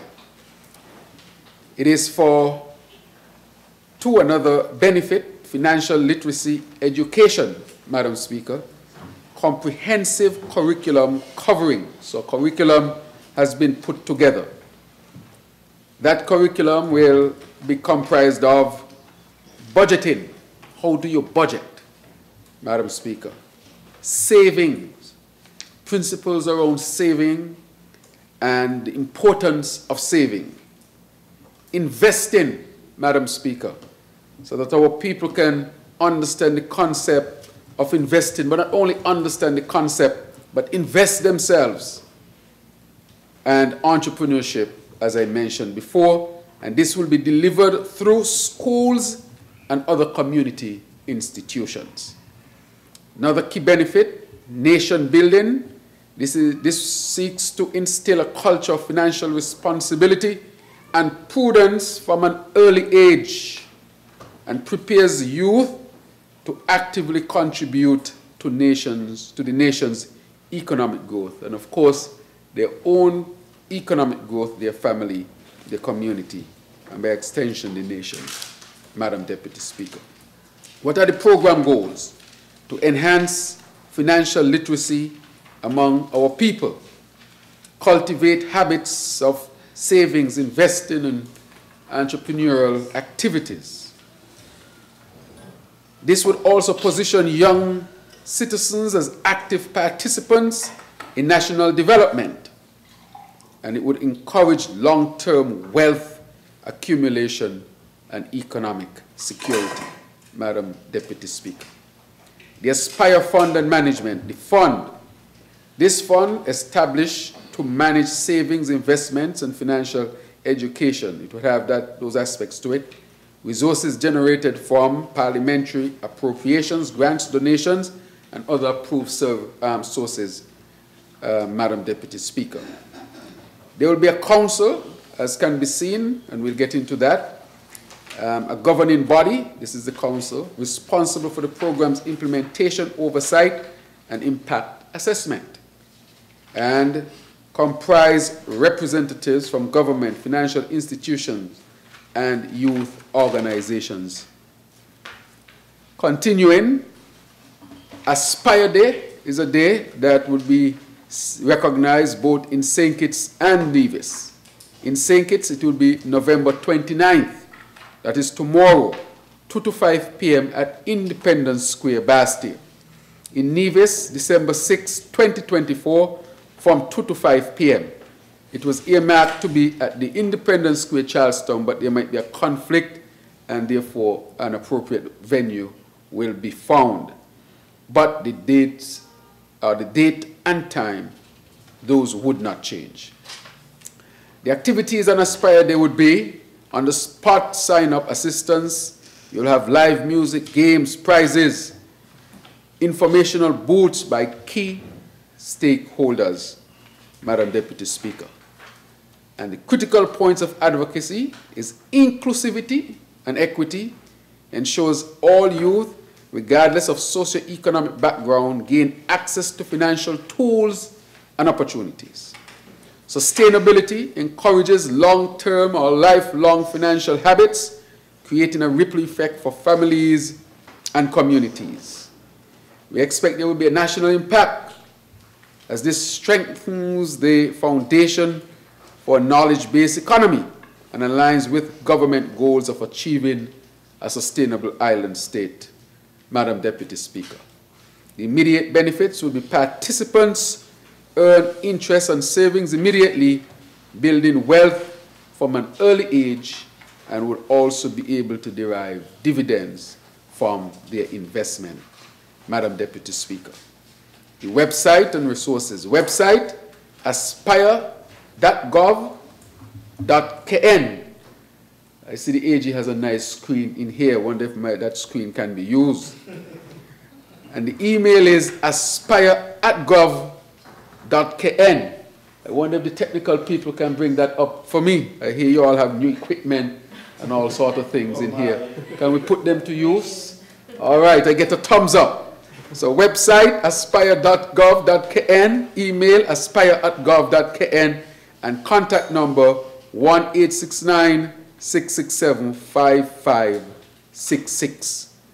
So I wanted to bring those quick facts, Madam Deputy Speaker, to the people of this country.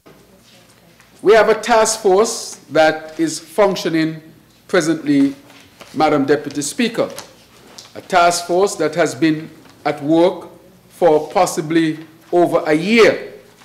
And that task force is comprised of persons from different areas. There we have it, Madam Deputy Speaker. I told you they have new equipment and they're using it.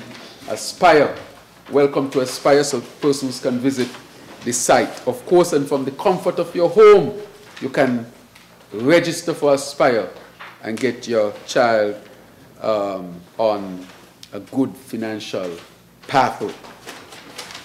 And that task force, Madam Deputy Speaker, is made of persons from government institutions such as the Central Bank, from the Bankers Association, Credit Union Association, youth groups, and so forth. Why do I say that? It's to show that Aspire is not a fly-by-night type of program. It is well thought out with persons who are from credible institutions who have helped to put this vision together for the people of St. Kitts and Nevis. Madam Deputy Speaker, why such a program? This program Aspire exists here in St. Kitts and Nevis universally. That means every child from 5 to 18 is qualified. There is no other question that is asked except those basic questions, Madam Deputy Speaker.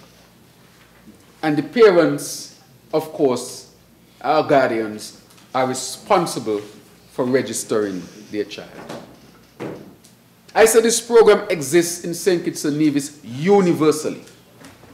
In other jurisdictions, we would find that those who are most privileged from a very early age, because of their privileged situation, their parents can open up bank accounts for them and give them shares in all of the companies where they have shares. And so even before they are adults, they are already building their wealth and their economic foundation. However, for those who come from homes where the parents or guardians are not able to help them to establish from an early age the opportunity to open a bank account or the opportunity to invest in a company, they are generally left behind. And that is why it is said the rich get richer, and it seems like the poor gets poorer. But a lot of times it can be relative, of course, where everybody goes up, but one goes up exponentially while the other creeps up. And so you go from one generation to the next generation to the next generation, and it seems like it's difficult to get persons to really advance and to get persons on a pathway of economic advancement and to build their wealth. Madam Speaker, Deputy Speaker, if we look at our history, a history of a subjugated people fundamentally deprived of economic resources and financial resources. So gaining financial resources is not just about being rich or wanting a lot of money. It is about economic freedom as well. Freedom is tied to it, because we all know he who controls the purse controls a lot of other things, Madam Deputy Speaker. And so when one thinks of economic advancement, it is not just to do it in a vain way, but really to have more freedom, and we say economic freedom. Madam Speaker, for those years of subjugation and colonialization and so forth, the majority of our people were deprived of the opportunities.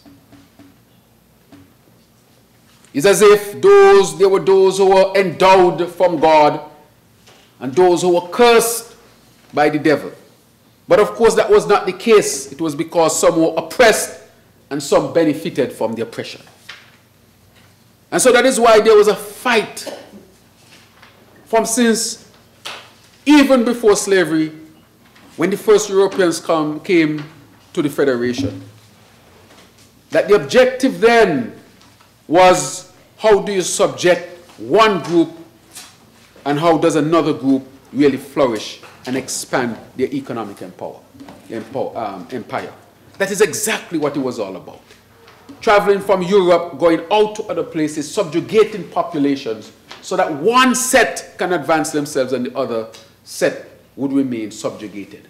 To the point here in St. Kitts and Nevis where they were annihilated. That did not suffice, and we all know the story that you had to go to West Africa and bring over people who would be resilient to the culture, well, at least the climate and environment here in the Caribbean. And again, they were subjugated and deprived of the opportunities. The fight for emancipation, the fight for independence, statehood, independence, and that is where we are now, Madam Deputy Speaker. But now we have to take it a step further. We are taught in the Caribbean, and especially in homes of black people in the Western Hemisphere, that money is the root of all evil. But a pastor corrected that for me. He said it's not the money, he says the love of money is the root of evil.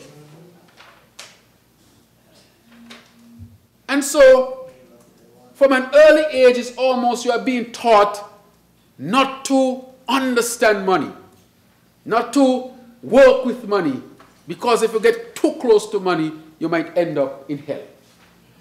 And the next place from the Bible that they taught us, Madam Speaker, that is easier for the camel to go through the eye of a needle than a rich man to go to heaven. Praise the Lord. They have taught us those things, Madam Speaker. And so those who think that they have to be spiritual would think, boy, I can't really build wealth and get associated with money because a camel can go through the eye of an eagle, which is almost impossible. So how can I get into heaven if I were to build? Madam Speaker, those things have permeated our culture. Of course, there were misrepresentations and misunderstandings of the book, the great book, the good book, Madam Speaker.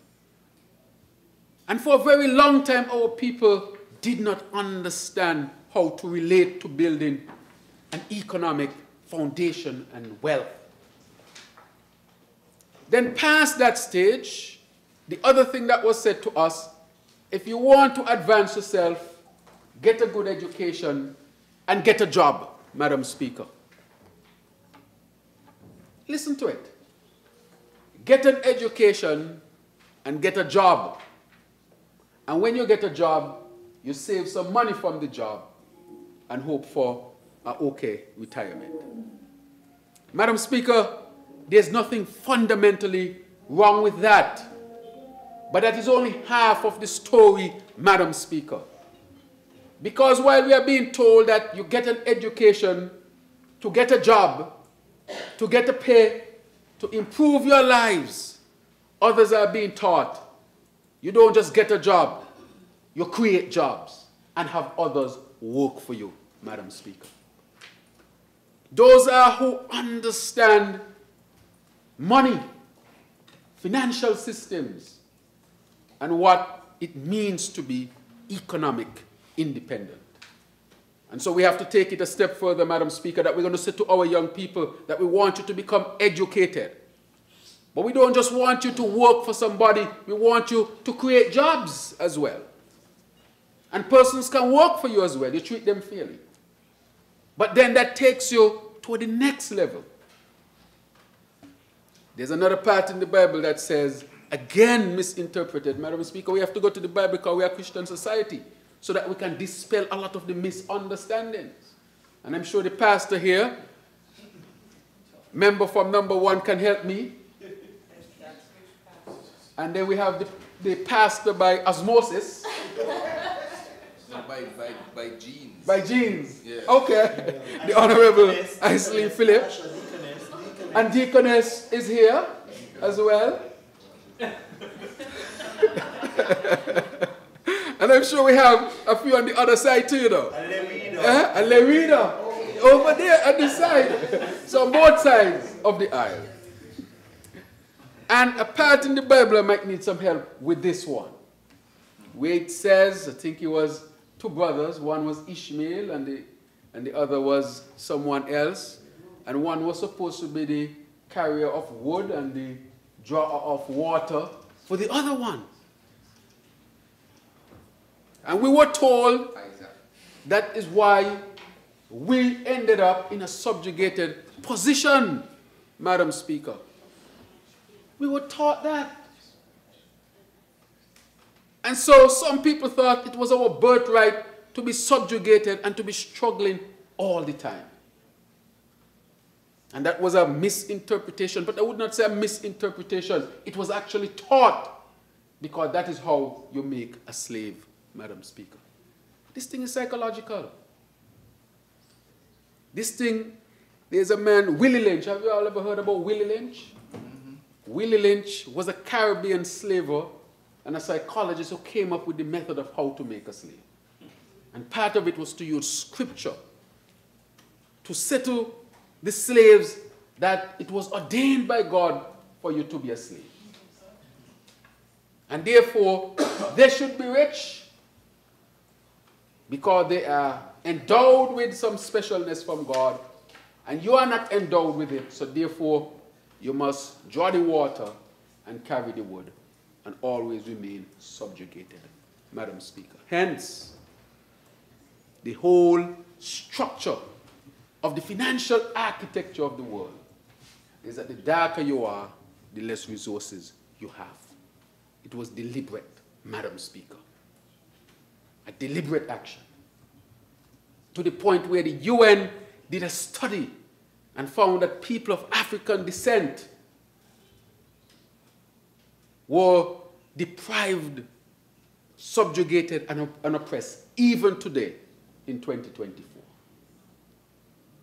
So therefore, we have to find ways, Madam Speaker, of correcting this historical wrong, because it's getting worse, Madam Speaker. Part of the world, they're now moving on to artificial intelligence. Exponential growth in education, information, Madam Speaker, while others are deprived.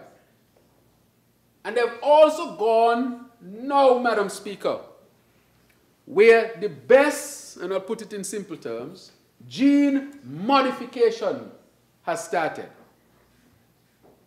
Where now they are tampering with the genes to create superhumans. These are things we don't know, because this knowledge is not available, but is a next step in a direction to create one superior, another inferior in their eyes. And it means that those of the darker hue should always remain subjugated. Madam Speaker, this is serious, it's systemic, it's systematic. It is not by accident, it is deliberate, Madam Speaker. Just go to the United Nations and ask why they declared a whole decade for people of African descent. And why CARICOM, and specifically the Prime Minister of Barbados, has asked that there be another decade dedicated to people of African descent because of the gap. And fundamentally, the gap in wealth and wealth creation. Because we have not learned yet what money is as a people and how to handle money as a people. That knowledge is obscure, Madam Speaker. It is so bad in the Eastern Caribbean that 1 in 25 people in the Eastern Caribbean has shares in any company, period. So if you have 1 in 25, what percentage is that? Member from number 3?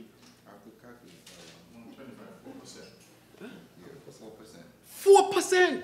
The lawyer knows it. He's a money man. Oh, he's a money man. well, he learned long time there. 4% of the population of the OECS has shares in anything according to the data from the central bank. So it means, therefore, that if it's only 4% of the people in the OECS, and in St. Kitts the number is also very dismal, well, how will our people lift themselves up? How is it possible? Madam Speaker, are we going to just depend on a salary alone? There's no government anywhere in the world can pay people enough to build a financial foundation to make them economically independent.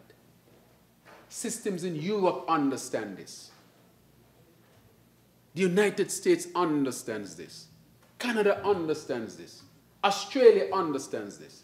And that is why their people, while they work and do all the other things they have to do, most of them own shares in companies, Madam Speaker. So they make passive money.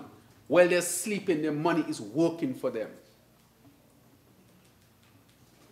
That is why they're on the stock market. They understand the stock market. This new thing come on the stock market, put some money there. In the next 6 months, it's going to go so much. You invest $1, it's $200 next week. We don't understand those concepts. We hear about Bitcoin, almost $100,000. That was just $7,000 something in 2020, and now almost $100,000. How many people in our country have any Bitcoins? Understand, boy, when it's cheap, get some. When it go up, I'm going to be a millionaire overnight.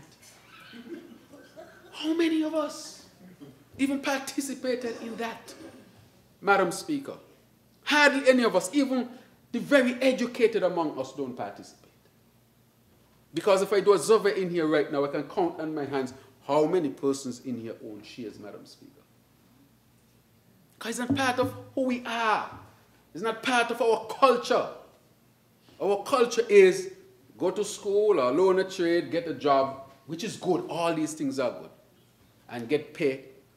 And then you work and hopefully you got a savings there and a pension there.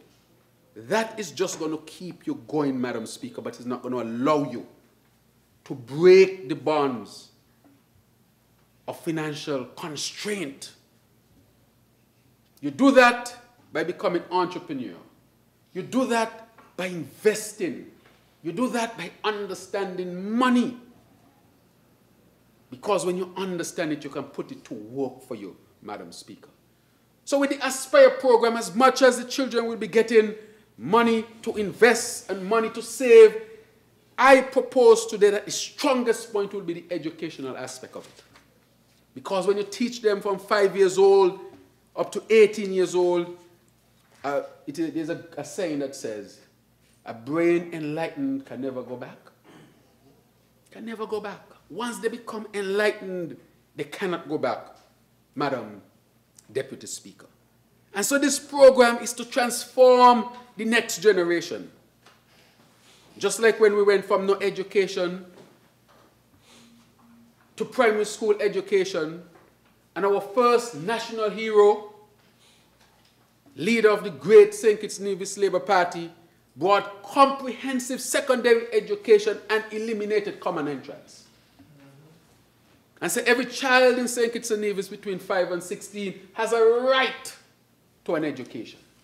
At the time when he did it, back in the 1960s, he was called all sorts of names. Or he mixing them black people with them rich people. And we heard the stories of people taking their children because they didn't want the black child from Monkey Hill to mix with their child when they come town. That was part of our history. But he made the decision in 1967, or around there, in the 1960s. And as a result of that, St. Kitts and Nevis is considered one of the most educated countries on earth. Because we have been exposed to secondary education for all those years. You all know they have common entrance in other countries in the Caribbean still? Mm-hmm.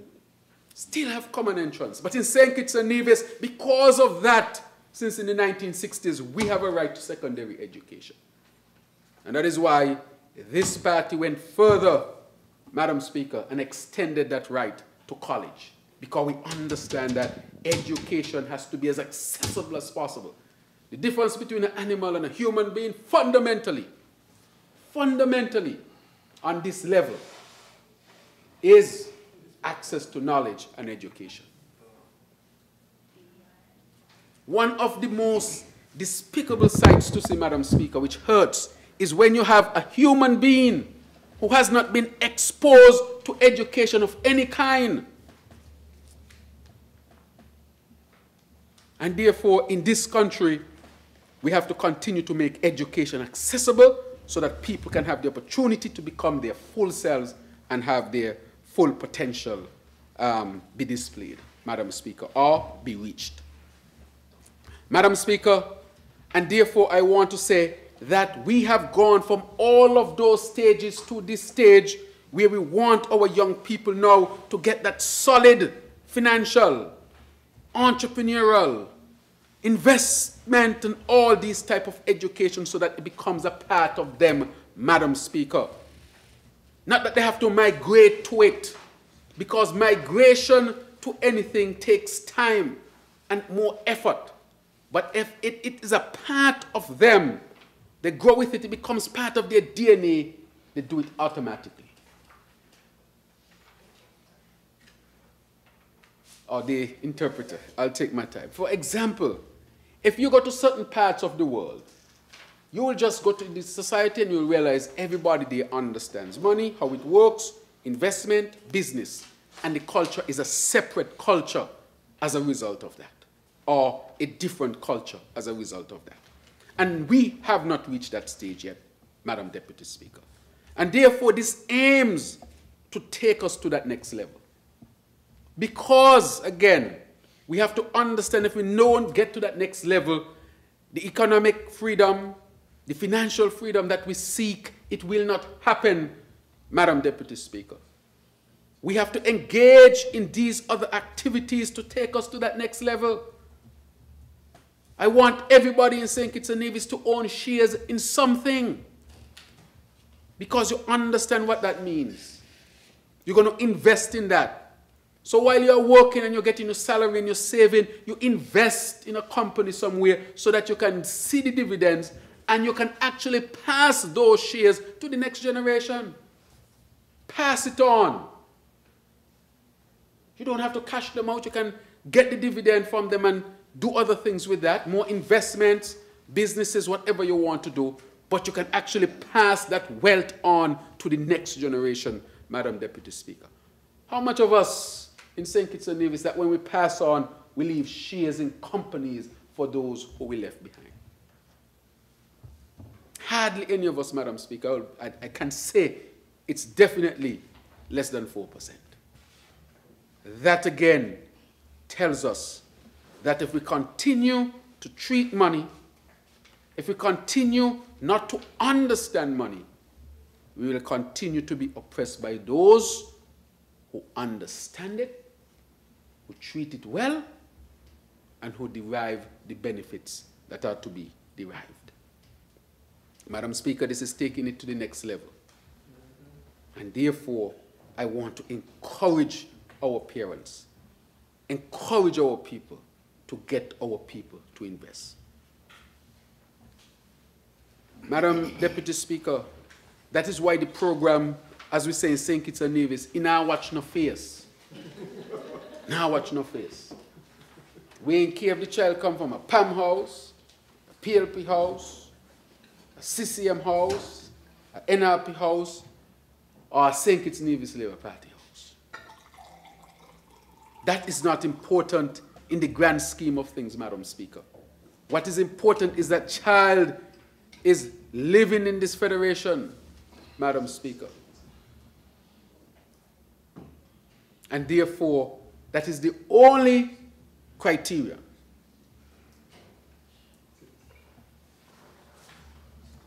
And you can apply for this. A citizen of this country, Madam Deputy Speaker. That is what we are looking at. And so I had the opportunity to go to the cable today, as I mentioned in my opening. And I see the parents there, and they're being helped by the staff of the cable to input their information, Madam Speaker, getting sign up and changing forever the lives and trajectory of their young ones. They will always remember where they learn investments from.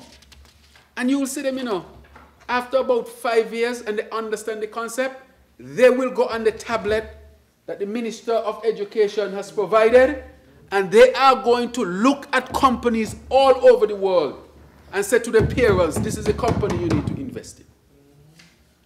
They can understand those things. Those things are not hard things to understand. It is just that it is not part of our educational system, Madam Speaker. And when I say educational system, I'm not just talking about a formal educational system. I'm talking about even informal, meaning at home, in the house, they're not hearing these things. And so we hope that the education that they glean from this program, that they would use that to even influence their parents, Madam Speaker. Influence their parents to also learn about money and how to manage money and how to use money. We're hoping that they can teach them to budget, how to invest, how to save. So you want the child to say, you go to the supermarket, Madam Speaker, this cost, this cost, that the child can do a calculation, help the parent to make the best decision at the point of sale. This is the type of culture that we need to be fostering. And I want to say clearly, there is no other country in the Western Hemisphere with a program like this. It's universal. None. This is what I call a trend setter, preparing our people to really be the leaders in the region. As they say, we're small, but we're taller. Our size is not a limiting factor. It doesn't matter how large you are, but how much you can apply yourself, Madam Deputy Speaker. I would like to see other countries adopt something like this, or adopt something like this, rather, so that their young people can also understand. Because the more people understand, is the more humanity on a whole will benefit. One does not have to benefit at the expense of the other. It doesn't have to be that you have to oppress one, that you move up and the other moves down. It is that we can move together, Madam Deputy Speaker. That is the goal. So it should never be thought of in that way, that you go up and I come down. There's enough room for all of us, Madam Deputy Speaker. And so if we were to adopt this, we will see a lot of more innovation and entrepreneurial activity, which will benefit all of us in the long run. Madam Deputy Speaker, for example, let's look at Bill Gates, for example, and you look at his trajectory. He had access and exposure to computers at a young age. He discovered his passion. He started to tamper with them, as we say in St. Kitts and Nevis. He mashed up a few, because sometimes you have to fail to win. And because of that exposure and that fostering from the family, he was able to become a master at the computer. There was nothing extra. You don't want to take anything away from him. But if you have people in St. Kitts and Nevis, or young people who would be exposed to such, they can develop themselves to those levels as well, Madam Deputy Speaker. Look at all of them. Some of them tell you, well, when I graduated, my father gave me $150,000. And they put it to use. But at least they had a father or mother who gave them $150,000. A lot of people in St. Kitts have to turn around and work to help their parents, which is a noble thing to do. But just to show you the difference. So while they are stepping out, you have to go back to pull forward. So they're already ahead of you. And that is why it says the rich get richer, and it seems like the poor getting poorer. And every now and then, somebody who is not so privileged will excel, and we might admire them, which is a good thing to do. But what about those who don't excel? Where do they go? Where do they end up? They too should have a chance. And that is why we are saying that by the time these children graduated, they're not looking towards their parents because the parents may not be in a position to push them forward. They will be in a position to say, I have this and I have knowledge and now we're going forward. So you're propelling them forward, you're pushing them forward so that they don't have to go back to come forward, but they can continue going forward, Madam Speaker, so that they don't get left behind. That is part of the reason for Aspire. And so I want us to take this extremely seriously. I'm very, very proud of this. I want to thank my colleagues for their full support on this. I want to thank the CAPSEC who has taken this on and has been leading the task force with an excellent team to get this together. It took a lot of work. Put your hands, yes. Every household in St. Kitts and Nevis will be affected. Every single one in St. Kitts and Nevis, in a positive way. It took a lot of work, long days, long nights, getting the educational piece together, testing it in schools to see, you know, age-appropriate financial education and all that goes with it. It took time to get the legislation right that is being presented today. It took time to get the team together. It took time to get the website up. It took time to get people registered. And it's taking time, Madam Deputy Speaker. But it's getting there, it's off. And it has started and it can't go back. And that is why I even want to ask the members opposite to support something like this. Because a lot of people in their constituency is going to benefit as well. And some of them who have children, or some of us who have children, well, I don't have any child who might benefit. Yeah. But I think... Huh? I think the Honorable Samuel has. The Honorable God has. Honorable Marsha Henderson has. Honorable Conway's Maynard has. Ah. I like that. In time, soon. Soon. In time to come. And Madam Deputy Speaker, as I look around here and I see the faces of the technicians and those in the audience and the police officers and interpreters and, you know, the stenographer over here and the security and so forth, and maybe yourself, the clerk, and all who are here. Some of us have children in that age. The clerk has children. Well, I'm not saying, I said some of us. Ah, she has nephews. Yeah, she has nephews. You know, you learned a word the other day, what you call nephews and nieces? Nibblings? She has nibblings. Quite an interesting word, right? Siblings. Those are nibblings. And so, therefore, Madam Deputy Speaker, it is a program that will redound to the benefit of all those who are qualified in both St. Kitts and Nevis. And so, we really need to support it.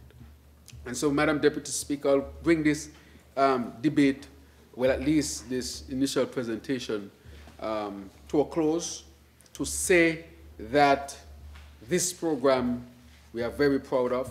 This program will transform the lives of many. I'm asking our people out there to go and make sure you get registered. Aspire Day tomorrow in St. Kitts, and Aspire Day in Nevis will be, let me get the date right. Yes, got it, yes, exactly, the 6th of December. Both will be 2 to 5, but in Nevis, we wanted to do it at the Independence Square, but we are told it's not available. So we will find a suitable location in Nevis so that persons can get signed up. But here in St. Kitts, it will be at the Independence Square tomorrow. So come out, have fun, new opportunities for all of our people as we aspire, meaning achieving success through personal investment, resources, and education as it transforms our life and change our relationship with money so that we can become financially independent. May it please you, Madam Deputy Speaker. Thank you, Honourable Member for St. Christopher 8.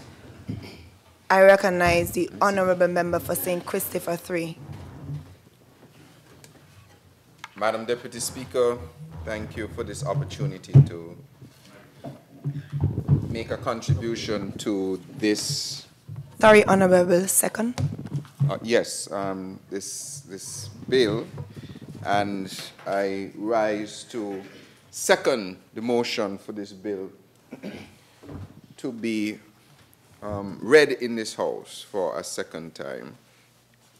Before us, we have, as the Prime Minister, member for number 8, would have introduced, the Aspire Bill 2024, a bill to provide for the establishment of the Aspire Fund, the Aspire Council, for the management of the Aspire Financial Education, Savings and Investment Program for the benefit of the youth within our Federation of St. Kitts and Nevis and all other related matters. And as the Prime Minister would have mentioned, Aspire is achieving success through personal investment, resources, and education. I want to congratulate the winner of the theme. I don't remember the person's name.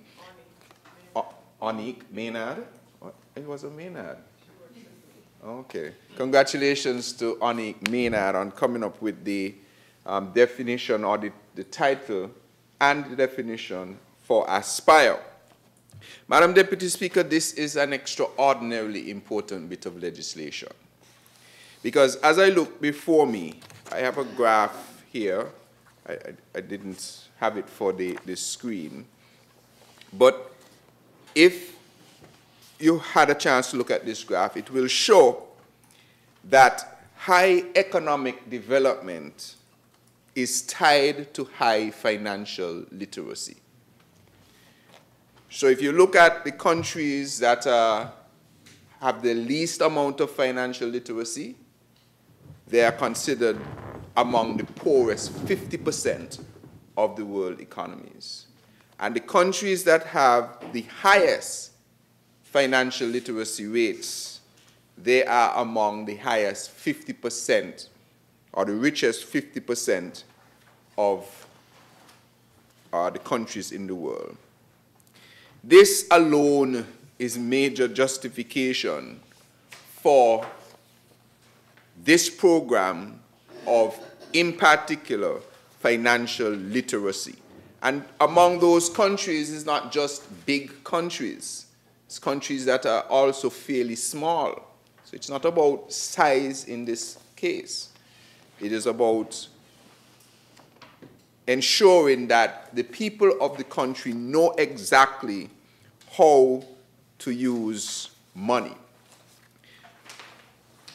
So this is a critical bit of legislation, and I want to commend the mover of the bill for his leadership on this, in collaboration, of course, with the cabinet of the federal government, for instituting this remarkable program, where a child between the age of 5 and 18 will be endowed with a startup or a starting place for learning about investments, learning about growing money, learning how to use money for the benefit of themselves and their family. The Aspire program has a number of parts to it, as I would have mentioned. The key features include, of course, the comprehensive financial education program. This will be in collaboration, of course, with the Eastern Caribbean Development Bank. What did I say? Eastern Caribbean Central Bank. What did I say? Oh, Central Bank, sorry. The government, of course, will and has been developing comprehensive financial education curriculum tailored to the needs of young people. And so I wanted to touch on a few of the topics that I'm sure will come out in the education of what persons should know when they start speaking about financial literacy. You have to learn about things like asset. What's an asset? What does it mean to have an asset? Items that can be converted into money or or has a value. So you will have assets. Beneficiary. What is a beneficiary? When your stocks or your savings mature, or when there is an insurance payout, or when there is a benefit to be paid, what is the beneficiary? How do you budget? Budget, of course, is one of the most important tools in financial literacy. How do you know that you have $100 and you have to write down or use whatever mechanism you can to apportion $10 for food? I had a gentleman who said he had, I think, remember for number one, know him very well, I'll tell you who it is after.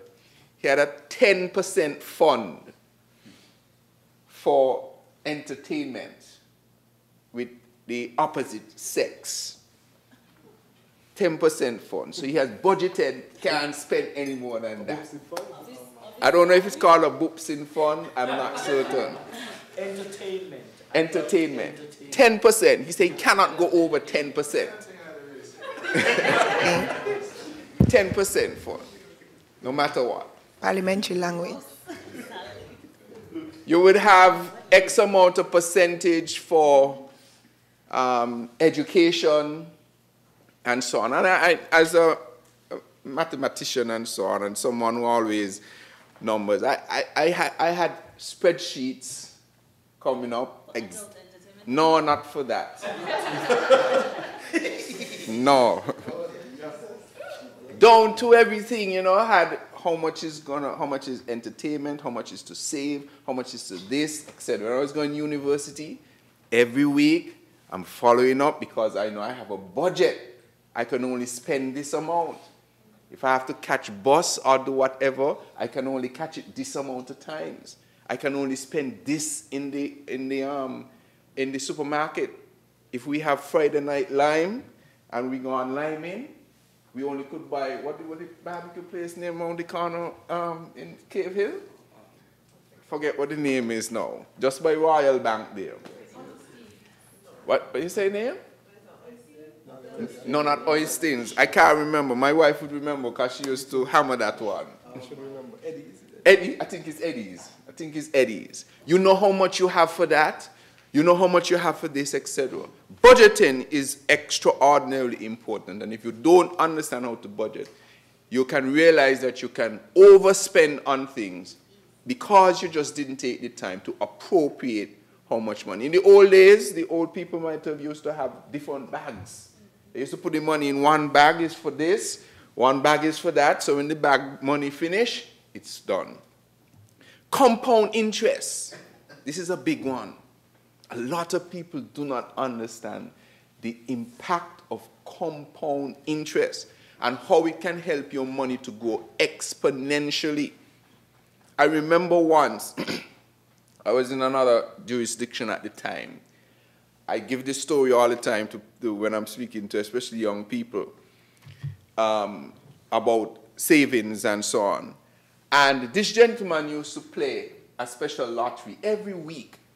I think they used to have these papers where you buy a lottery from St. Thomas and so on, and they buy it, and it has on all these numbers, you know, $25, $20. And he tell me he's doing it for the last 20 years, trying to win like a $50,000 or something. And I sat down with him and I showed him, if you had found a simple saving scheme with some compound interest, 4% or something, that is compounding monthly, and you put that same $25 or that same $40 in it every week, today you would have more money than you're trying to win. Wow. Compound interest. But there's another word that when I'm finished I'm going to say that will make all of this possible. And that is what we have to look at. I was trying to figure out how often this particular savings account will compound, how often you're paid sorry, let me say what compound interest is. Compound interest is where a portion of the interest is paid onto the principal, and then the next time interest is paid, it's paid on the interest and the principal.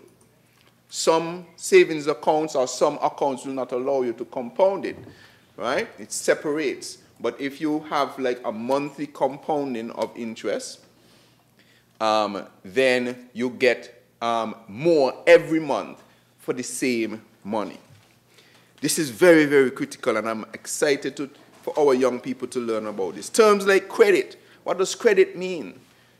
I think we have some work to do locally still about credit and credit bureaus and credit reports and so on, etc., to formalize it more like the developed world, but these are going to become important terms. Debt. Some people are afraid of debt, not realizing that debt sometimes is a tool that can be used to improve your financial situation. About getting somebody else's capital that you can then utilize to make money on. Debt is used as a tool, not just a burden. What does debit mean? What does debt consolidation mean? Meaning you may have some, I know a lot of people, in speaking with a lot of people know about this one. They have a loan at Development Bank, they have a loan somewhere else, they have a loan this place, and they bring them all together to consolidate the loan. Home equity, or equity in general. A lot of people, for instance, don't realize really how much they are worth, because they're just looking maybe at the money that they have on the bank. But they have a house, or they're paying off for a house, could be a small house. And if they get it appraised and valued based on where it is, could be worth $500,000, $1 million, even for, you're smiling, a small house is what in this kind of times, a small house, I'm going to tell you how much a square foot house would be $1 million now. It's not a big house. 1 million divided by 400. A 2,500 square foot house could be worth $1 million easily. How much bedroom is that? That's about maybe a 3-bedroom house, 2 to 3 bedroom house. An NHC house is about 600, 700, 800. The bigger one is what's the biggest one? The 3-bedroom is 297. No, the square footage. It's closer to 1,000, right? So that is close to about, in value, after you get it, even though you pay 290 something, it's immediately going to be worth about 500. How can you use that value in your home to then go and do other things? That's the equity you have, the difference between how much you owe on your house and what the value is, and how you can leverage that value that you have. In fact, I was listening to a commentary of somebody who, you know, Mr. PM, you have persons in the social sphere that like to say, oh, the CBI has raised this amount of billions, and where is all the money for the billions? And somebody was listening with me, and they said, wow, that's a lot of money for you. And I said, they are talking about money raised over 10, 15 years, and putting it together to make it sound like a lot. So I told the gentleman, I said, you are probably a millionaire. He said, no, man, me ain't a millionaire. I said, you don't make more than $1 million. He said, no, I never had $1 million in my life yet. And I showed him. He asked him, how long you working for? He said, 20-something years. I said, what was your average salary? I don't remember, but let's say $4,000 or $5,000 average over that time, $3,000, $4,000, $5,000. If you calculate that, that's close to $1 million. He said, I can't believe, boy, I don't make $1 million. See, 5,000 is 1.2. 1.2 over how many years? 20 years, 5,000 is $1.2 million. Couldn't believe. But if you understand how money works, then you're going to understand how to leverage it. Your net worth, right? All that you have, all that you owe, the difference, net worth. Principal, everybody basically knows your principal. That's the original amount of whatever the loan is, etc. Your repayment terms, revolving line of credit, like, for instance, a credit card. So revolving line of credit. Now, some people also don't probably utilize the credit card best for them because it can be a tool and it can also be a sword. Because the interest rates on credit cards for that facility are usually very high, probably around 19, 20%, maybe even more. However, there are benefits. And I'm coming to that last word I'm going to use. There are benefits for using, understanding how to use a credit card. Usually when you use a credit card from an institution here, there is some attached benefit that you can derive. Whether it is you get miles, that has a value to it. Whether it is you get cash back, or whether it is you get points. But some people erase that by keeping money owed on the credit card at these very high interest rates. You really should be using the credit card as almost like a security that you know you have the money. Somebody is allowing you to use a bit of plastic to transact that money. You buy the thing, make sure you pay it off, and you get not only the thing you buy, but the value that comes with the credit card.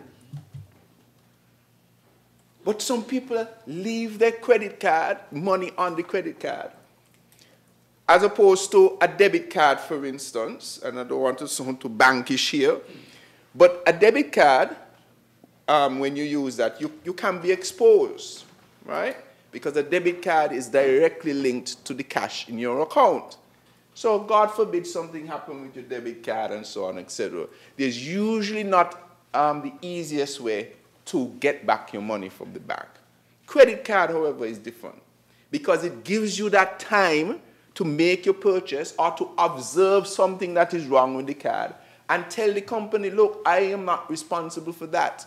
Oh, sorry. I am not responsible for that, Mr. Long, for the interpreters.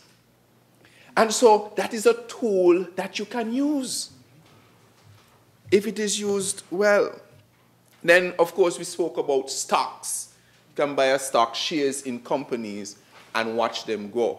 Just as Mr. Prime Minister was talking, I went to see what the Bitcoin value was. No, not my account. No. Not my account. But I just went to see. Should I check your account, AG? No. Okay, not in there. And even in the time that we're speaking, I think when I checked yesterday, I was just doing it for information purposes, right? It was, it's true, it's information purposes. It was about $92,000 per Bitcoin. Yesterday. Just when you were speaking, it was $95,000. You want me to talk again? No. No. But hear this. But hear this. After you spoke, it went down to 94,900. I mean, I shouldn't stop. Right? Now, the point is, as the Prime Minister mentioned, just a few years ago, that same Bitcoin was worth $7,000, I believe, thereabout. So 7 into 93, yes. 5 years it went from 3,009 to 90. Right, 5 years it went from 3,009 to 90,000. That's 30 times, right? It's about 30 times. So if you had put $10,000 then, I'm not promoting Bitcoin. I'm just giving an example here. If you had put $30,000 then, and you were not, and I'm coming to that word that I'm going to talk about, and you were not edgy and so on, etc., 10,000 times 30 is what? 10,000 times 30 is. If you put in how much then? How much you said you wanted to put in? 10,000. I put 10,000. If you had put 10,000 then, they'd be worth 255,000 now. 255,000 now in 5 years. 10,000 then would be worth 250-something thousand now. Right? That is the power of understanding money and where to put it. Right? But the big word that I want to come to, that I trust will be accommodating or in line with all of these, is discipline. discipline. Financial management requires discipline. And a lot of us don't practice discipline when it comes to money. When I meet with young people, I tell them, if you have X amount in your salary, determine how much of that you can just completely ignore that you have. It don't exist. You don't count it. It is what you have decided to put aside to grow. You don't count it.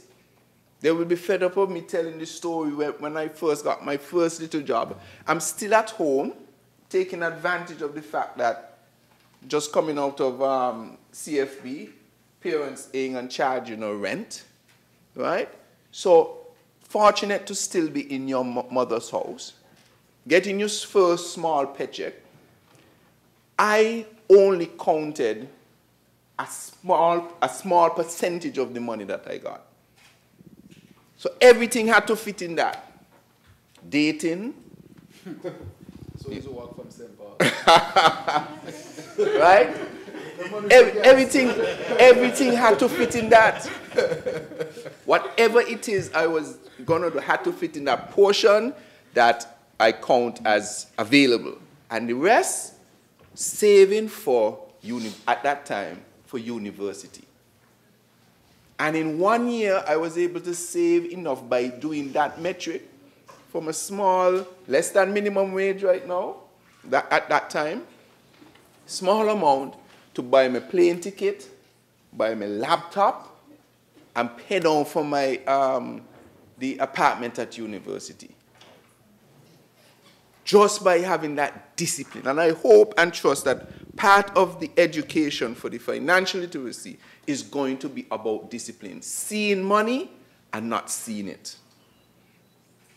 We've heard of a lot of stories of persons who are in different areas that have access to money. Unfortunately, I know some young people who saw money and could not see the money.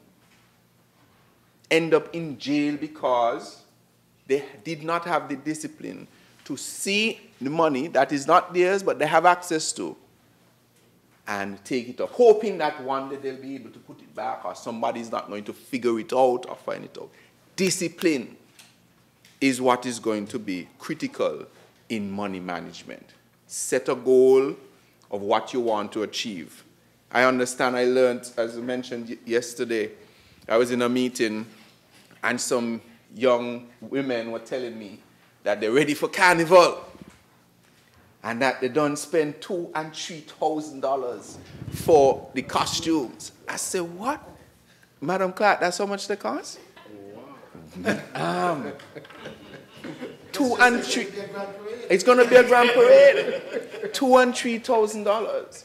And they said then that January morning, they know that they want to have fun.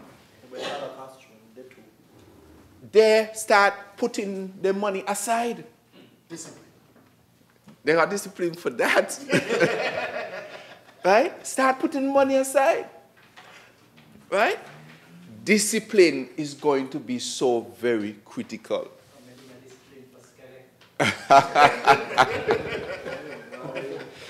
Well. There are other things we could talk about that there is not so much discipline, but perhaps this is not the forum, right, Mr. Prime Minister? But discipline is going to be critical for our young people to understand that when you get this $500, and that is what this program is really going to teach, is that you can only see it. Can't do anything with it. You can only see it and watch it go and decide eventually where you're going to put it so you can go better. Discipline. I always said if I had one wish, if they really had a genie in a bottle, there's one thing I would wish for: maximum discipline. Because with that, you'll be able to achieve anything. The other thing that I hope that the financial literacy will cover is our issue of social security.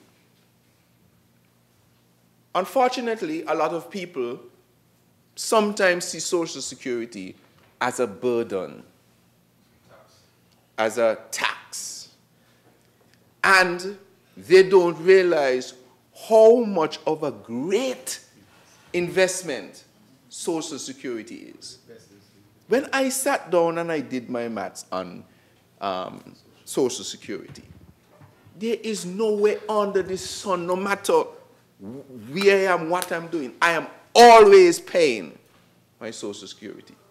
Because here you have a social protection scheme where the average says, what do you call these people who do those, the analysis of, the actuaries say that in general, you recover your investment in Social Security in what, 4 to 5, 6 years?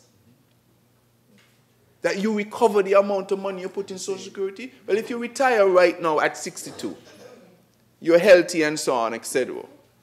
In a few years, you'll recover the investment you have put in and guaranteed further payout for the rest of your life. In fact, right now, our security, Social Security, pays out a maximum, I believe, of $3,900 if you are at the highest scale. And in order to get $3,900, you would have had to pay about $600 to $700 or so a month for a number of years. So imagine that you're close to retirement and your last 5 years of your retirement, and out of your salary, because now you may be working in the civil service for some time, your salary has gone up, it's closer to $6,500, let's say, just to give you an example, at the top level. It's the same thing for any other level. You put $600 or $700 into Social Security a month, and the next month when you retire, Social Security paying out $3,900 for the rest of your life. Just a quick math would tell you that even if you had not been paying $600 a month all the time when you were younger, $3,900, well, what's the increase? That's hundreds of percent more. It is the single best investment that this country has, Social Security. So I want to encourage, one, of course, that this will focus on educating persons of how important Social Security is. But I also want to empower those who are encourage those who are listening, that if you own small businesses, especially if you are not working if you're not an employee, and so an employer is not taking out the Social Security for you, please go to Social Security and even start paying the minimum amount that you can afford based on your income. It is the single best investment that you can make into your retirement and your future, because that is what this all leads to. It is about how do you prepare a life that is comfortable for you when you're no longer able, for instance, to make an income. So I want to encourage the use of Social Security as part of your investment strategy going forward. The best that can do. Now, I think that the Aspire is a piece of legislation that can help to break that cycle that the Prime Minister was speaking about, where the rich appear to be getting richer, well, not appear, the rich continue to get richer, and the poor appear to be getting poorer. Financial literacy is part of the tool set to break that particular trend. I was fortunate that I had some financial literacy growing up. Everybody doesn't have that. So I knew from a very young age that it was important to save. So when I win a couple crowns, I didn't go on a splurge. I invested in things. 20,000 every year. Don't say that. I don't think that was. But I invested. I knew that I needed to invest the money. To this day, those same monies are reaping returns. That's another term for me. No. Even how small it is, it's still a return.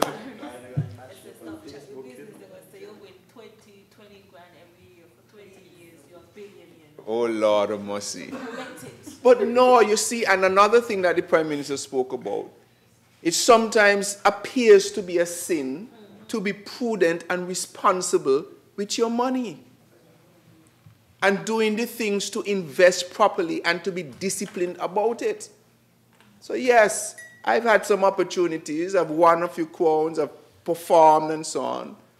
But fortunately I knew, and I had a bit of financial literacy, to do a little investment here and there.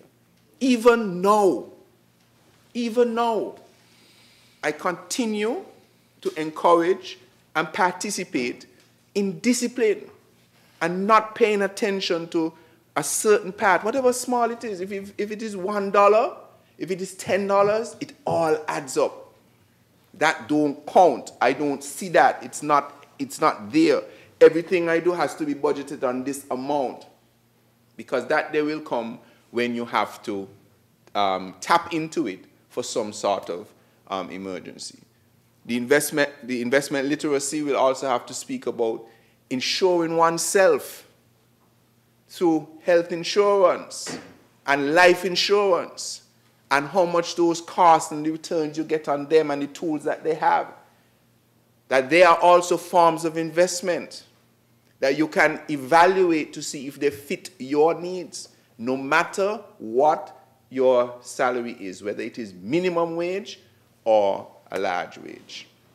And so I want to congratulate the mover of the bill for this very, very important bit of legislation to support the agenda of improving the financial literacy and the investment capabilities of our young people.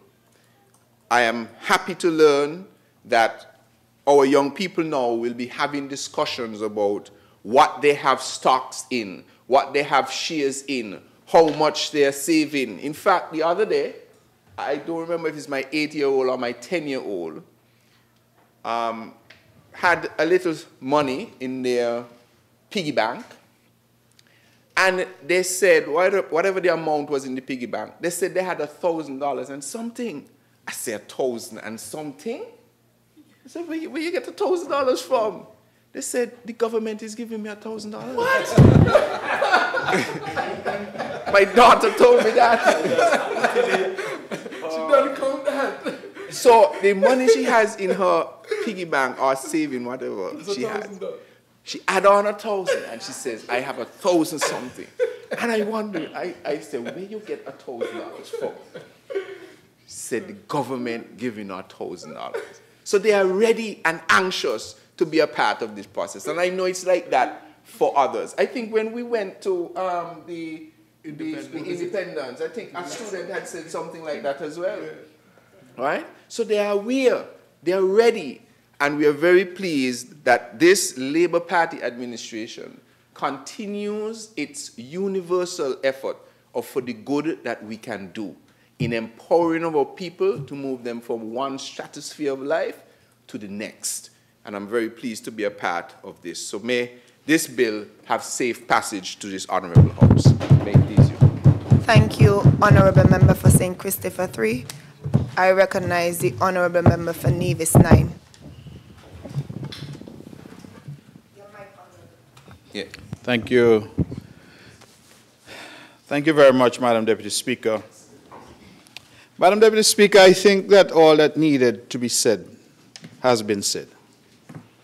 But I believe in the importance of history, and I want history to record that I stood up and said something on this day. I believe it is the 28th day of November in the year of our Lord 2024. I did some research whilst I was listening to the Honourable Mover, the Honourable Prime Minister, and the Honourable Member for St. Christopher 3. And I want to go on record in this House to say that in terms of legislative efforts that have been transformative. I believe that a decision was taken in 1968 that made secondary education free. And then it was the Education Act of 1976, passed in the Parliament of St. Kitts and Nevis, that made it compulsory for students to go to school between the ages of 5 and 16. We then had, in 1977, something called the Social Security Act that was passed in the Parliament and came into force on the 10th of January 1978. I identify those two pieces of legislation, legislative efforts, because I am persuaded that at the time that they were passed, our people didn't quite understand the implications or the value. And today, so many years later, we now understand, looking back, the value of those legislative initiatives. We come in the House all the time, Madam Deputy Speaker, and we do useful things. We make useful statements, and we pass legislation that is important. Every bit of legislation is important. But sometimes we engage in an effort that I believe can be transformative. And I believe, and that's why I've stood up, that this Aspire bill can, in time, prove transformative. When I talk to people, because I recognize, for example, in 1968, I was not yet born, when school became free, and Social Security came into force one day before my 9th birthday. So I was a boy. And based on the reports that I've had, our people objected to both.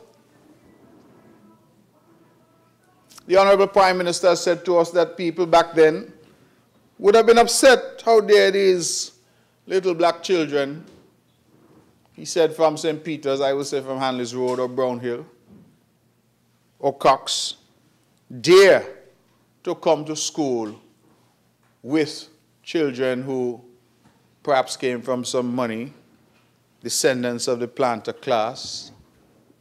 St. Kitts, I believe it was arguably a little more stratified than Nevis has been. But nevertheless, you understand what the sentiment might have been. Social Security, when it was introduced, I understood that there were great protests. People said you were taking the money. You were introducing some kind of communistic or socialist approach.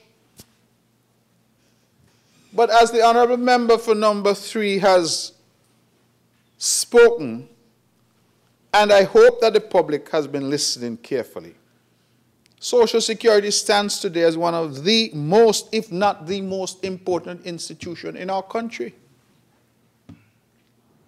Providing relief, providing assistance. I said to someone recently, when the chips are down, Social Security is there right next to Jesus. But many of us would not have recognized way back in 1978 what Social Security could have become. So I want to start my brief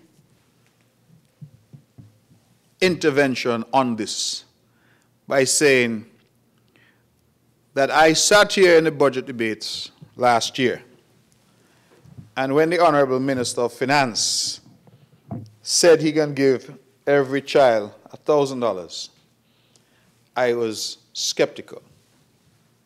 I'm not afraid to admit it. This is maybe confession time.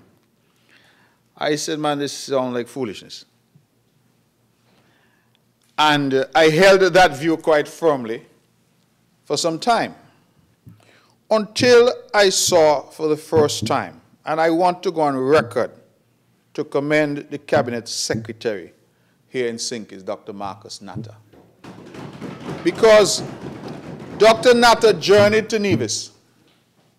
He sat with the cabinet of the Nevis Island Administration that I am currently privileged to lead. And when he was done explaining the work that had gone into this Aspire bill and the intentions behind it, the policy, I had to admit that I was wrong, and that my earlier skepticism was misplaced. Perhaps there's a lesson in that. You must not be skeptical unless you first give a chance to know. But he explained it. And I am here to say today that if this Aspire bill and what it portends, if it is implemented as anticipated, it will transform St. Kitts and Nevis in a way that we perhaps cannot even now imagine. Because it is doing a number of fundamental things. You know, this language of sustainability has become quite popular.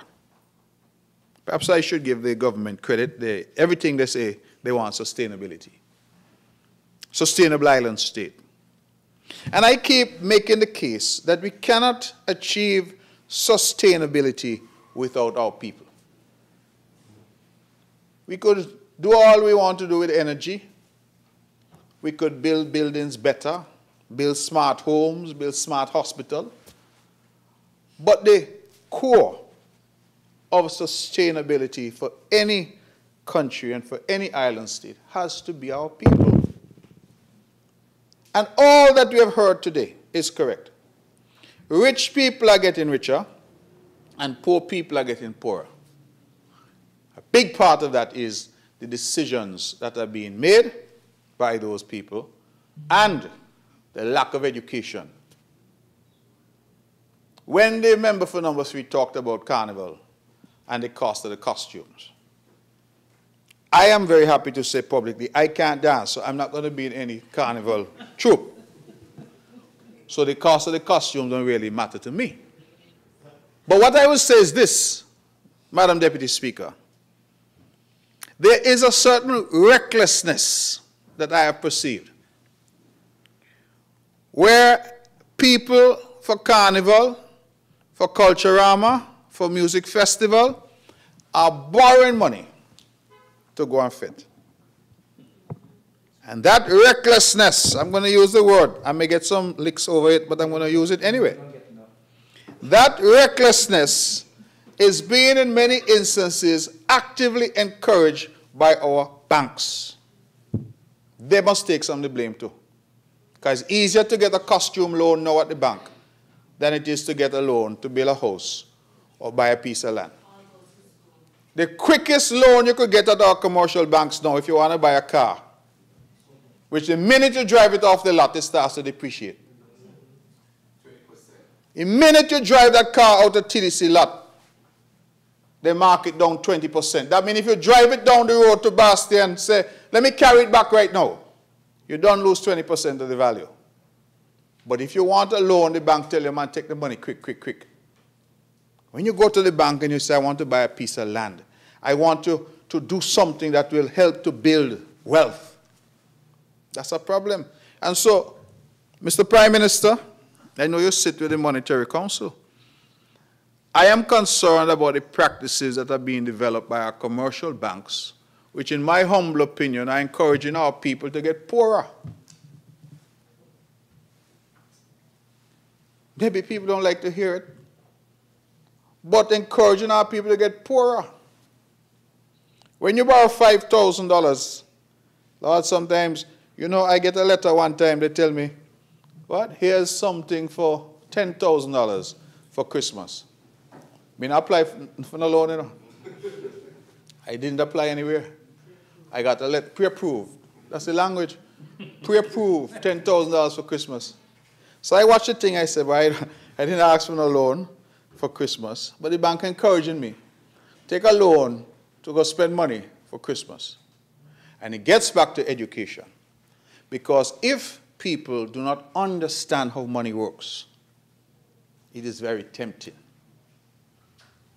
You see these business houses around? I have immunity in here, so I could talk. They offer these credit programs, these credit facilities. They tell you, man, come and take a toaster. Take a microwave. You're only paying $9 a week. $15 a week. And so people rush in. But guess what people do? They go by TDC, they take something. They go by courts, they take something. They go by hospitals, they take something. And they're calculating because that little thing called interest, and we hear the word compound interest, they're not paying any attention to that. Oh, his man is $15 a week. And then as that money now, you're paying, and you can't seem to make any headway. I don't know how many of you have had loans, especially if you have a mortgage. But you pay a mortgage for 10 years and the mortgage ain't move. Madam Deputy Speaker, these are the realities that I think our people need to understand. So I go back to the theme of rich people getting richer, poor people getting poorer. A lot of it comes down to lack of education and the decisions that are being made. The rich person is going to, no doubt, take care of his or her children in a particular way. Send them to the best schools. Leave them an inheritance and maybe even give them something. How much I say Donald Trump father give them? Whole heap of money. 300 million, they say. Right? You are going to have a start that poor children will not have.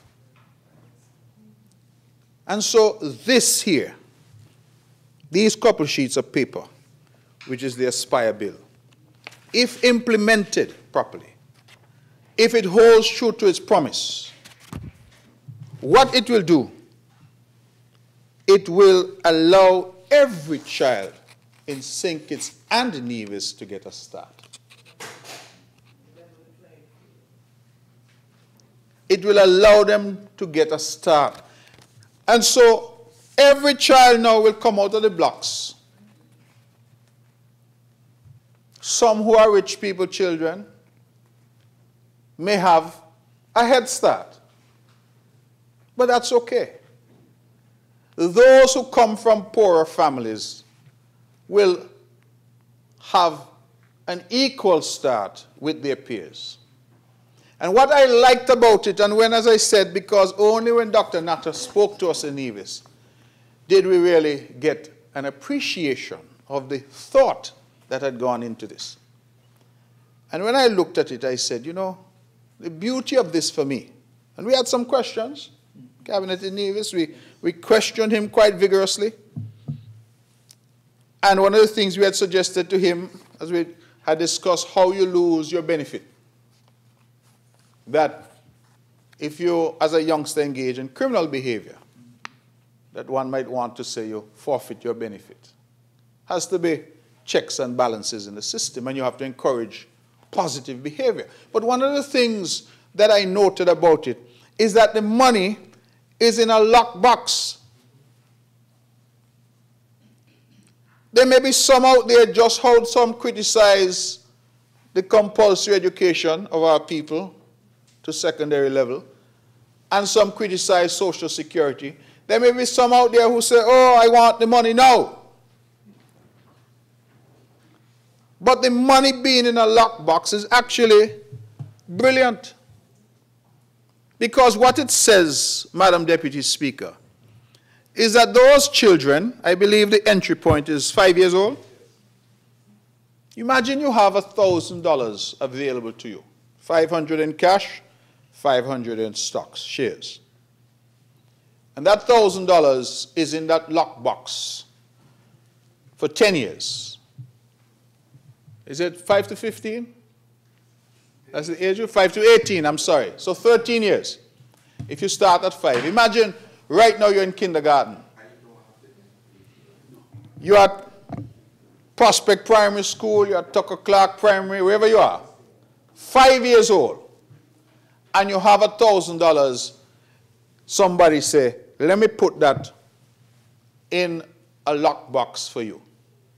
So that when you get to 18, if you choose, you can then deal with it as you see fit. But if it was only about money, some smart person is going to do the math and say, well, $1,000 over that time only work out to X or Y. But we have heard over and over, and that is the point that I want to emphasize in this brief intervention: education, education, education.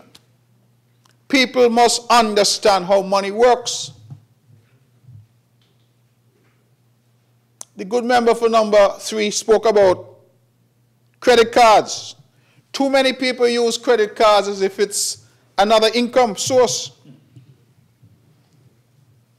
So if they're making $5,000 a month and they have a credit card with a $5,000 limit, as far as they're concerned, they have $10,000 every month to spend.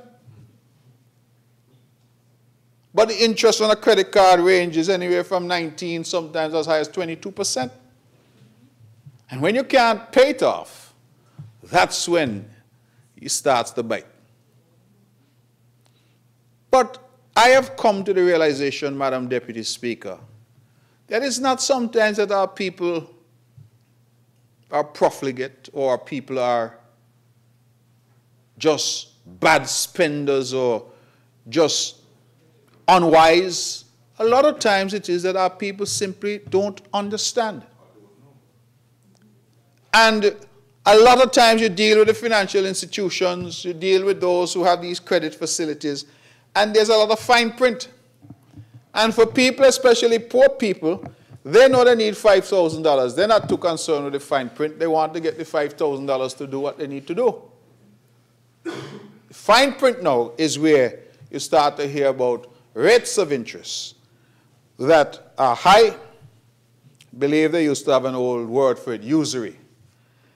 So high that eventually those debts start to pancake. And you get to a point now where you can't sustain them. And so the education component of this is going to be critical if it's going to work. We must educate these children. And we know that children educate their parents. Those children, just as the good member said, his daughter said that she has, I think he said, an additional 1,000 to put on the 10 that she had there already. That's what you said? Oh, I was on my phone. I may not have heard perfectly. But the children must be able to learn. Could you imagine? And this is why I'm looking forward, you know. I'm looking forward. I'm saying, if a child now is at St. Thomas's Primary School in Nevis, 5 years old, kindergarten, that child in the next 13 years is going to be 18 years old and just graduating from perhaps a sixth form or CFBC or something. I want, and in fact, it's the Prime Minister I'm suggesting, that we need to probably find a mechanism to track these children. We need to find some way to measure and to say, you know, at 5 and then where they are at 10 and where they are at 15. And, because what we are talking about here is revolutionary. As you say, it's not being done anywhere else in the region. And you know, when St. Kitts Nevis introduced free secondary education in 1968, you know that we were the first place in the entire Commonwealth Caribbean to do it? First. And when we introduced mandatory education, secondary education in 1976, again, we were the first.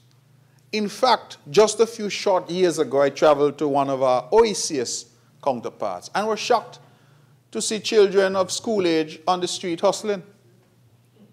And when I ask the question, they say, no, they don't have no mandatory education like that.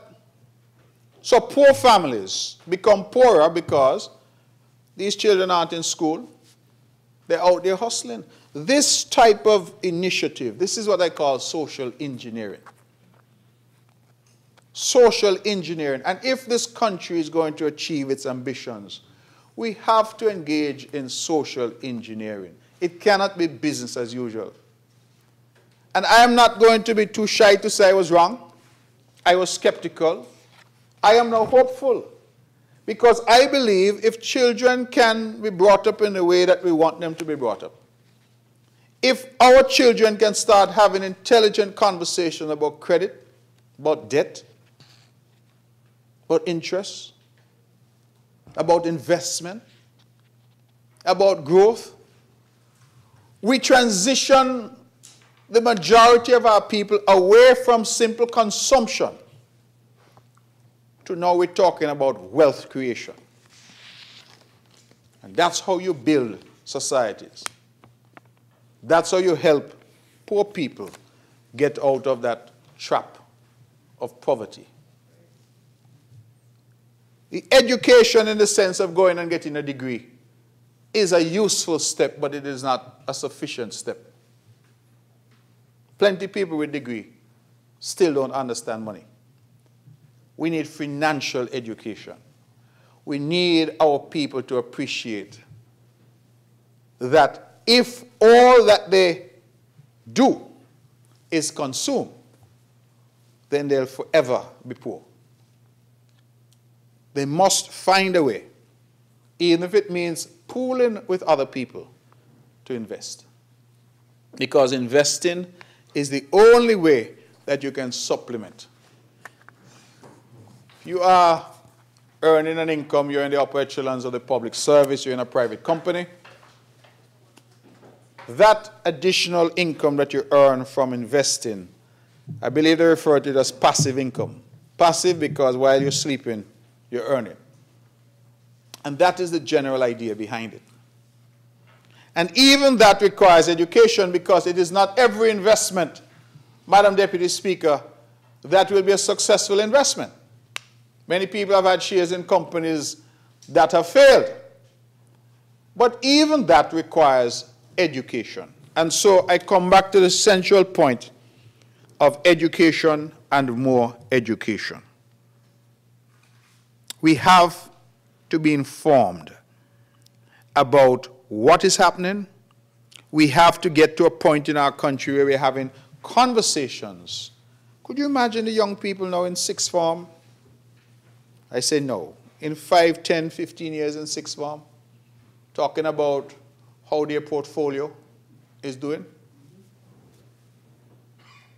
their ability to bring their parents along with them, and say, Mommy or Daddy, you know, I have some shares in this company and shares are up 15, 20% since I got it. I looked at my phone here, and a particular I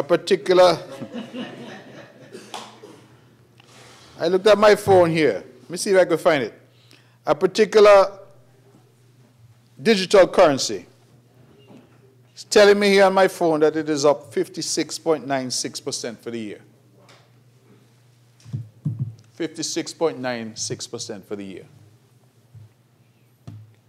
We have to broaden, and I say this now for all of us, because while the Aspire Bill is aimed at our children, which I believe is the correct place for it to be aimed, our adult population out there also needs to understand that they must broaden their perspective and broaden their concept of money and how money works. You see, every Christmas, everybody wants a double salary. Everybody wants a bonus. There's nothing wrong with that. People want something, and if they can get that something, more power to them. But I ask the question of myself rhetorically often. How much of that money they have left by January?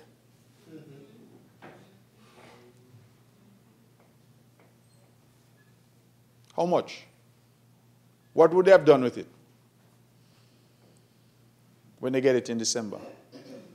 Because, let's face it, we have a culture of, some say it's an Instagram culture, instant gratification. So I don't want to wait for it, I want it now. I want to acquire everything now. I want the car now. A young lady told me the other day she bought a car. The reason I got into the conversation with her is because she was seeking some assistance. She had run into difficulty. I said, you bought a car. Why did you buy a car? She said she fed up with taking the bus. I said, that was the primary motivator? Yes. But she never realized that the car would cost so much because she didn't factor in tires, gas, insurance. And it looked like every month something happened, she got to find a mechanic. And so she didn't make proper arrangements. So she now has the car because she don't want to take the bus, but she can't afford the car because of all that goes into having the car. And so our adults also need that financial literacy and that education. And so, colleagues, the only reason I'm on my feet, because I want Hansard to reflect, and I want, when the history of this country is written, long after I'm gone, I want them to say in 2024, the member for number 9 supported this bill. Because I believe, and if I'm right, it will be on the same order and level of our Education Act of 1976 and our Social Security Act of 1978.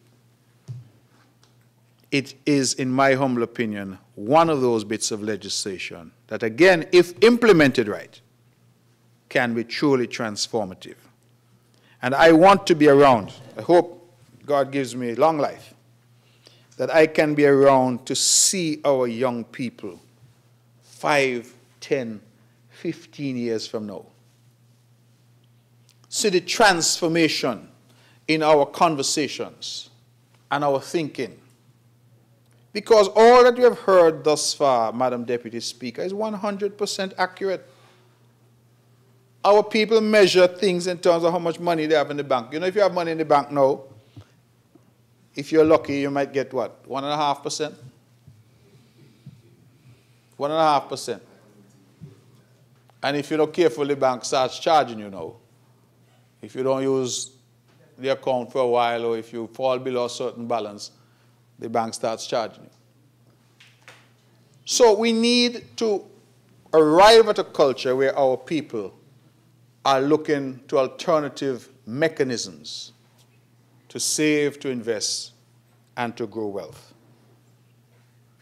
I want our people to look at these facilities and to see that the government is giving everybody this start. And I use the language of everybody because I believe when you invest in our children, you invest in everybody. When you invest in them, you invest in everybody. I hear somebody said to me the other day, oh, they're giving the children $1,000. What about the big people?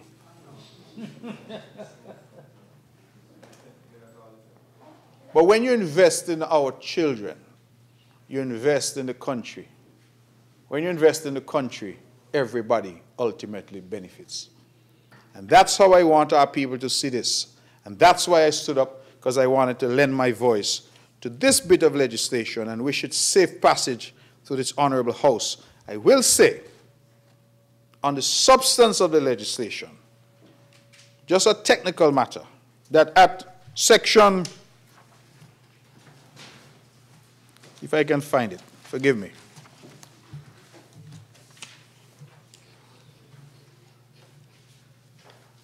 At section, I believe it is section 11. The section 11 speaks to the tenure in office. Yes, a member of the council other than an ex officio member, may hold office for a period of 3 years, unless he or she vacates office. I just wanted to say that even with the amendment that is proposed, there is currently no mechanism for somebody to be removed. And I think that that is important, that there be some mechanism in place for somebody on that council to be removed other than through a fluxion of time. So if you look at section 11, I suppose this is for the move and the Honorable Attorney General, that it speaks to tenure, 11.1, and then the amendment says that they can be reappointed to serve on the council, and then we deal with resignation, but we don't deal with anything to say how you remove somebody.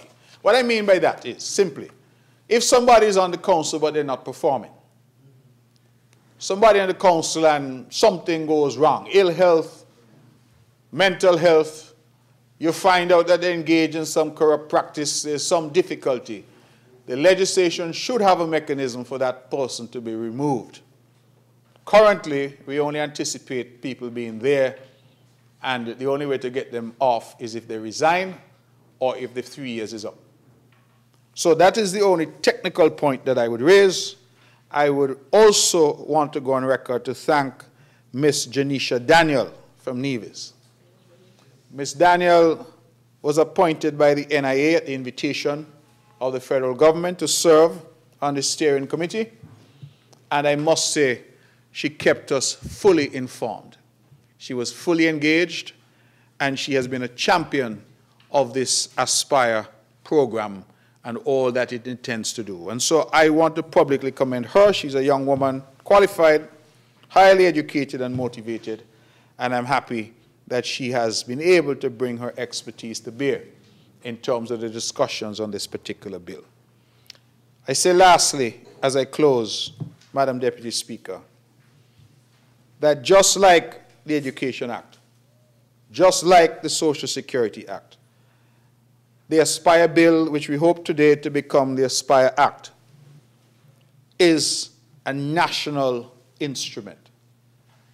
It is an effort to include all the people of St. Kitts and Nevis. It extends to the children on my side of the Narrows, the island of Nevis. And I want to encourage parents in Nevis to get involved, to have their children signed up.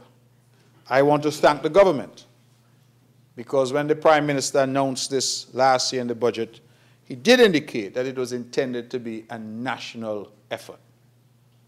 And I believe that the only way we will achieve that sustainable island state of which we speak is for our people to be part of that journey.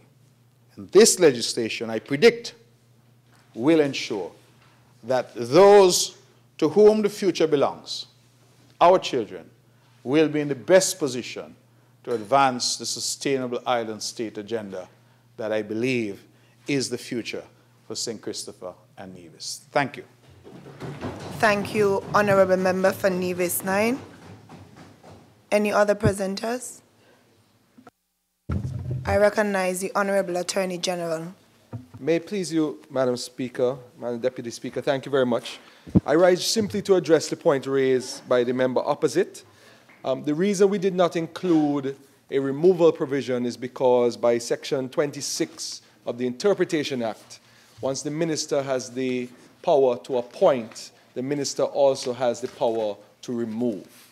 So we didn't feel that it was necessary to include any reasons, but just to give the minister the power to appoint. And if there's any issue, anybody's failing to live up to the expectations as a member of the Aspire Council, then the minister can lawfully remove that person. May it please you. Thank you, Honorable Attorney General.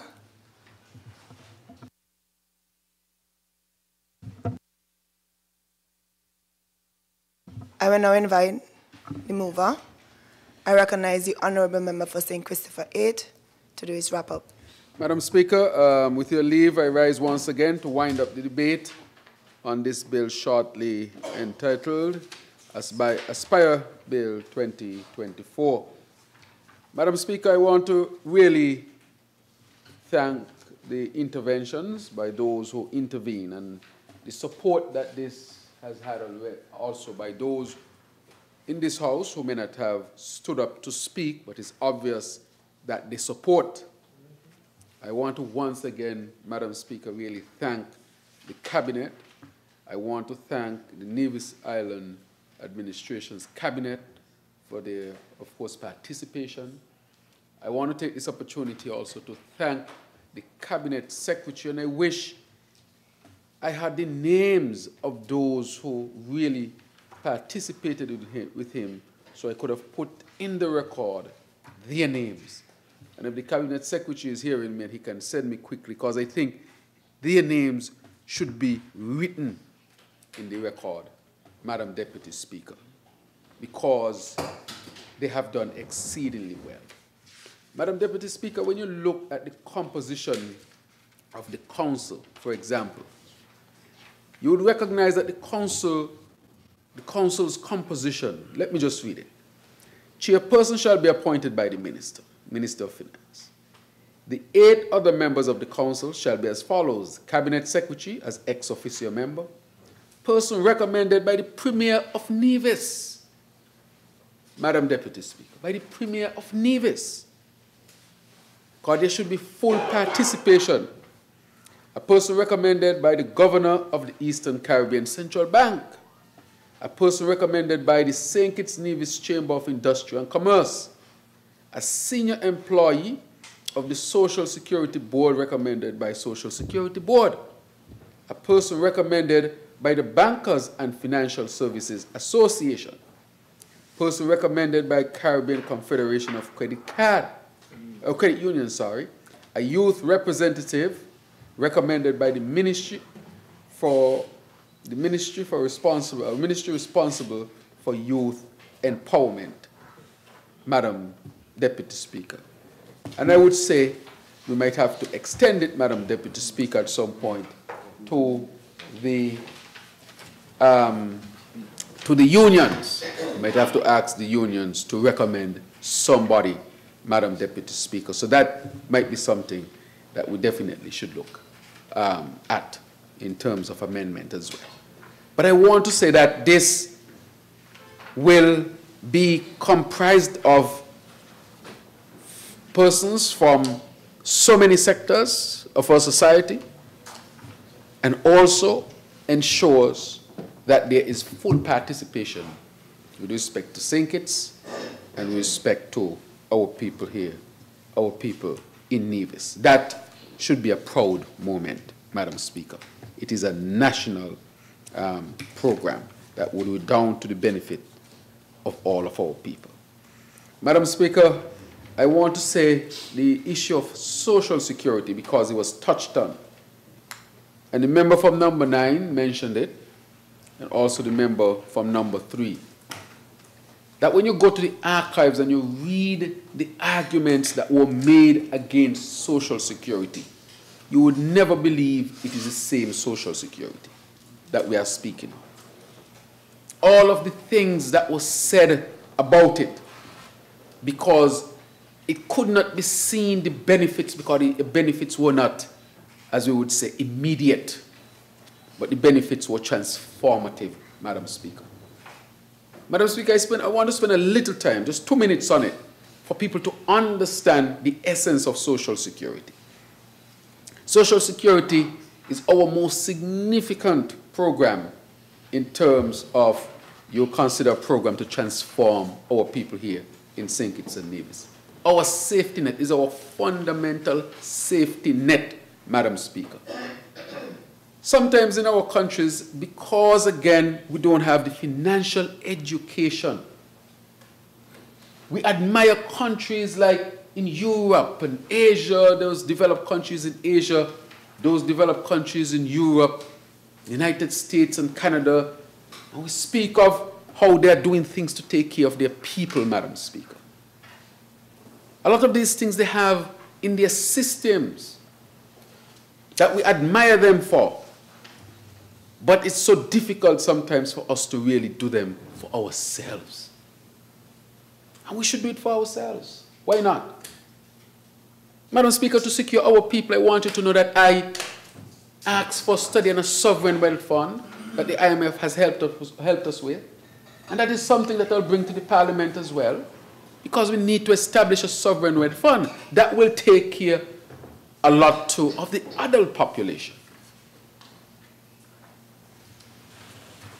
We have to take care of our people, Madam Speaker. The other thing that we will be bringing is our national health insurance at the appropriate time.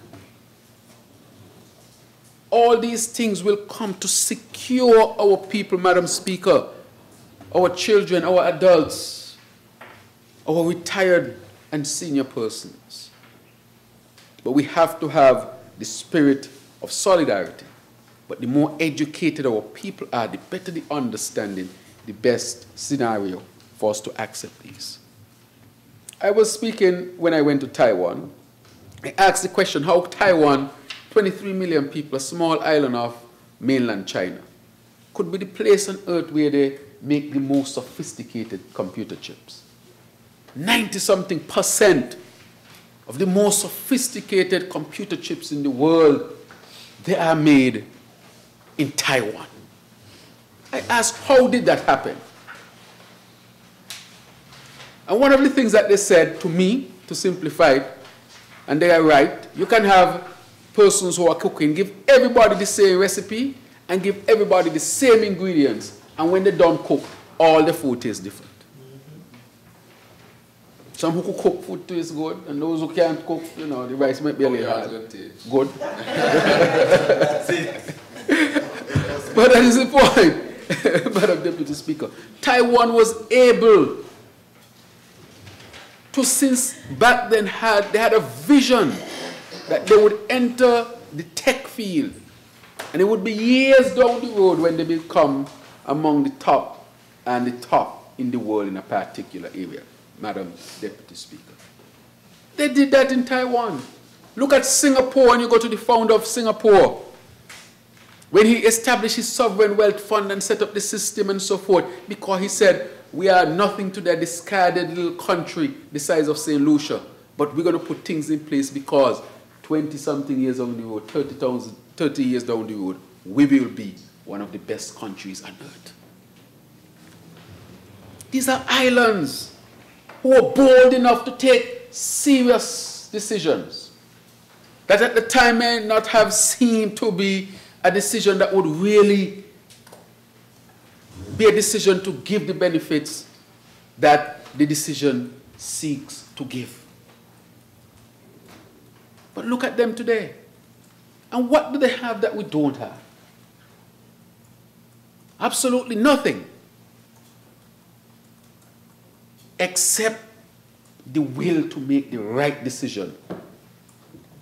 And to not always want the instant gratification, but can delay the gratification for the greater good, Madam Deputy Speaker. There's a study that I learned when I was studying medicine and psychology. And it's called the study, it is dealing with delayed gratification. I can do a study of 5-year-olds and predict with a high level of accuracy which child would be successful and which child will not be successful. And this is how the study goes. Bring them into a room. Put a snack that they like. They like ice cream. Put ice cream. And you say to them, you can come, you have two options. You can come into the room and take your ice cream now. Or you can come into the room, wait an hour, and you get 2 scoops of ice cream instead of 1. And the study shows clearly that a child who waits that hour to get those 2 scoops is very likely going to be a child that will be successful in life. And the child that rushes to grab the 1 very likely will be least successful when compared to the child that waits. It's a study, it's a classic study that is called delayed gratification. Of course, you can't wait too late. You don't, wait till the next hour the ice cream melt. I'll wait till you're married. Okay.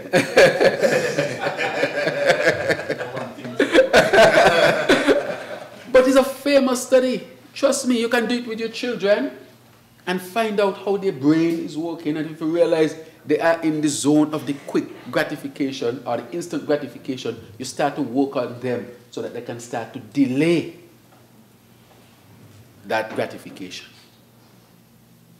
It means, you know what it's going to mean? I remember you're growing up and they say, boy, you're going to school, go study for 7 years. And people say, boy, you're going to study money for 7 years? Boy, you could be making money here and so.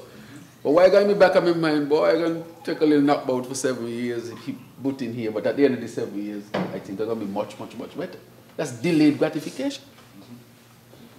Delayed gratification. And therefore, we have to get our people to that point. Because if our people don't get to that point, we're going to be like that little mice in a lab on a treadmill. Just going round and round and ain't going nowhere. Running fast, feeling tired, but you ain't going nowhere. Because all you're on is on a treadmill. And that is what has happened fundamentally to our countries and so forth. We have not been able to institute policies that delay the gratifications, but are transformative. And that is why when I look at social security and education, the grave of Robert Bratcher should have a wreath on it weekly, if not daily. Just think about it. Was bold enough to tell those sugar workers who could not even read properly that we need to put a system in place where we're going to take some of your money, put it in a fund, and when you get older, it will be there for you. If you get injured, it will be there for you. If you get pregnant, it will be there for you. That was hard to sell. It was somewhat challenging to sell now where people are much educated, much more educated. Can you imagine selling that to somebody who making a few pence or a few dollars and you're telling them I'm going to take out something when they're thinking, man, I could have had that in my pocket to buy an extra milk, an extra pound of chicken. And they were not unreasonable because life was tough. So it wouldn't have been unreasonable for them to want an extra pound of chicken when they look at the picking year, as we say in St. Kitts and Nevis. But push the people to have that delayed gratification because he understood that it was needed for that transformation. Critically important. Same with education. Imagine you growing up in the 60s and children used to have to go in the cane field and go tear out the sheep and the goat and milk the cow in the morning and go to the cane field with the parents to help them so that they can get some extra money. And here come this man named Robert Bratcher who said, well, the child can't go no more. They got to go to school till they're 16. That was a revolutionary act because here is a family that might have had 4 or 5 young ones. And the elder one, or the eldest one, depending, used to go out to work with the parents to bring in some extra money to take care of the rest. So that was an income that they depended on. And he's telling them, no, from tomorrow, the eldest one can't go. And if you ain't send them to school, I'm going to send somebody to pick them up and carry them to school. That was revolutionary. But he understood that if he wanted to break the cycle, he had to take a measure like that to educate them. Again, you had to delay the benefits or delay the gratification. And we are benefiting from that today based on our educational standards and so forth. We have one of the most stable and best social security after, we work to make sure. So, same as investments. You invest today because the market go down and up, you don't rush to take out your money. You have to have some patience. Discipline. So that you can derive the benefits later on in life. And so in a great sense, Madam Deputy Speaker, member from number 9, number 3, and the support that we have had, these are critically important factors, are critically important things that we are discussing here today. Critically important, Madam Deputy Speaker. I know I'm belaboring the point, but it's because I want the mentality of our people to shift. Otherwise, we're going to continue to be the carriers of wood and the drawers of water. I see a lot of young people stepping in. Hope they'll be benefiting from Aspire. Madam Deputy Speaker. The education. Thank you very much. And I'm so happy that I got all the names, because these names should be in the record, Madam Deputy Speaker.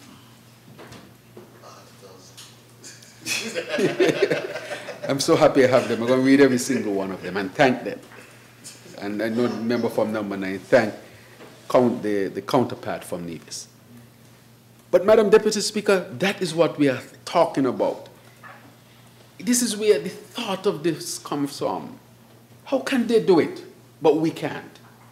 Why is it they can have these elaborate development and we here struggling still to get water 24/7? And they're in deserts converting salt water into fresh water and growing vegetables in the desert. Why? How are they able to do that? They don't have more energy than us, Madam Speaker.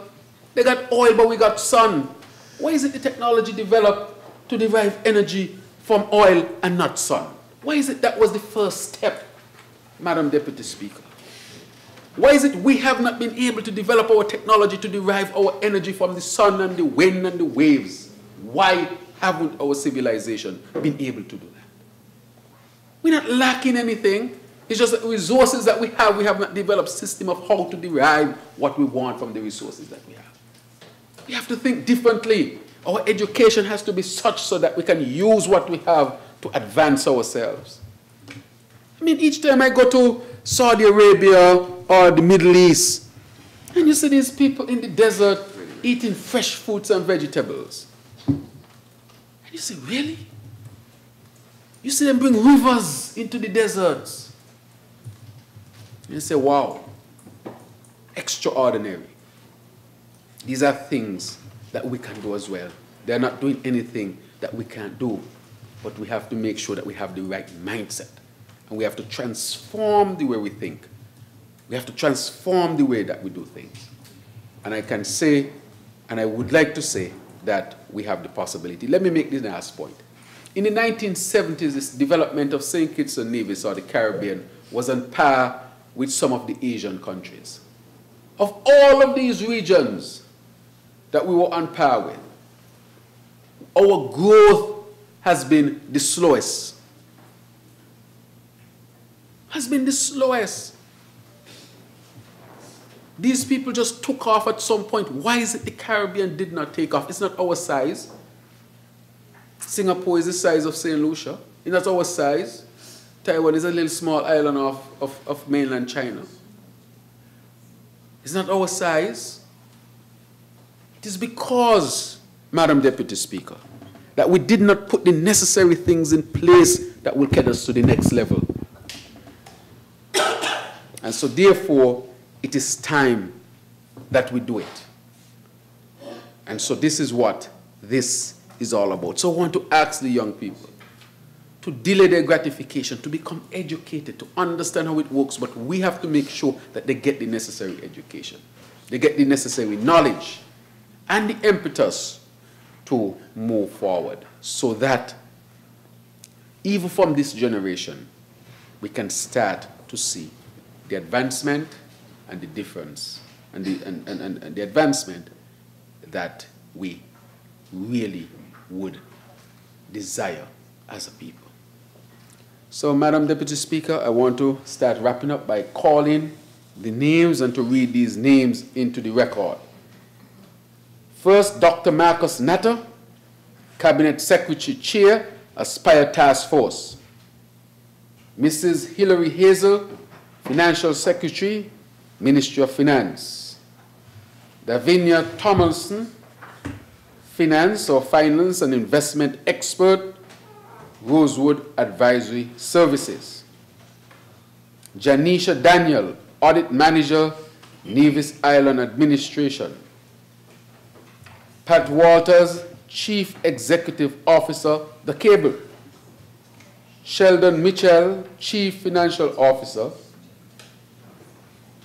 Chief Executive Officer is Pat. Chief Financial Officer is Mr. Sheldon Mitchell, Cable. Mr. Terence Cosman, Managing Director, St. Kitts Nevis Anguilla National Bank. Sybil Welsh, Senior Project Specialist, Eastern Caribbean Central Bank. Mr. Peter Jenkins, President, St. Kitts and Nevis National Cooperative League Limited. Mrs. Liska Hutchinson Reiner, Crown Counsel 2, Ministry of Justice and Legal Affairs. Melvin Basu, Senior Assistant Secretary / Finance Officer, Ministry of Education. Mr. Steve Farrier, Immediate Past President, Bankers Association. And Mrs. Pamela Herbert Daniel, President, Bankers Association. Madam Deputy Speaker, it would have been remiss of me not to have mentioned the names of this task force, those persons who dedicated their lives to this on their time. And the last thing I would say is let me acknowledge once again the students who are here, that this is for their benefit, and to ask them to educate other children and to help them to sign up. They will always remember you. I can just see millionaires in the future saying, I remember when I signed up for Aspire, that today, wherever I am in the world, my financial education is such that I know how to manage and to make money work for me. Madam Deputy Speaker, may it please you. Thank you very much.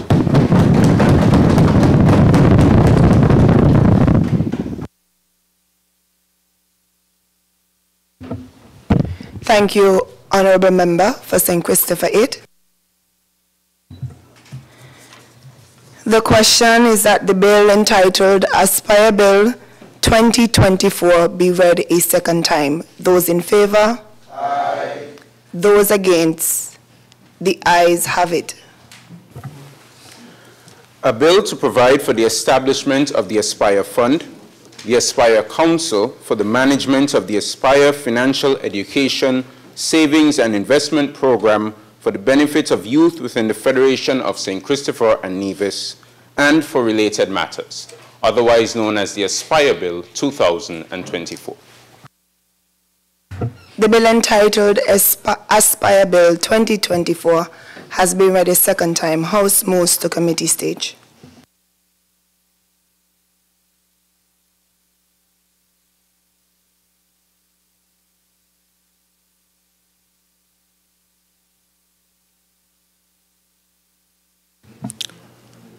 Clause 1.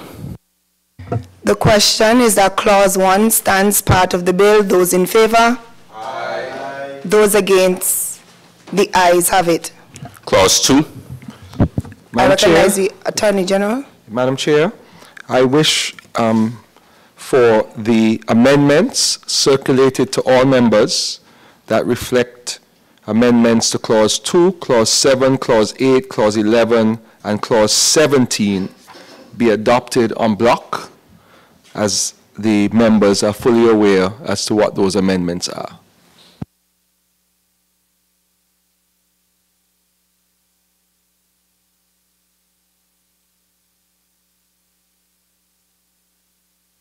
And an amendment to the amendment, actually it is, no, it is an amendment, another amendment that is proposed, which I will individualize, Madam Chair, in relation to the audit. Oh yes, it's actually in the amendment.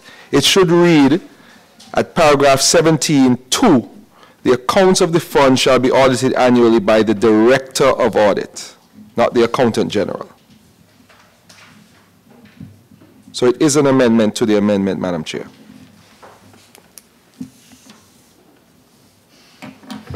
So the question is that the proposed amendments as circulated stand part of the bill. Those in favor? Aye. Aye. Those against? The ayes have it. Clauses 2 through 18. The question is that clauses 2 through 18 stand part of the bill. Those in favor? Aye. Those against? The ayes have it. The schedule. The question is that the schedule stands part of the bill. Those in favor? Aye. Those against? The ayes have it. The enacting clause. The question is that the enacting clause stands part of the bill. Those in favor? Aye. Those against? The ayes have it. The title. The question is that the title stands part of the bill. Those in favor? Aye. Those against? The ayes have it. House resumes.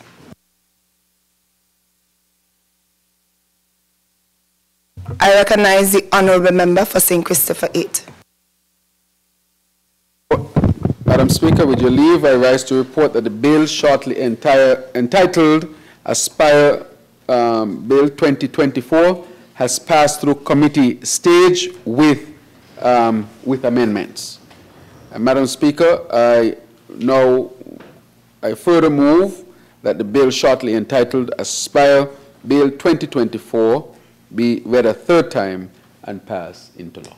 Seconder, I recognize the honorable member for St. Christopher 3. Madam Speaker, with your leave, I rise to second the motion. Thank you, honorable member. The question is that the bill entitled Aspire Bill 2024 be read a third time and passed. Those in favor? Aye. Those against? The ayes have it.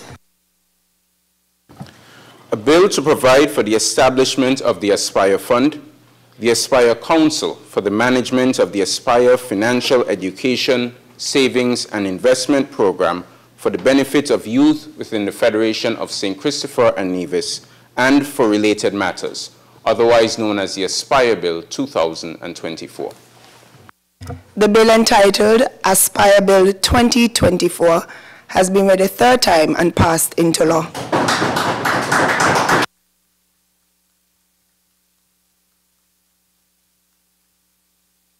Next bill.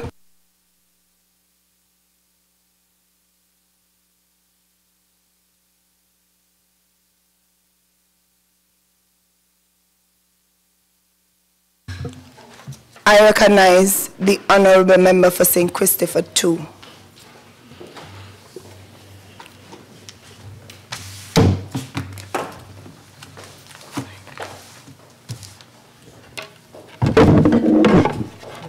Madam Speaker,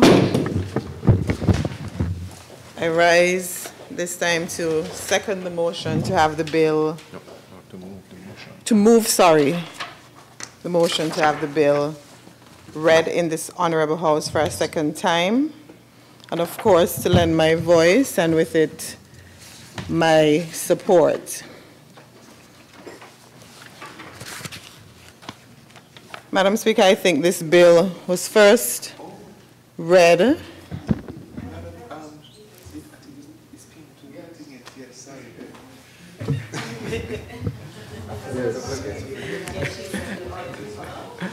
Madam Speaker, with your leave, I rise.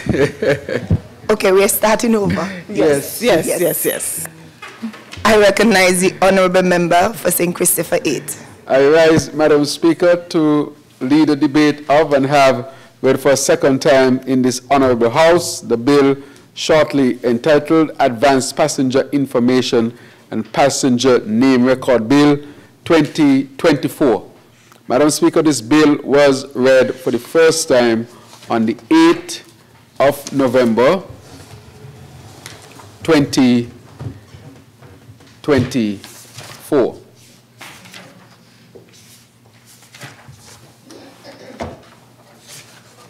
You gonna get that one?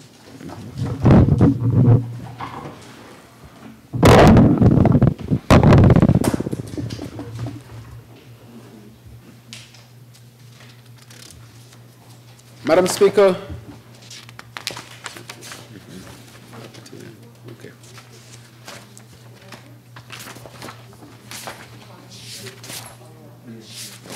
Yeah, yes, okay, good. All right, good. It's further back. A little bit quiet. I think this is it here. This is the bill. Just give me 1 second, Madam Speaker.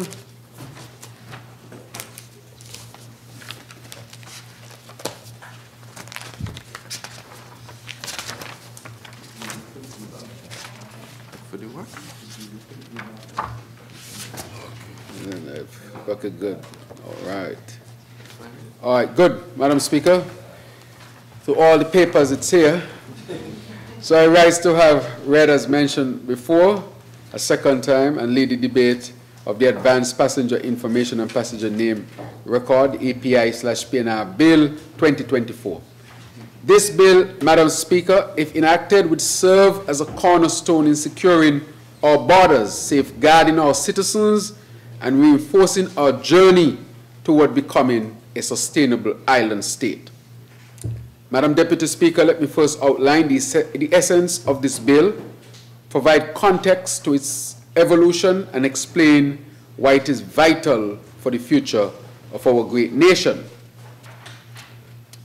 Madam Deputy Speaker, let me say that today, as Chair of Council, I had as part of the agenda with the OECS, or rather the CARICOM ministers of national security, this was discussed, and I told them I had to go to Parliament to pass this particular piece of legislation.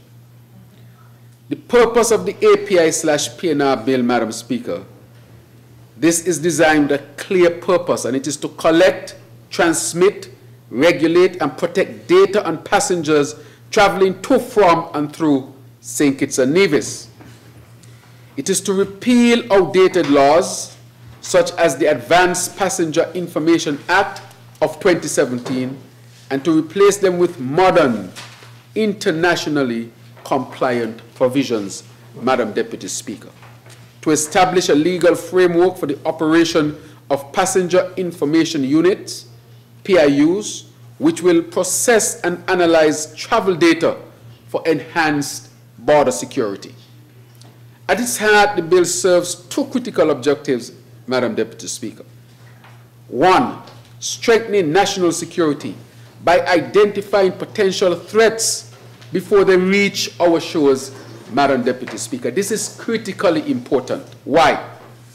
For example, if you are in, let's say, one country within CARICOM, and you want to move to another country within CARICOM, but it is deemed that you are a threat to national security, having this advanced information can help the receiving country or the intended country to receive that passenger to make a decision in the best interest of national security, Madam Deputy Speaker. So it strengthens your national security by identifying potential threats before they reach our shores. The other part of it is protecting data privacy by embedding stringent safeguards to secure passenger data against misuse, Madam Deputy Speaker. Critically important. So where does all this come from? What is the background to all of this? The roots of this bill can be traced back to the 2007 Cricket World Cup, when regional leaders recognized the importance of preemptive security measures. The Advanced Passenger Information System introduced during this time was a collective effort to share passenger data among CARICOM nations. This allowed authorities to identify high-risk individuals early and prevent security threats, Madam Deputy Speaker. We all remember that particular time. Since then, global security challenges have evolved. The rise in transnational organized crime, terrorism, and cyber threats, these things have made it necessary the collection of more detailed data. This is where passenger name record PNR data comes into play. While APIs provide basic information such as names and passport numbers, PNR includes deeper insights like payment details, identifying patterns of suspicious transactions, travel itineraries, detecting irregular routes often associated with illicit activities, contact information, enabling swift communication for security alerts. These enhancements align with international resolutions, such as United Nations Security Council Resolution 2396, which mandates the use of API/PNR data to combat terrorism and organized crimes. Madam Deputy Speaker, development of the regional API/PNR Bill 2024 was developed as part of a regional effort led by CARICOM,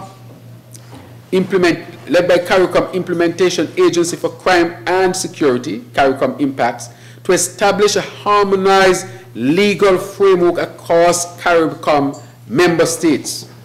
This initiative reflects the shared recognition among regional leaders that collective action is essential for addressing modern security challenges such as transnational crime, terrorism, and human trafficking by providing a unified approach to data collection, processing, and sharing. The modern legislation, Madam Deputy Speaker, supports the integration of border security measures throughout the Caribbean. This is critically important, especially based on the discussion that we had this morning at Consulate, where we discussed how are we going to work closer together to monitor those who are involved in transnational organized crime. It is a serious problem throughout the region, Madam Deputy Speaker. You have persons involved in criminal activities in one country, connecting in another country. They're advancing their networks, and if we don't continue to advance our networks and our cooperation as this seeks to do, we will be caught with our pants down, as we say in St. Kitts and Nevis. That is why this bill is so important. So the key factors considered in drafting the bill, Madam Deputy Speaker, is 1, international standards and obligations. The drafting process adhered to international best practices and obligations, including those outlined by the United Nations Security Council, UNSCR resolutions, and the International Civil Aviation Organization, ICAO. These standards emphasize the mandatory collection and secure management of passenger data to combat threats like terrorism and organized crime. Data protection and privacy is a core focus. A core focus was balancing security needs with privacy concerns. Madam Deputy Speaker, we have to be mindful that questions of privacy should be discussed as we are discussing today. But the bill incorporates stringent provisions to protect sensitive passenger information, including robust storage protocols and anonymization of data after 6 months, and clear limitations on data usage to ensure compliance with global privacy laws. Madam Deputy Speaker, that is important. People must know that their privacy will be protected. Madam Speaker, number 3, harmonized legislative framework. The model legislation seeks to provide consistency across CARICOM member states, ensuring that all countries operate under the same rules for collecting, storing, and sharing passenger data. This harmonization promotes regional cooperation, enabling seamless information exchange and coordinated responses to security threats. Madam Deputy Speaker. 4, regional context and needs. The unique geographical and economic characteristics of the Caribbean was central to the drafting process. The legislation accounts for the region's reliance on tourism, the high volume of cross-border travel, and the limited resources of smaller states. It also ensures that the framework supports the free movement of people on the CARICOM single market and economy while prioritizing security. Efficiency was another aspect, Madam Deputy Speaker. The bill promotes the use of an electronic single window for data submission, streamlining processes for aviation and maritime operators. This approach reduces duplication, and I know that tourism is happy to hear this one, enhances risk assessments, and enables quicker decision-making by border security agencies. Public health and safety integration, recognizing that crime and violence have broader societal impact. The bill incorporates measures that align with treating security as a public health issue. Madam Deputy Speaker, what we have been promoting in order to deal with the scourge of violence. This is at the CARICOM level as well. By enhancing the ability to detect and prevent threats early, it contributes to safer environments and reduces the societal costs associated with crime and violence. Through these considerations, CARICOM Impacts has ensured that the API PNR model legislation is not only compliant with international standards, but also tailored to the needs of the Caribbean region. The result is a framework that strengthens regional security, fosters international cooperation, and protects the rights and well-being of all citizens and travelers, Madam Deputy Speaker. So some of the key features of the bill, and I'll just name them: establishment of passenger information units, mandatory data submission by carriers, secure data storage and privacy protections, and real-time risk assessment, harmonization with international standards, administrative penalties for non-compliance. These are critically important. Madam Deputy Speaker, what would be the impact on national security and citizen safety? 1, enhancing border security, that is critical. 2, facilitating international cooperation. 3, increasing public trust, because by ensuring transparency and accountability in handling of passenger data, this bill fosters trust between the government and its people. What are the economic benefits and sustainability with respect to this bill? Tourism, for example. By securing our borders, we create a safe environment that attracts more visitors, boosting our tourism sector. Operational efficiency. The electronic single window reduces bottlenecks, improving travel expenses, and enhancing the reputation of our ports of entry, Madam Deputy Speaker. We know that the yachting business, we need to get it off here in St. Kitts and Nevis, off the ground. But one of the complaints that we get from this sector is that when they come here, they have to fill out so many paperwork that they are fed up. And it's turning them off. But having this single window can really show that we are efficient, up to date, and we can attract more tourists. Madam Speaker, the last one on this point, resource optimization. By intercepting threats early, we can save resources that would otherwise be spent on detention and deportation.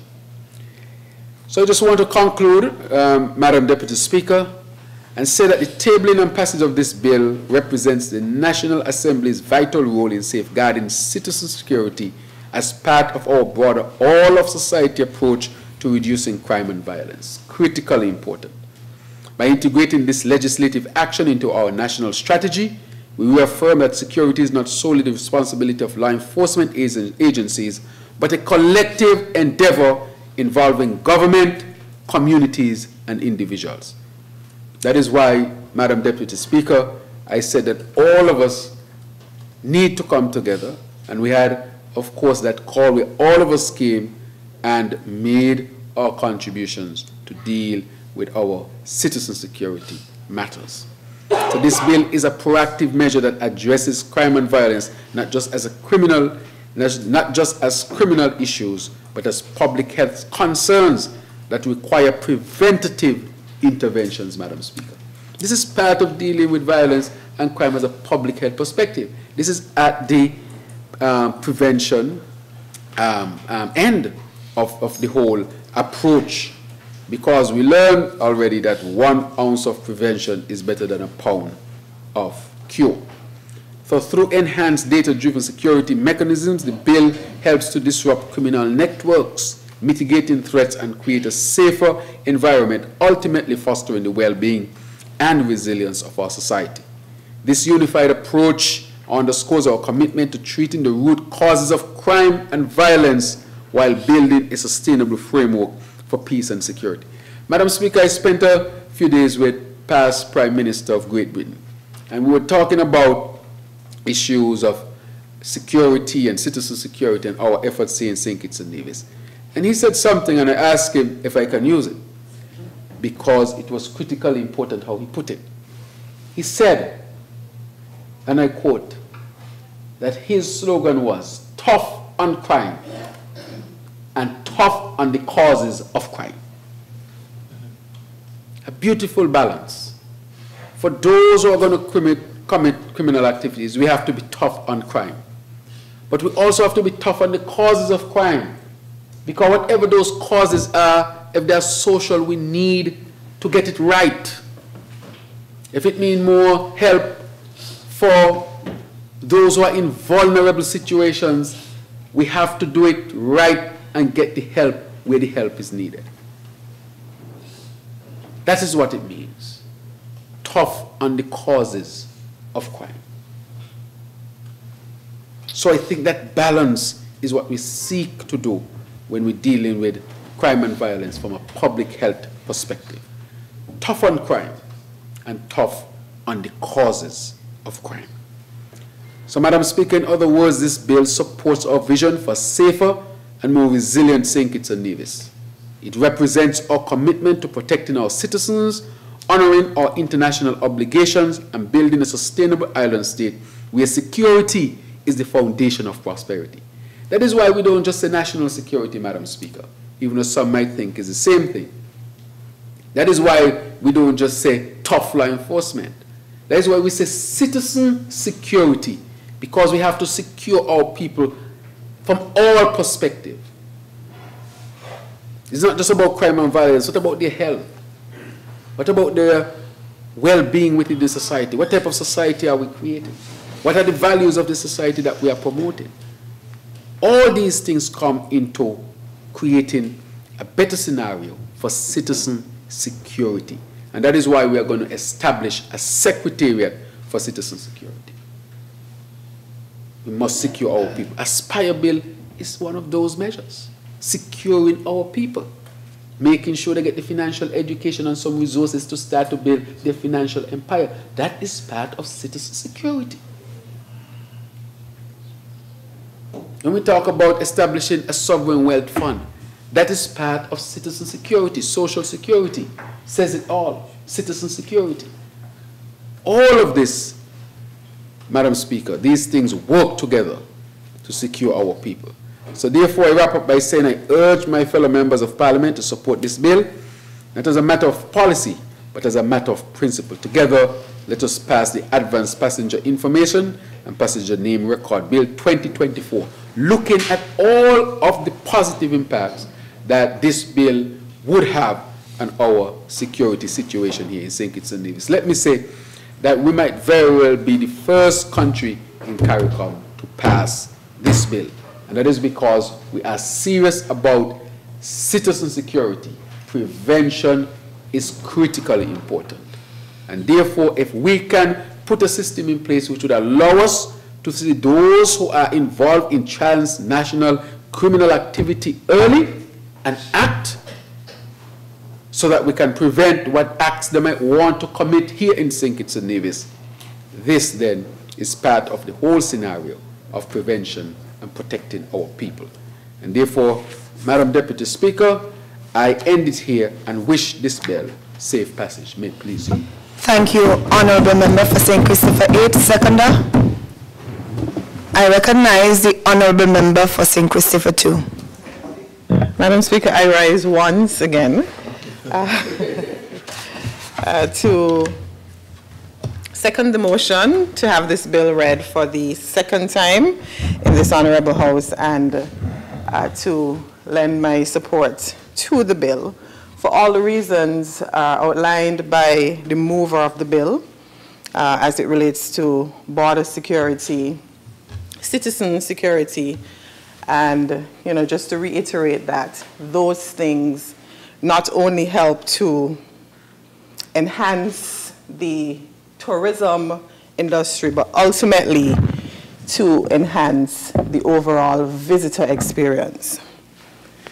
You see, for us, Madam Speaker, in tourism, the ultimate objective for us is to make sure that every single visitor that comes to our shore has the best experience ever. And that starts at our ports, at our airports, and at our seaports. And we are of the respectful view that this legislation is going to assist with the enhancement of the overall visitor experience, particularly at our airport and our seaports. So if you can just allow me to give some perspective on how the system works.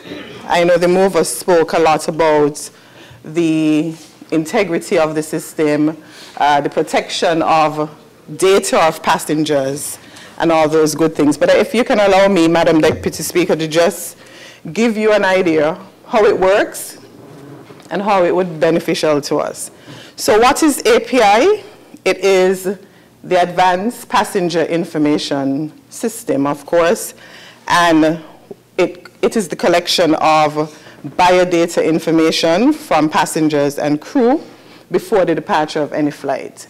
And your biodata information is contained on the biodata page of your passport. So, for example, Madam Speaker, Deputy Speaker, if you wish to travel from Miami to St. Kitts, for example, prior to departure, you are required to check in online. You're required to either online input your data, your name, your passport information. You can do that on the websites for the airline carriers online, and there's the option, of course, to check in manually at the counter. This information is then collected by the airlines, and then it is transmitted to the destination or to the state. So it gets to the destination prior to the arrival of the passenger. So as the mover of the bill would have said earlier, destinations, border security agencies are in a position to do risk assessment.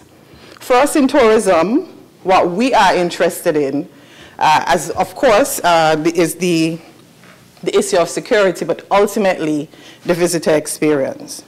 So once that information is collected, it's transmitted to the destination.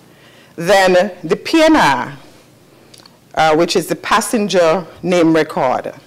This, Madam Deputy Speaker, is information that is recorded containing information related to passengers, and it's stored. Essentially, it's the information stored by airlines to help in servicing their passengers. So the type of information that is stored is usually seat preference, whether it's an aisle or a seat or window, forgive me. Your drink preference, whether you want water, champagne, or juice, depending on where you're traveling. Your meal type, whether you're a vegan or you want chicken or fish, whether the passenger has a disability. All this information is stored by the airlines, of course, to help with servicing their passengers, but ultimately it is passed on as well to the destination. Now, the mover of the bill, I know there might be some concerns by passengers in terms of the protection of this information, and the mover spoke earlier about some sections in the bill that, covers those concerns, such as Section 12 of the bill, which provides some comfort that no government department or agency shall have direct access to the API or the PNR that is maintained by the competent authority. And the competent authority, according to the bill, is the Chief Immigration Officer. So passengers would not have to worry about that.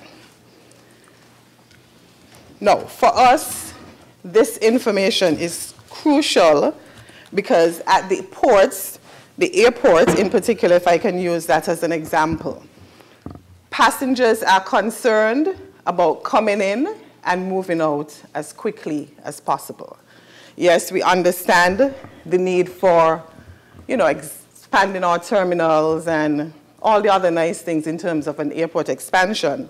But if we're able to work on initiatives such as this and some others that we have introduced, we are satisfied that it would help with the overall visitor experience. So far, what we've done and how this will continue to help with the initiatives that we've undertaken. So upstairs in the departure lounge, for example, we have removed the immigration line, the emigration line. So if you are traveling out, there really isn't any need anymore to go to immigration. You just go straight to being screened. That is a welcome from passengers. On arrival, we've introduced some kiosks, immigration kiosks, where you just go, take the same biodata information in the passport and insert it into the kiosk, bearing in mind all of this would have been already communicated by the airlines to the destination, well, the competent authority, and you enter that information. Now, what we have found, Madam Deputy Speaker, is that the movement on the upstairs is moving expeditiously, but then there's a backlog downstairs at customs. If this bill is successfully passed in the House today, in this honorable House, this will help with that issue. What this does is it allows customs. I'm not sure if you pay attention when you go to other destinations. You see, after you clear immigration, you just walk straight out of customs. There's no need to stop. It happens in the US. It happens in destinations like Barbados, Jamaica, I think even St. Lucia. You go to the immigration desk or you use the kiosk. Once that is completed, you walk straight out of the departure, well, the customs and baggage hall, you go straight out. Unless, of course, you are stopped by customs as a person of interest. You know, that is what this legislation allows.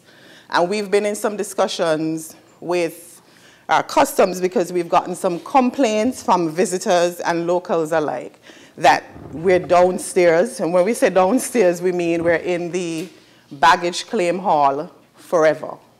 We're there because you are in long lines waiting to be assessed by a customs officer when, after you've cleared immigration. Now, that passengers have said and visitors affect the visitor experience. You come, your first experience is at the airport. And if somebody is a hog, or if the AC isn't working, or you have to stand up in a long line waiting to be processed by customs, that affects the overall visitor experience. And so we welcome this piece of legislation. It will equip the customs officers and those who work in border security to do their assessments prior to the arrival of the passenger. And even before this, just before this piece of, well, the bill was circulated for consultation, we started discussion with our partners at customs. And they've already started doing their profiling. They're looking at the suitcase, what do they call them? I think it's the suitcase shoppers. Because if you travel for 1 day or 2 days, a week, and you come back, there really isn't any reason for them to be processing and searching you, But there's some persons they refer to as the suitcase shoppers. They profile them, the API and the PNR records the data. And from this, they're able to do proper analysis and determine who are persons of interest. So those of us, or those of you, who may not be of any interest to customs, once you clear immigration, bearing in mind, we've embarked on initiatives to even expedite the process at immigration. The next process is downstairs at the baggage hall. If once this piece of legislation is successfully passed, persons who are not necessarily of interest to customs will be able to just collect your bag and walk. Now, that ultimately, we've heard, I've seen videos with visitors at the airport saying, oh my goodness, this is a long line, we've been here all day, and they're not used to that in other destinations. They're not used to that in other airports, because those airports have gone ahead and implemented the mechanisms that allow them to assess passengers to determine who they want to our interview and to allow the others to go freely. And so it is in that regard, that vein, of course, we support all the other reasons for the bill, which the mover would have spoken about, the whole citizen security, border security. But for us in tourism, we welcome it. We support it wholeheartedly, Madam Deputy Speaker, because it helps with our overall mandate to ensure that every single visitor, once they come to our shores, have the best experience. And we think this bill only helps in enhancing the visitor experience. And so with that said, Madam Speaker, I wholeheartedly support this bill and wish it safe passage through this honorable House. Thank you, Honourable Member for St. Christopher II. Any other presenters?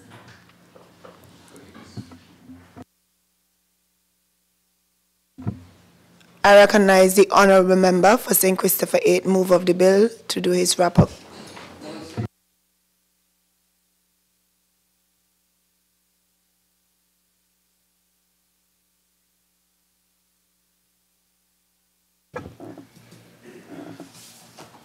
The bill shortly entitled Advanced Passenger Information and Passenger Name Record Bill 2024, Madam Speaker. As I said, nothing much more to be said about it. I want to thank the member from number 2 for her support on this and to recognize that this would enhance the tourism product here in St. Kitts and Nevis. So, Madam Speaker, with that, I now would say I wish the bill safe passage and wrap up my presentation. Thank you. Thank you, Honourable Member for St. Christopher VIII. The question is that the bill entitled Advanced Passenger Information and Passenger Name Record Bill 2024 be read a second time. Those in favor? Aye. Those against? The ayes have it. A bill to repeal and replace the Advanced Passenger Information Act number 1 of 2017 to establish provisions in accordance with international best practices for the collection, transmission, sharing, storage, and regulation of advanced passenger information and passenger name record in respect of persons traveling to, departing from, and transiting through St. Christopher and Nevis, and to enhance the national and regional regulatory regimes and institutional cooperation frameworks governing and related to the implementation and operationalization of advanced passenger information and passenger name record systems, subject to international standards and national legislation governing data protection and data privacy, and other related matters, otherwise known as the Advanced Passenger Information and Passenger Name Record Bill 2024. The bill entitled Advanced Passenger Information and Passenger Name Record Bill 2024 has been read a second time. Sorry. House moves to committee stage.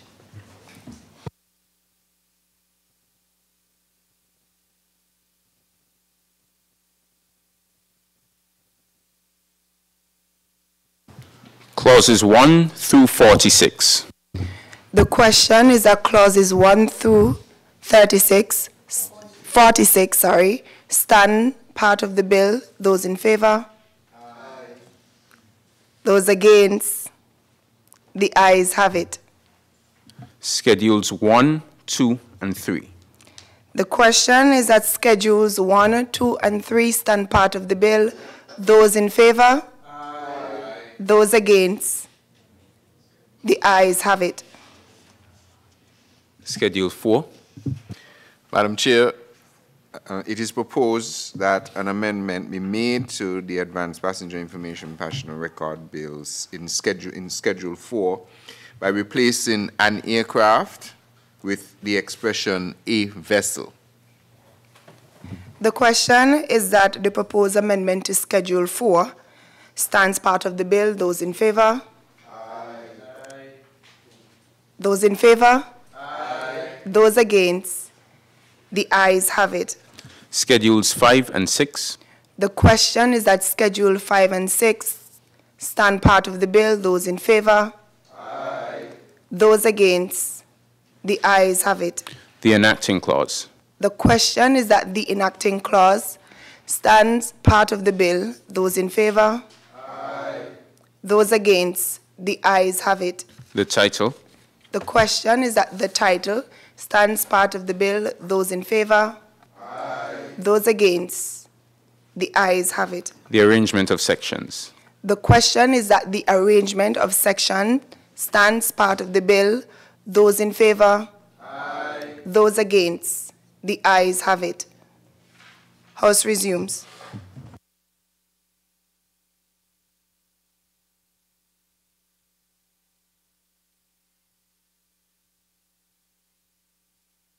I recognize the honorable member for St. Christopher 8. Madam Speaker, with your leave, I rise to report that the bill shortly entitled Advanced Passenger Information and Passenger Name Record Bill 2024 has passed through committee stage with amendments. And I further move, Madam Deputy Speaker, I further move that the bill shortly entitled, as mentioned before, be read a third time and passed into law. Seconder, I recognize the honorable member for St. Christopher 2. Madam Speaker, with your leave, I rise to second the motion. The question is that the bill entitled Advanced Passenger Information and Passenger Name Record Bill 2024 be read a third time and passed. Those in favor? Aye. Those against? The ayes have it.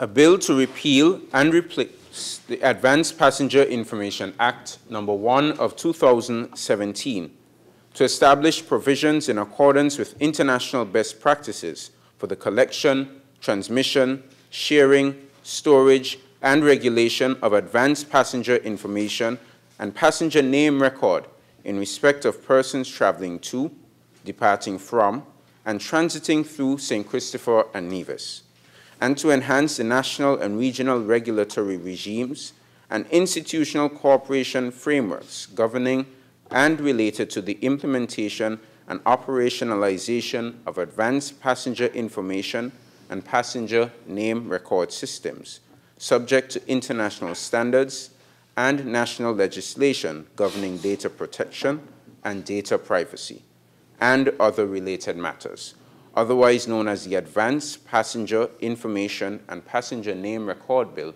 2024. The bill entitled Advanced Passenger Information and Passenger Name Record Bill 2024 has been read a third time and passed into law.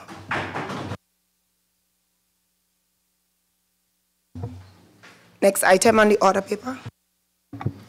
Motions, resolutions. I recognize the honorable member for St. Christopher 8. Madam Speaker, Deputy Speaker, with your leave, I rise to lay before this honorable House a resolution, statutory rules and orders number 2024, resolution of the National Assembly of St. Christopher and Nevis authorizing guarantee for the Nevis Island Administration to purchase land for expansion of the Vance Armory International Airport. And I read, Madam Deputy Speaker, whereas it is provided by Section 55B of the Finance and Administration Act, Cap 20.13, that a guarantee for a financial liability shall not be given by the government unless it is authorized by the resolution of National Assembly. Yes, okay, I'll slow down. And whereas the Nevis Island Administration has made arrangements to purchase privately owned land adjacent to the Vance W. Armory International Airport in Newcastle, Nevis, the land purchase for the purpose of further construction at an expansion of the Vance W. Armory International Airport, the VWAIA expansion project. And whereas the Nevis Island Administration has sought financing for the land purchase from the St. Kitts Nevis Anguilla National Bank Limited. And whereas the Cabinet of Ministers of the Federal Government of St. Christopher and Nevis considers the VWAIA expansion project to be beneficial for the expansion of the tourism sector in the Federation and aligns with the sustainable economic expansion and diversification pillars of its sustainable island state agenda.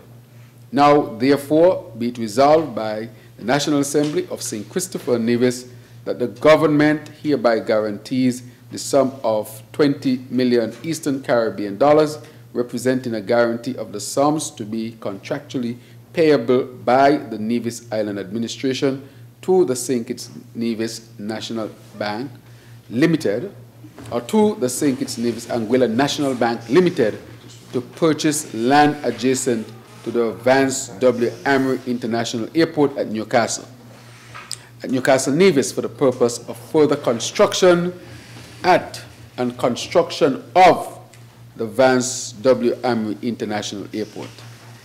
Madam Deputy Speaker, approve. Good. Approved by the National Assembly this 28th day of November 2024. May it please you, Seconder. Deputy Speaker.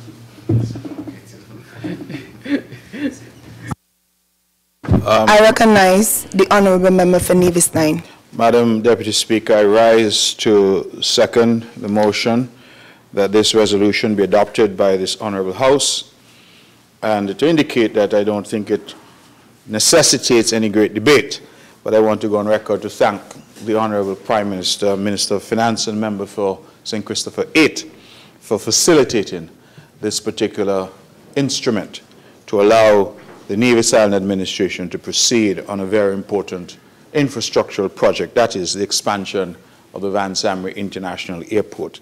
This sum will allow us to complete the purchase of necessary lands for that expansion. And so I express my gratitude to the Honourable Prime Minister and to his Cabinet for supporting this measure. Thank you. The question is that the resolution of the National Assembly of St. Christopher and Nevis authorizing a guarantee for the Nevis Island Administration to purchase land for expansion of the Vance W. Amory International Airport be adopted. Those in favor? Aye. Those against? The ayes have it. The resolution of the National Assembly of St. Christopher and Nevis authorizing guarantee for the Nevis Island Administration to purchase land for expansion of the Vance W. Amory International Airport is adopted.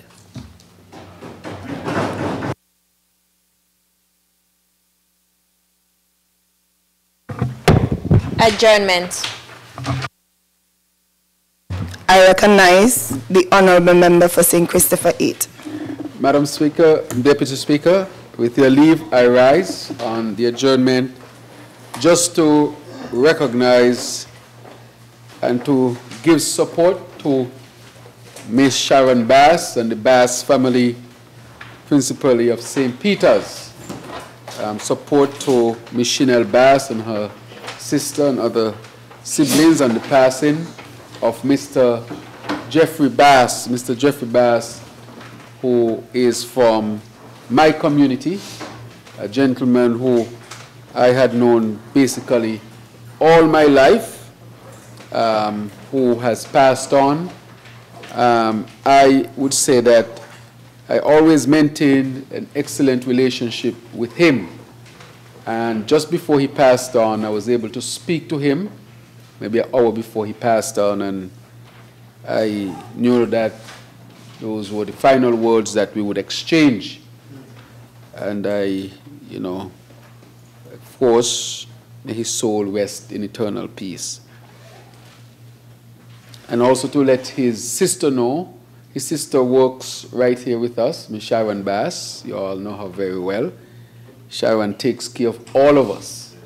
And we want her to know that we are here to support her, that she's not alone in this, that the whole Parliament is with her, and we definitely wish her Godspeed in this most difficult period of her life and the life of her family. And I'm sure that together they would all get through it. And with our support, we hope that that would enhance that period of getting through it. And therefore, I want to say finally to the family, our deepest and sincerest condolences on the passing of Mr. Jeffrey Bass. I also want to say that yesterday, the mother of Mr. Dillon Edmead, my assistant, was laid to rest in St. Peter's, and I also want him to know that he has our full support, and as he continues to deal with the loss of his mother, that to know that he is not alone in all of this.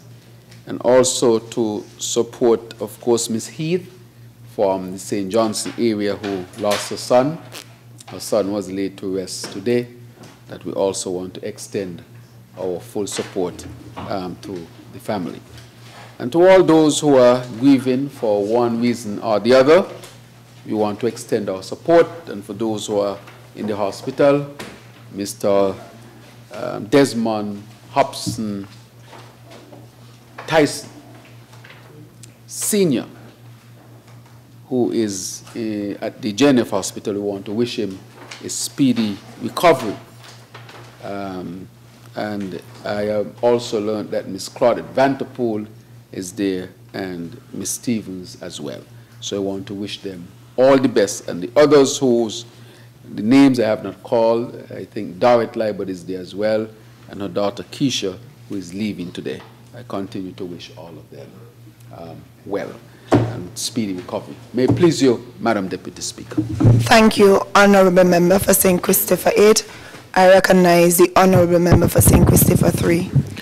Madam Speaker, with your leave, I rise to also express condolences to the Heath family, in particular Shaki and her children, and little girl and the whole family in the village area on the loss of Kwanzaa, Heath, who died a few weeks ago and was interned today. So our deepest sympathies and condolences go out to the entire family. With that said, I would move that this House stands adjourned, sine die. Seconder. I recognize the Honourable Member for St. Christopher 1. Madam Deputy Speaker, I am pleased to rise to second that motion. The question is that this Honourable House stands adjourned, sine die. Those in favour? Aye.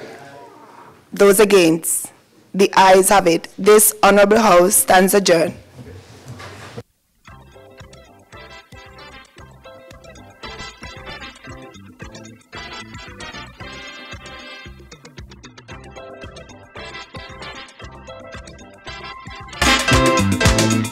Thank you.